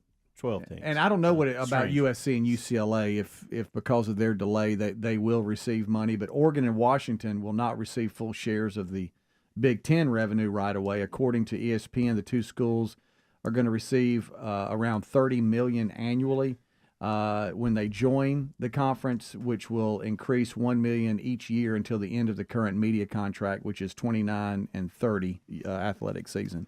So it looks like they're going to get a little bump each year, but they're not going to get full revenue. So I understand how you could make this work for football, even though your travel budget is going to go through the roof if you're UCLA and USC, right? Mm-hmm. But for all the other sports that have to, and I'm not even talking about really basketball or baseball, but everything below that, this has to be a nightmare. Yeah. Well, that's what we were talking about earlier in the kickoff hour, and you're even seeing this. We do this where we don't have a conference regular season, so we don't go to New Mexico or Sam Houston or wherever, Western Kentucky. We can do that if we choose to do, but we don't have to. Right. And so that's what you're going to see. You're probably going to see regional that play even and then in a baseball. tournament at the end of the year. Where USC, instead of coming and playing in the Big Ten schools every week in and week out, they'll probably just play regionally, make their schedule, and then have an end-of-year tournament. So they'll end up playing the teams that they were in a conference with. Correct. And we will too. Like it's just the end of we did it this year with UAB. We didn't play. And then they'll finally go, we ought to be a conference. Yeah. Crazy, isn't it? I read in the commercial breaks, and you were talking about this, and they said that the 4 teams that are left in the Pac-12, California, Oregon State, Stanford, and Washington State, could possibly, this would be almost a downgrade for them, but the Mountain West would make sense for them. Now, they're not going to have the operating budget that they do now with this, but that would actually make a little sense geographically, and they would be the better teams in there. But is that Boise and people like that? It's San Jose, San Diego, New Mexico, Nevada, Utah State, Air Force, Boise, Colorado State, Fresno State, Hawaii, Wyoming. Yeah. Geographically makes sense. Yeah. Top of the hour. Rick and Bubba.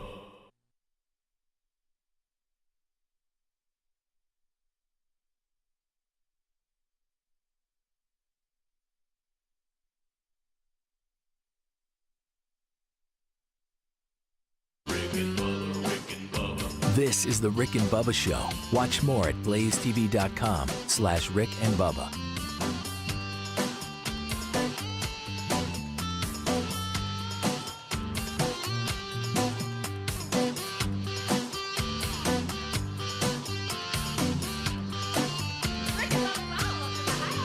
Rick and Bubba, Rick and Bubba. Number 13, the 13 car, I don't know who that is. He was so far inside trying to get out of that. It looked like he could have gone by the concession stand. It looked like he was driving through the infield somewhere. Golly. But you got to do that to get out of the way of all that. Wow, what a mess. It's bad when the announcers, they can't see the numbers on the top because there's so much carnage. I don't know who that is. Somebody's on top of somebody. Yeah, that video is awesome. Yeah. There's people in there, by the way. I know. Think about that. A lot of sparks. Close your eyes and hang on. Yeah. Wow. I saw where Joe Gibbs said it was the most emotional and biggest win.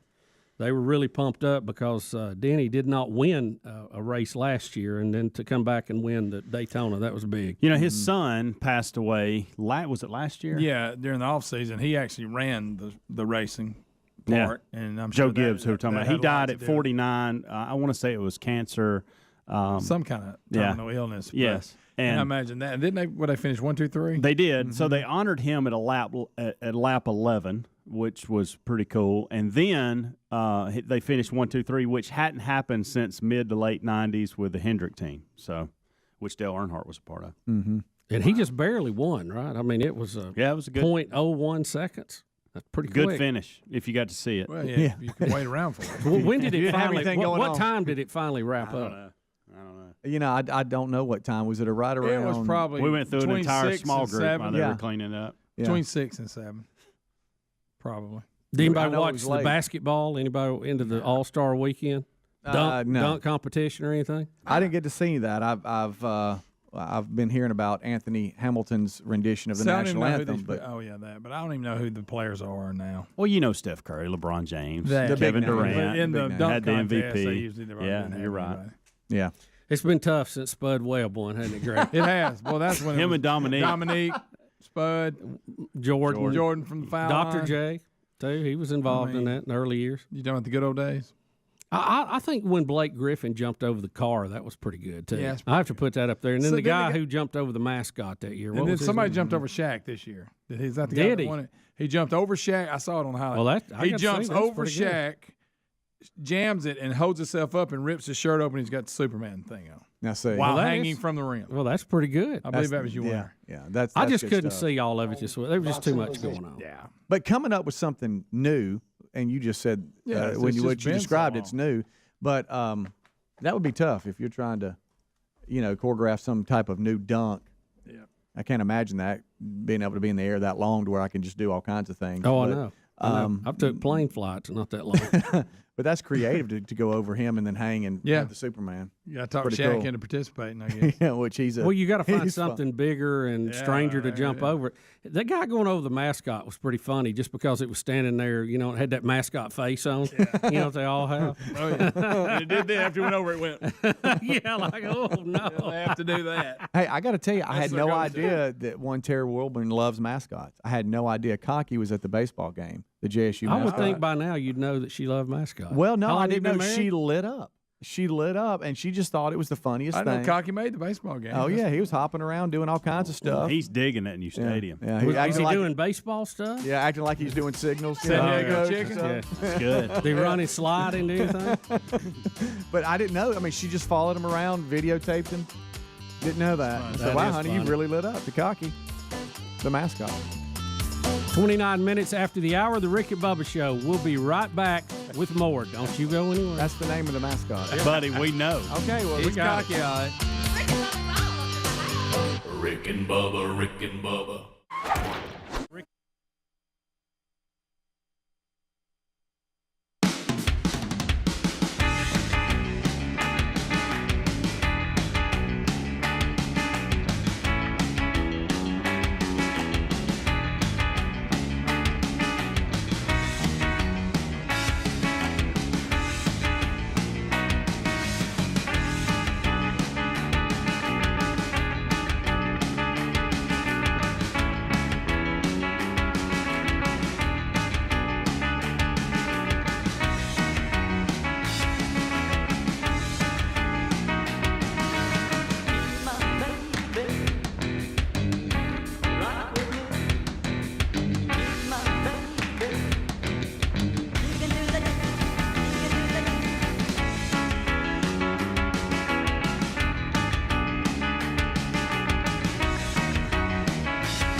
Come on, young Broderick.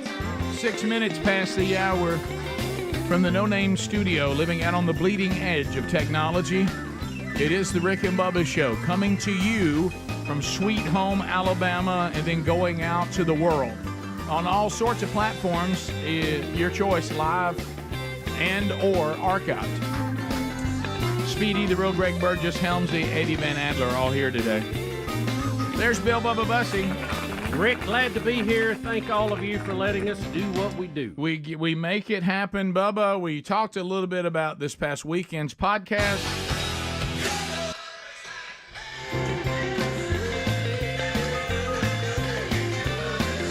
Dr. Joel Walsgog was our guest. Relief19.org, his organization. He was injured by the vaccine. Orthopedic surgeon, or former. He had to give up that practice because of the negative side effects of the vaccine that he felt pressured to take. And also got some, that was back during when they were trying to claim that you only had immunity for 90 days, which was absurd, natural immunity. And anyway, so that was this past weekend, 30,000 different people that have contacted Relief 19 looking for some help. So that kind of ties into an interesting video. Now we go into the world of, hey, can anybody be held accountable for some of the claims that were made about the vaccine that turned out not to be true, and then did they know that it wasn't true and continue to mandate them and force them and promote them and push them, and Pfizer is they're in an Australian Senate hearing where they're being asked about this. Now you're going to hear. Now remember what happened in Australia and how people were claiming that they shut the whole country down and they were all like prisoners and their whole economy for and the everything. Second time in their existence was destroyed. Was They were destroyed. back to their store. So we have a female who's an Australian senator.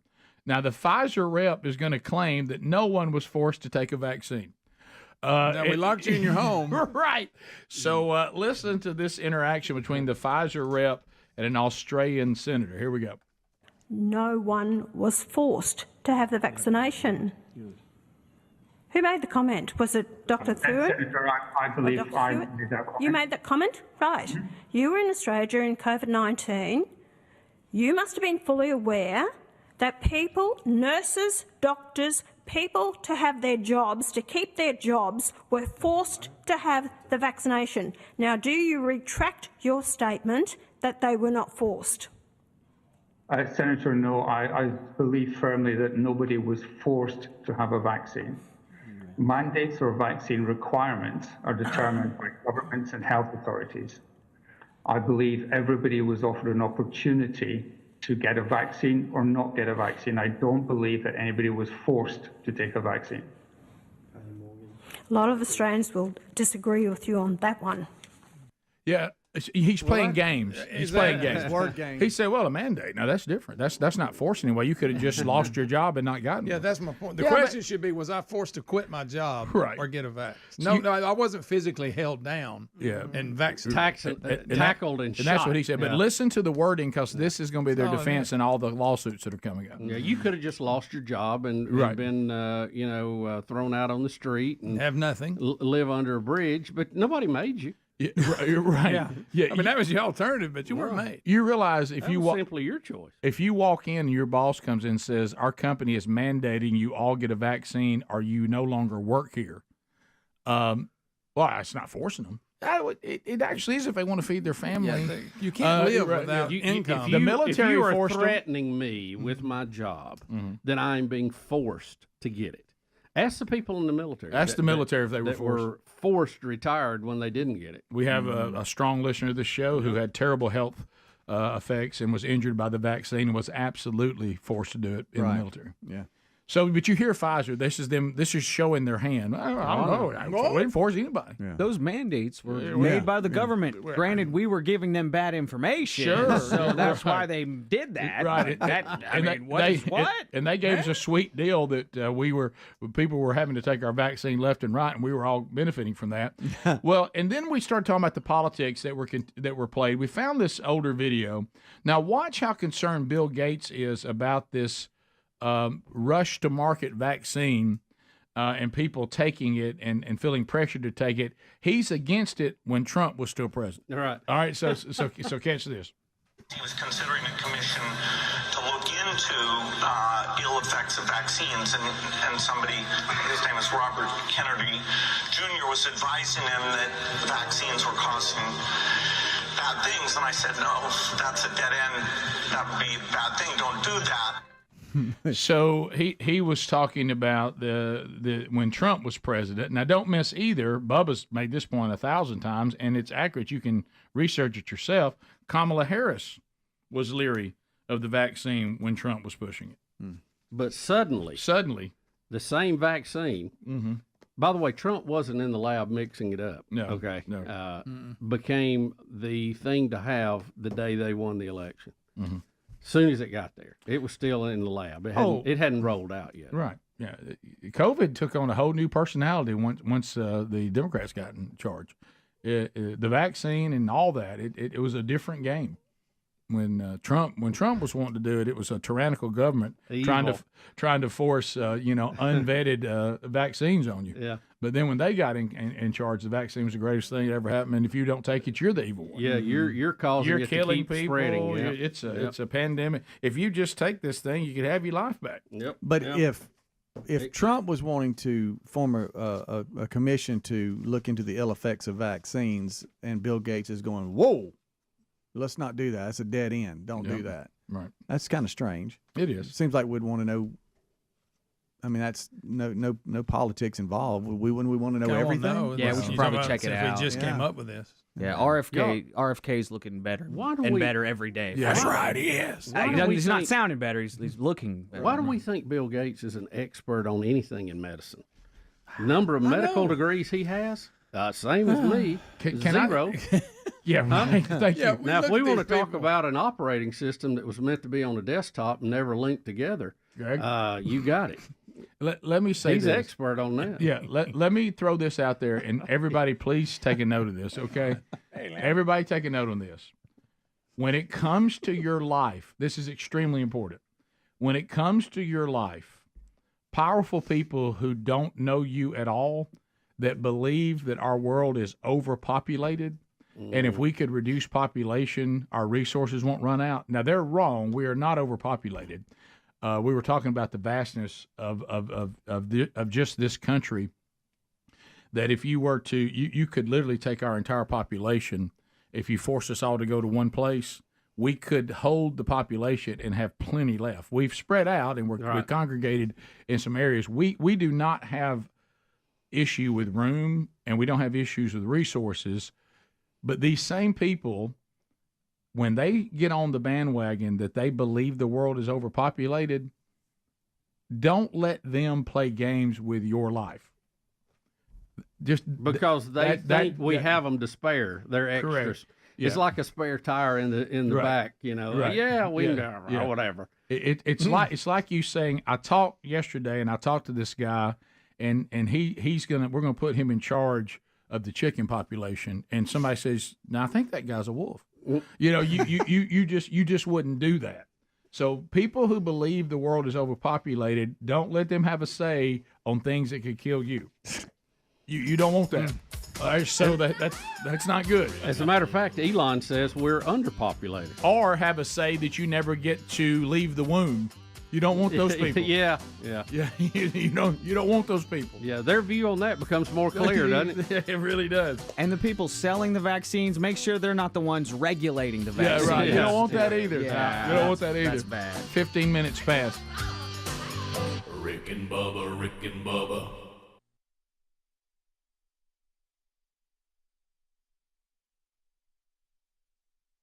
If the Trump administration approves a vaccine before or after the election, should Americans take it, and would you take it? If the public health professionals, if Dr. Fauci, if the doctors tell us that we should take it, I'll be the first in line to take it. Absolutely. But if Donald Trump tells us that we should take it, I'm not taking it.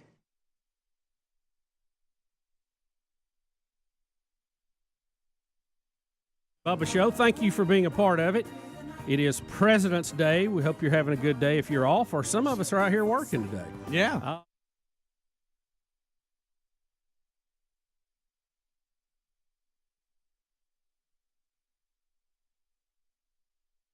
Heidi, what is your talent that you have here? I can recite every president in under a minute. Whoa! Hold on, we got to get our stopwatch So out. you can speed read the presidents, huh? No, I have them memorized. Oh, You have them memorized. In order? do I need to bring them up? Yes, See if in she's order. right. All right. Now, Heidi- we don't know the difference. So Hold on, you no, can I'm fool looking us. it up. We're But gonna make this official. But I want to hear what you can do. Yeah. I want to give it a shot. So Heidi, fire away. You're not hold wait a on, minute. Bubba. Oh, there's Nah. You're not going to be able to track it that quick. How are much you? you want to bet there, pal? How many we got? What do we got? 45? I got them listed right here. Hey, fire it up when you're ready. Going on you. Clock's going on you. Yeah, I've got it sitting we over here go. too. 1, 2, 3.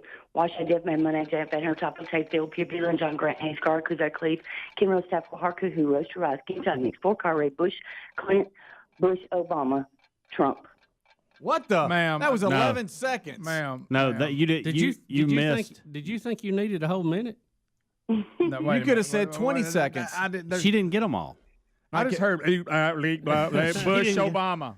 She didn't get them all. Heidi, you got a minute. Can you make it a little slow more it down? intelligible? Hey, you've got 45 of them. How about let's don't even time you and you just tell us all of them. All right, yeah. Trump. What okay. it is a teacher had taught us to abbreviate each name so we could remember them during a test. And so that's what it is, abbreviations of every president from beginning to end. Like how are you well, that abbreviating doesn't count. James Buchanan, say? Complete foul.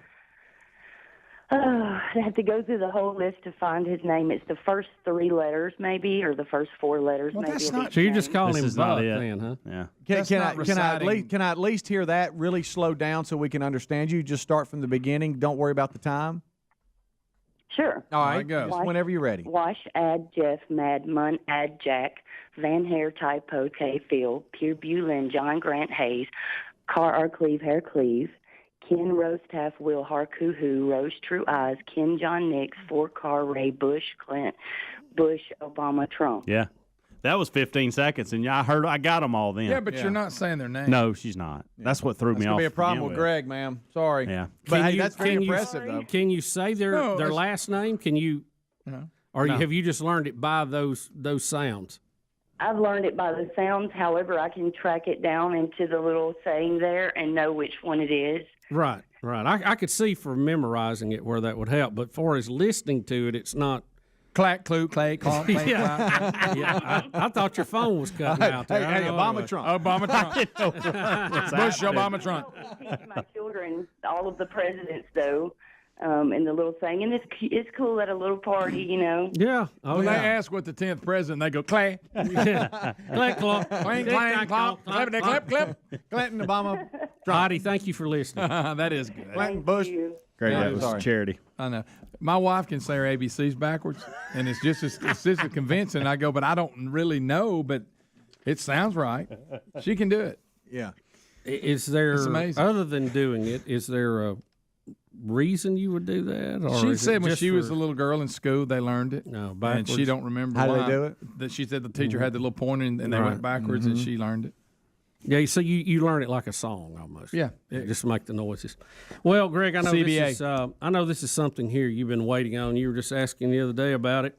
Disgraced former Congressman Anthony Weiner has been released from prison. You know what I call it? Has been released from prison. Okay.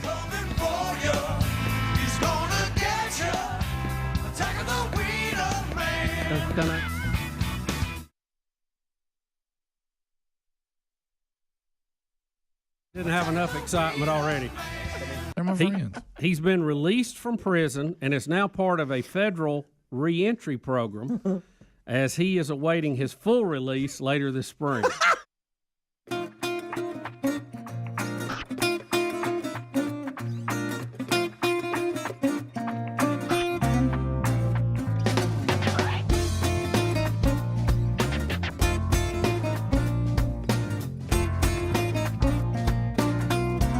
That's right. 21 minutes past, still here. Thank you for being with us today.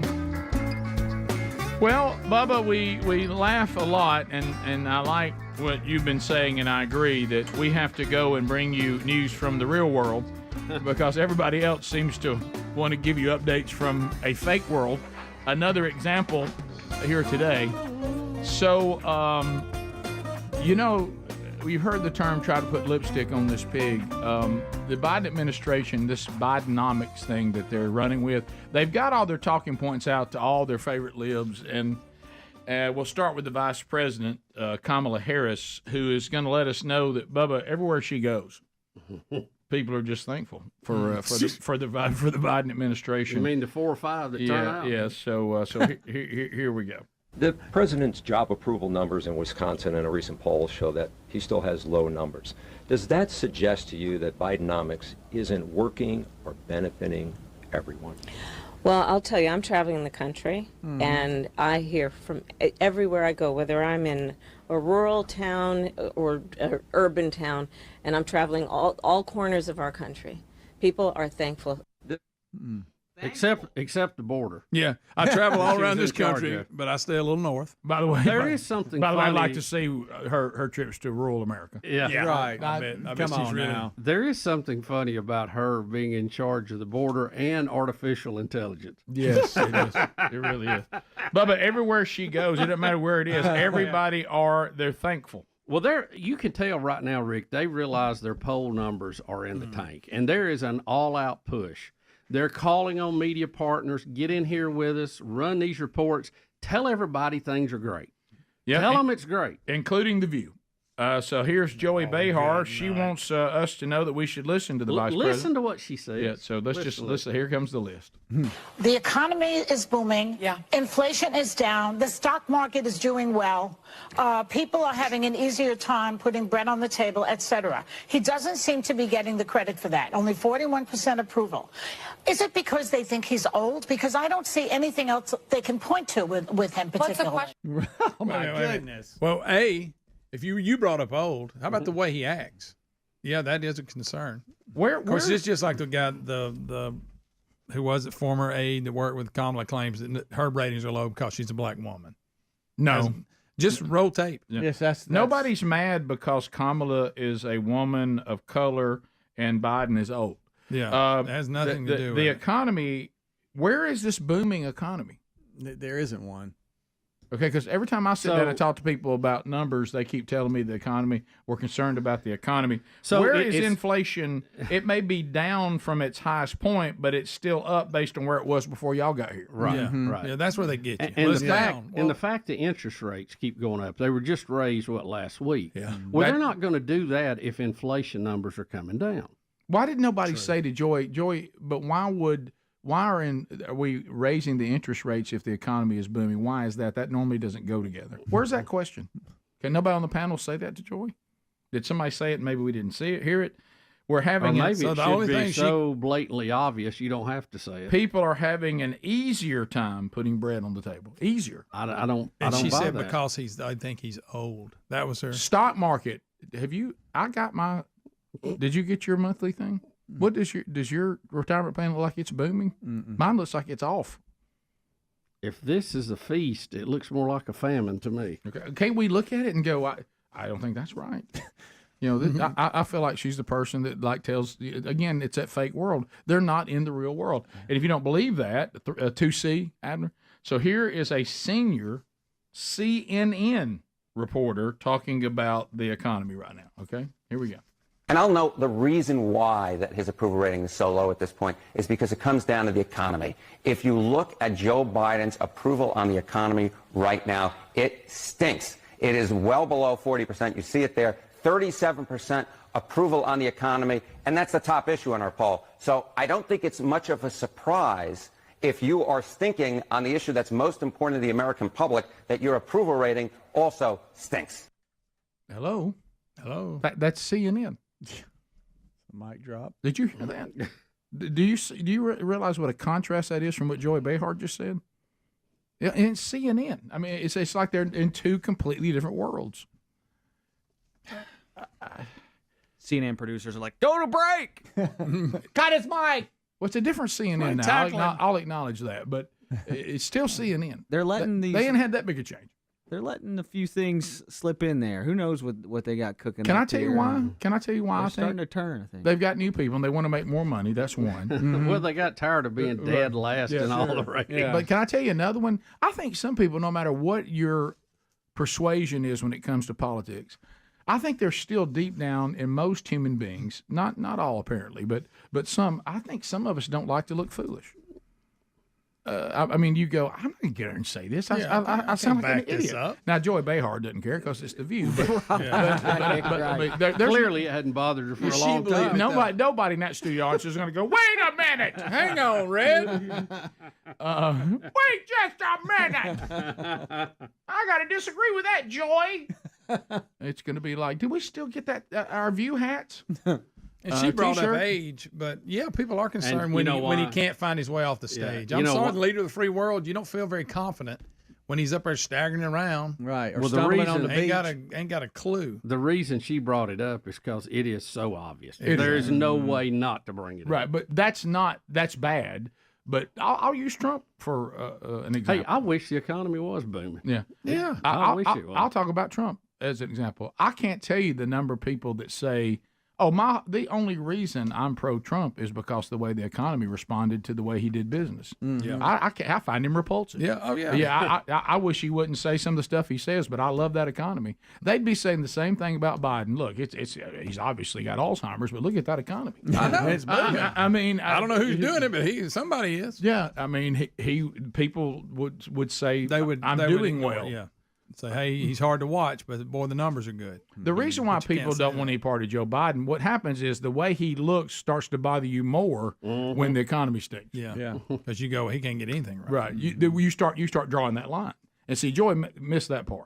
Yeah. None of us like to see an old man stumble around. He's running the free world, but we really don't like it when we're drawing a line to the way that looks, and it looks a lot like the economy. Yeah. Then it really bothers us. It's affecting it. What you were seeing there in that B-roll video, if you're watching, Biden ended his week-long vacation beach trip and headed straight back to Delaware for the weekend. Did y'all see that picture of him laying on the beach? Yeah, just laying there. Since taking office, he has been out of the White House 365 days on vacation. That is 39.4% of his presidency has been on vacation. And you know why? Because I have a mother-in-law who has Alzheimer's and I have a dad who has Alzheimer's. And you know what you do? Let's not run them ragged. They need to take a break. Exactly. You can't keep too overloaded. You can't keep them get them overloaded, and you have to be sure that they get to recharge. So I'm sorry. The leaders, and that's what you're watching. The leaders of the Democratic Party, seriously, do they think this is going to happen? That they can win with him? Surely not. No. What is their plan? That's a great question. They have to be scrounging right now, trying to figure it out. And I want to ask a DeSantis question too. Okay. He has agreed to do a debate with Newsom on Fox News. Newsom's not running for president. Why is he debating? Because he's going to run for president. He's going to run for president. Rick and Bubba. I'm sorry. Re-entry program. They're my friends. I promise y'all watch. He'll run for some kind of office and probably get elected. And win. Yeah. Yeah, you're right. You know, he's got a weird middle name. What is it? How do you pronounce it? Look at my. What's wrong with you? Look at me. Look at me. Look at me. I know your brother's not here today, but you can't do that. Yeah. Greg, hey, you need save some of that for the kitchen, would you? Hey, have y'all heard me? I know I can list all the Super Bowl MVPs in 30 seconds. Clink, clonk, clank, clink, clonk, clank, clink, and clonk. Now, Brady. Anthony Weiner has been transferred to the Federal Medical Center in Massachusetts into the care of New York's Residential Reentry Management Program. You had me with his middle name. I really thought you knew it. Sorry, bud. This is where he wishes he wasn't part of us. I know he wished he could disappear. He's embarrassed of us. He's our boss. The Brooklyn Sunset Park neighborhood was unable to provide Fox News with Weiner's exact whereabouts, but it is believed he is serving the remaining time of his sentence in a halfway house or in home confinement before his official release. You just can't read it. His middle name's David. Okay. Now, thank you for bringing that or home. David.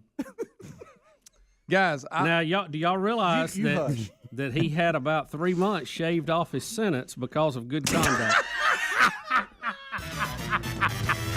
Where you getting this is how it's written, guys. I can't make this up. Let's look at you. How quick did you keep reading? Look at each other? Keep reading, buddy. We're 14. That's it. That's it. That's it. Oh, That's it. Well, that's good, buddy. That's the way to report it. That's all. Please look like he's got his coffee. Guys, listen. Have you ever seen the documentary about him? And during the documentary is when he gets busted, like for the second time. He'd already got in trouble about it, and he had survived it. And he was in the hunt to be mayor of New York or whatever. And all of a sudden it happens again. I mean, and they're doing a document. I mean, you get to see it, and that was stupid look on his face. And he's in there, and his wife, she can't believe it. I mean, this guy's the biggest creep. And that was before they got him the third time. That was just the first two on this documentary. That's when the guy calls him out, and that he's out campaigning. The guy starts calling him out about it. He starts screaming, "Oh, you can judge me! Oh, you can judge me!" and all this. And you need to. How's he doing? I'm like you can judge me. I'm like you, Greg. I think he'll probably run for office and win again in New York. I don't know what he'll run for. No doubt about it. No telling. No telling. Wow. There I am doing it. He's got to change his middle name, but yeah. Yeah, sure. You had me too. I thought you really knew something. Yeah. I don't know if Pulled that's me like in. Slovak. I don't know what kind of name it is, but buddy, stop. Yeah, Greg, just save that for later. Yeah. We're going to break here. We're going to break in just minutes. We've got enough. Somebody just emailed and said, "Is today my birthday? It's Bubba and the Czars." And here comes Adler to make it even better. Did you know about his middle name? No, I did. They call him Tiny Tony. Yeah, I just wanted to show you guys my secret talent.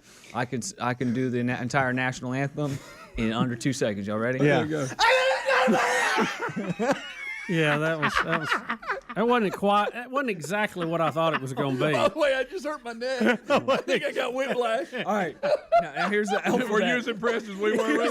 Here's the whole alphabet. Ready?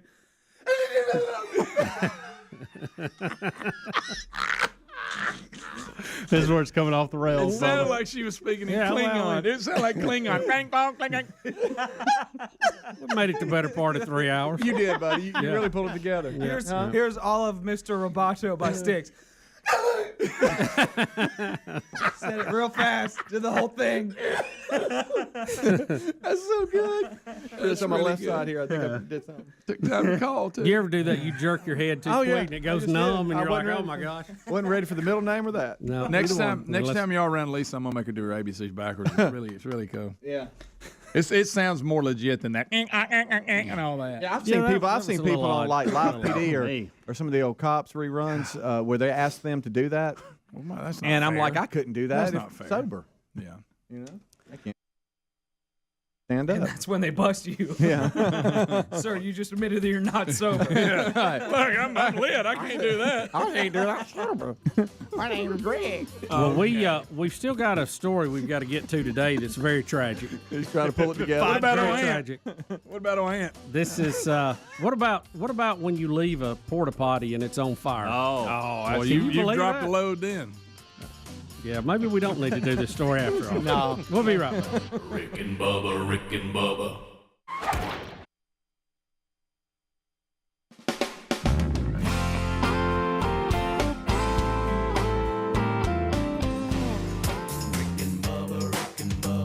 Pass the gravy, please. Rick and Bubba. Ooh, it brings me to Here we go, my 35 minutes past the hour of the Rick and Bubba Show. 866 We Be Big is our number. If you want to join us, let's go to helixsleep.com/Bubba. helixsleep.com/Bubba. Are you sleeping well? One of the reasons it could be that your mattress needs to be replaced, or maybe it was just never any good to begin with. The mattress could definitely play a role. If you don't believe that, have you ever been on the road and you stay at one hotel and you don't sleep really well, then maybe you stay at another and you slept really good, and you're like, wow, the bed there was a game changer. Well, the good news is you can have a mattress customized to the way you sleep with helixsleep.com/Bubba. helixsleep.com/Bubba. They have 14 unique mattresses, including a collection of luxury models. They've got a mattress for big and tall sleepers, even have a mattress made for kids. And then they're going to ask you how you sleep on your side, your back, your stomach, a combination, how firm do you want the mattress, this kind of stuff. And then they'll send it to you. It'll come to the door. And then you go, into the bedroom or wherever you want the bed to be, take it out of the box, put it on the box springs, and you got 100 nights to sleep on it to be sure that you love it. You want to keep it. And if you love it, like we think you will, since it's been awarded the #1 mattress by GQ and Wired Magazine, then you get 20% off. We've already taken care of that. You keep it. If you don't like it, then they'll take it back. So there you go. So get yours right now. Sleep on a customized mattress that was customized just for you at helixsleep.com/Bubba.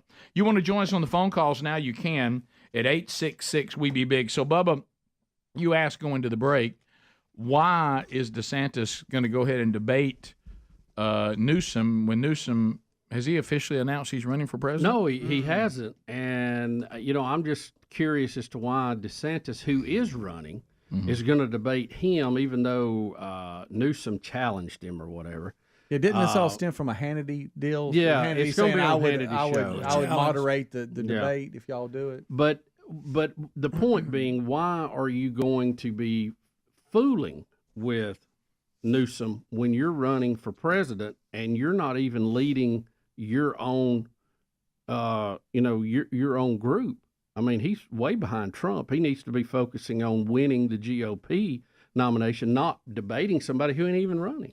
Do you think it just seems like a distraction to me? I'm just guessing here, but do you think that the problem you're talking about, he thinks this will help it? Maybe so. Maybe that's it. That if voters see him just, tearing apart the liberal point of view, you have said it, I believe it, I think you're right, that Newsom is going to be the nominee likely for the Democrats, that he wants to show the Republicans that are not on board with him right now, that are obsessed with Trump, that he can handle debating these big-time libs really, really well, and he doesn't bring the baggage that Trump brings, and I'll be a better choice.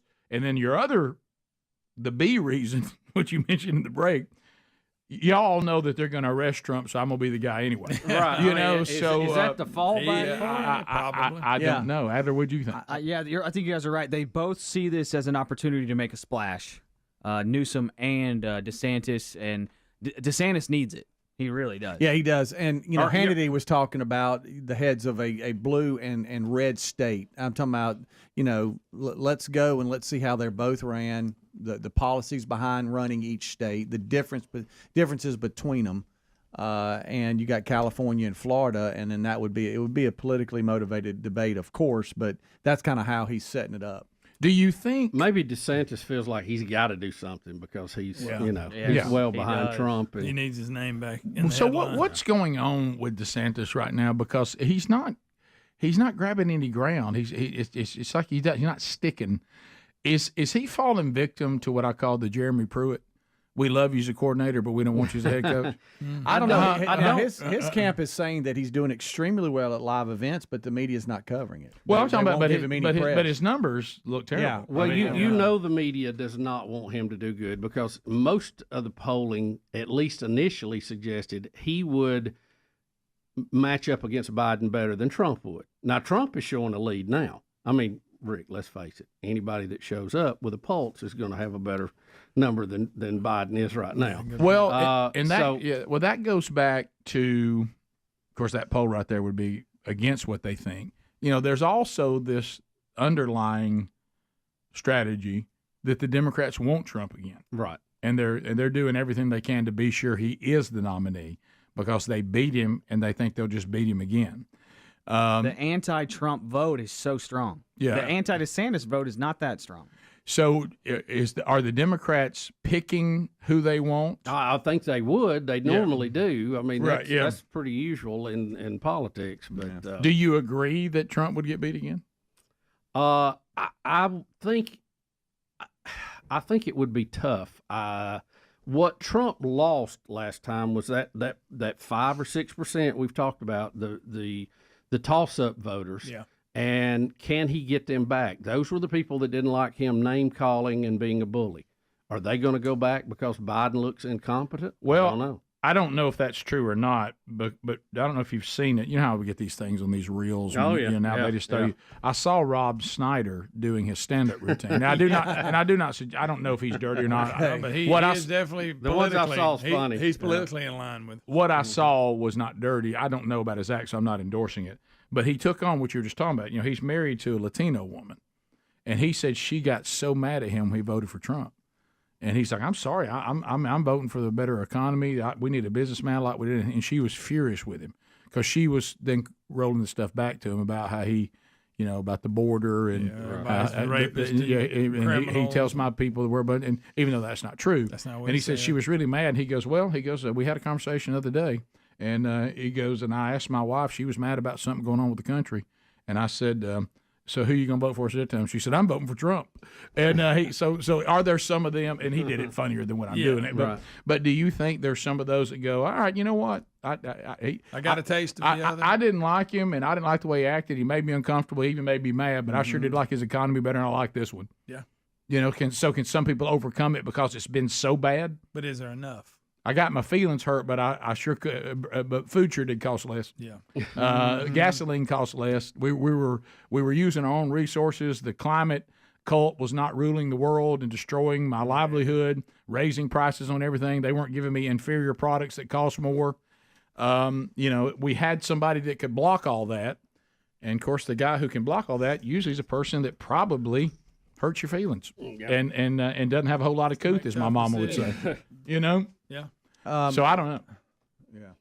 But right now you said there's a poll that shows that that Trump's actually ahead of Biden, right? Right. Right. Yeah. So that's, I don't know. That's one of the things that made the indictment so glaring, because it you know, and Trump pointed this out. He said, you know, I'm leading the president, and it's his DOJ that's indicting me.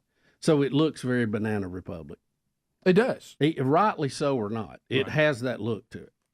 So do you think, because by the numbers, I mean, numbers don't lie, do you think the problem, though, they do. Well, not when it comes to voting. Hillary? Well, I'm just saying. When she got beat by Trump? No, I was going to try to finish, is that by the numbers, Trump got more votes in 2020 than he did in 2016. More people voted for him. The problem is that more people voted for Biden than Trump. But as far as his numbers didn't go down in those that voted for him, they actually went up to 74 million and some change. So really, as far as the Republicans go, is trying to play the game better than the Democrats and figure out how to get those votes that harvesting votes. Well, whatever. I don't know. Well, I don't know. That's what always it the is. question. Has that problem been resolved? Early voting, all that stuff that you know. You are correct in pure numbers, but it's not reflective of the groups who did not turn out for him. Because, again, 4 years in a country with 350 million, the numbers change quite a bit. People die, people come in, people turn voting age. So you have a lot of people coming and going out of the voting pool. But it was those middle of the road female suburban wives, the soccer moms who thought Trump was acting like a bully, cost him the election. Of course, now you can get the emails for all those who said the election was rigged and cheated. Yeah. Well, no, I'm just telling you what most of the other data showed. I don't know. There was a lot of odd-looking stuff, but there was no prosecutable evidence because we never brought any to court that a judge would hear. Right. Even Trump appointed judges. So So that's the. I don't know what you do with that. Yeah, that's the unknown as whatever caused Biden to beat Trump after Trump apparently looked like the economy had done really well. And has the problem that cost him against Biden, has that problem been resolved? Whatever you think it is, you know, that it could be. Yeah, is it ballot stuffing, or is it the suburban moms, or whatever. Yeah. Phone calls are next. Helmsy's on them. 866 We Be Big. We'll chat with you to wrap up the hour. 866 We Be Big. More Rick and Bubba coming up right after this.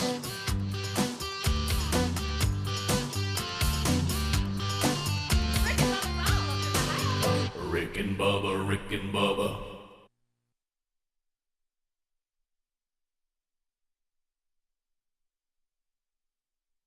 So anyway, so next time you're using your toaster, just know that's more toxic than standing at an intersection. That's one of those reports that I just ignore. You know, Greg, I'm with you on that. I think that's a little weird. I think we're grasping for straws. We ain't got nothing really, no problems. So we're studying toasters. Yeah, is that it? I mean, that's our problem today. Let's get that cure for cancer, and then we'll get back to some of this. Then we'll get back to the toaster air pollution. Yeah. I mean, we know the climate change is a hoax, so that's kind of off. But I mean, these researchers don't have anything really to do. I mean, there's a shortage of serious things for them to really look at, right? Mm-hmm. Oh yeah, toasters. Let's get them out of there. Get them out. Evil toasters. Yeah. I bet they would tell you cooking over an open fire is worse. Oh, you know it is. Mm-hmm. Well, then that's why we got a toaster. It's actually better than what we used to do. Exactly. Slick. You know what I'm saying? Pal. Come on, pal. You ought to I like to get that Eggo out and it burn, and then take me some butter and put it on there. And then put a little syrup on that, and then you got something. Ooh, just a headline here that I thought was interesting today. We had a young lady who left America to join ISIS. She was going to be an ISIS bride. She's from actually Hoover, Alabama, which is very, very close to the studio here. We understand that she now is in a refugee camp in Syria, and she is begging to be allowed to come back to the U.S., saying she made, and I'm quoting, a big mistake. Uh-oh. Really? Yeah. I don't think that they keep it secret on how they treat women, and you kind of, on your way over there, I don't know what you thought was waiting on you. Right. I mean, like I say, they didn't sneak it. I've never seen their PR that talks about how great they treat women. Radical Islam. You just don't. I have to wonder what the upscale upside of it is there for you in that deal. But she joined. It says here she was married to 3 different fighters. I guess they kept getting knocked off. Mm-hmm. Yeah, I guess you have to keep a bunch of them around. I don't know. But anyway, she's claiming she made a big mistake. She has a child, right? She's 24 years old, and we kind of figured this might be the outcome of this. Yeah.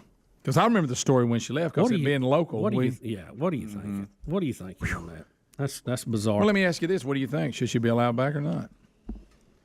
Well, I think she's gone and supported the enemies that we were fighting against. I would say no. How can we trust you? We don't know what your intentions are. You come back, you'd probably be a prisoner, I have to guess. Yeah.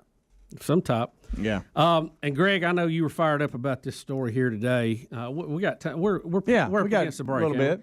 Well, I don't want to get into this. This might take a little longer. The Martina Navratilova story today. We'll put that on the stack for tomorrow. I know you are all about moons. Yeah, we got another big moon. Greg's all about moons too. Yeah. Well, the super. We got to shoot a moon. What did you just say? I thought you asked somebody to go shoot a moon. Oh, shoot a moon. The super snow moon, the biggest super moon of the year, is tomorrow. I thought we just had some. I did super too. blood. Hey, wolf moon. That was the wolf something moon. I mean, but wasn't that supposed to be a big deal? What's a wolf moon? What? Wolf blood. Because you can't January's have a big wolf. moon deal every month. Yeah, I think you can. Because actually. I think February we talked snow about moon. We doubled up on the wolf blood moon. Right. We got a super snow moon on the 19th, the largest super moon of 2019. Anybody's life change. This is the Rick and Bubba Show. Watch more at blazetv.com/Rick and Bubba.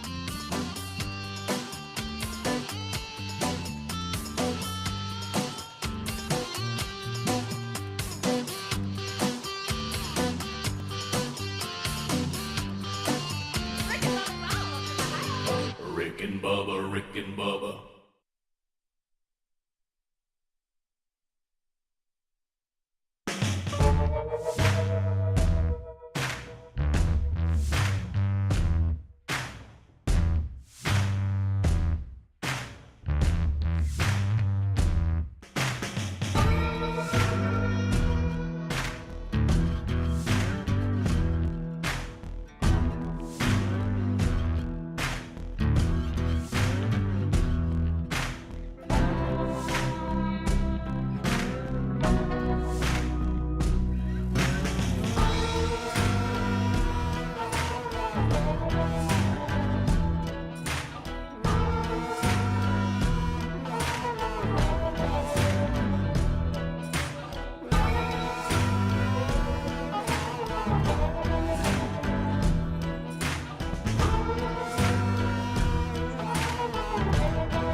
10 minutes to the top of the hour. Rick and Bubba Show. Thank you for being with us. Taking those phone calls at 866 We Be Big. We thank you for being with us today. And there's a line available for you, so catch it. Also, a new edition of Rick and Bubba University, the podcast, now out and available for you. You can go catch it wherever you get podcasts or look to our YouTube channel for the archive. Man Church on the road the rest of this month, and boy, there's a lot. On the 19th, West Mobile Baptist Church, Mobile, Alabama. Tim Ashley will be there speaking to those men as they roll through the men's discipleship strategy. It'll kick off at Hickory Hill Baptist Church in Westville, Florida, also on the 19th. Brian Gunn will be there. Todd Jones, coming up on August 20th. We got August 20th, got three of them going on. Heflin, East Heflin Baptist Church kicks off the men's discipleship strategy in Heflin, Alabama with Todd Jones. That same day, I'll be at Indian Springs Baptist Church, Indian Springs, Alabama, the Village. That'll be on the 20th. And then also on the 20th, Tony Cooper, Stewart's Chapel Baptist Church, Flintville, Tennessee. That's all on the 20th. I'll be at Parkview Baptist Church, Tuscumbia, Alabama, kicking it off on August 23rd.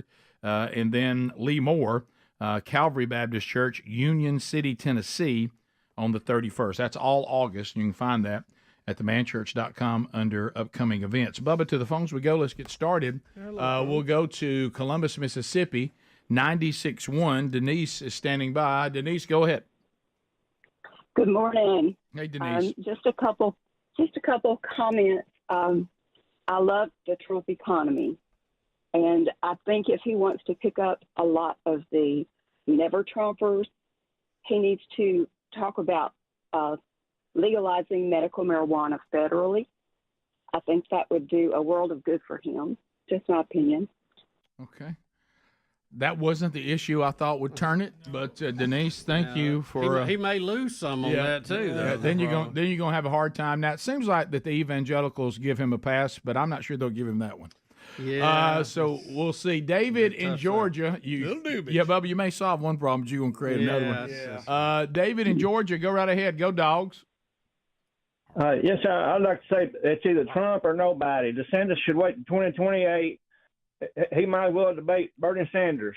I don't know one person around here that won't vote for Trump. And it's either Trump or nobody. I won't vote for nobody if it ain't Trump. Trump. Give him a chance. DeSantis would stay with him. Trump would help him in 2028. But he's just like them Bushes. He just, he's greedy for power, and that's all I got to say. Thank you. Well, let me ask you a question though. What are you still there? Mm-hmm. Do you hang up? Okay. Okay. Yeah, you're still there. If Trump is found guilty in the January 6th, part of the penalty could be he could not hold public office. What happens then? I don't really know. I don't really. It just tears me up inside. They just out to get him. They've been out to get him ever since he come down the escalator with his wife. He don't get paid. He donates his money. I mean, what does people want? He loves America. He loves the flag. He loves the country. It's just like Jesus. They want to persecute him. If we don't get behind Trump. Whoa. David, I'm letting you say a lot of things. You ain't going to say he's like Jesus. I'm sorry. That is over. No. He's nothing like Jesus. He's nothing like Jesus. No, he's like, I didn't mean he's like Jesus. Well, you literally said he's just like Jesus. I mean, you literally said that. Yeah, so. Well, I misspoke. Okay. I know he's not like Jesus. Nobody's like Jesus, but it's my first time calling. I'm a little nervous, but that's all right. No, he's not like Jesus. That's all right. Well, thank you for that. I appreciate it. Now, who are you going to vote for? Yeah, you're right. Well, Bubba was trying to say if he's not available to you, I hope you'll still vote for whoever the Republican. Well, and we have to look back at history, and I know a lot of us forget that, or maybe wasn't around, but Ronald Reagan ran against Gerald Ford for the GOP nomination when Gerald Ford was president. Right. Well, and a lot of people said the same thing. We don't need to be tearing into the, who is the president. Right. So they voted Gerald Ford nominee against Reagan. Reagan gave a concession speech that was so good, people were going, we've messed up. Right. That's when we first saw the great communicator that he was. And then the next time, obviously, he was the front runner right away. Anonymous in Dothan, News Talk 1039. Go ahead. Yes, I tend to agree with what Bubba said earlier. I watched both of the speeches that Trump gave, and he did the same thing that he's done all along. And what he did was he brought up DeSantis, and he called him SOB, except he used the total words in both speeches because he was running against him. And I think it's going to cost Trump because of what Bubba said earlier. Some people cannot stomach him doing that, talking against other people. And that's my opinion. Yeah, it's a flaw, and he would be better off if when he communicates what he does for the country and what he has done and why he thinks that he should continue to get more time as president, and he's protecting the American people from a tyrannical government. That's what resonates. He really doesn't need to trash other people. Yeah, I mean, he really doesn't. If it maybe if the race was a little closer, obviously it's not. Especially right now. people in his own party. It's kind of like you're kicking the guy, way back in the line. It's not going to really help you out. Christy, North Alabama. Christy, go ahead. Hey, good morning. Hey. I loved as a disabled nurse now, but I'm still active. But yeah. I'm the one that calls with the concussions and the bad rec center point. Yeah. But I loved hearing the orthopedic surgeon about the COVID-19 vaccine. Yeah, the podcast. Yes, the podcast. Thank you. I just wanted to let you know that I think you got the website a little backwards. It's react19.org. And did I say if I put relief? That's on me. Yeah, it is React. It is React. Speedy put relief. I don't know why I put relief. Well, when I read it today, I you thought were thinking about Relief Factor. Well, when I read it, when I read it this morning, I was like, botanicals. I was like, Relief 19. Yeah, no, that's on me. I shouldn't. It was a React total. 19. Well, Christy, thank you for that. Yeah. What's so sad is I know it's React 19. I wish you'd say, well, I thought it was. That's what makes it even tougher.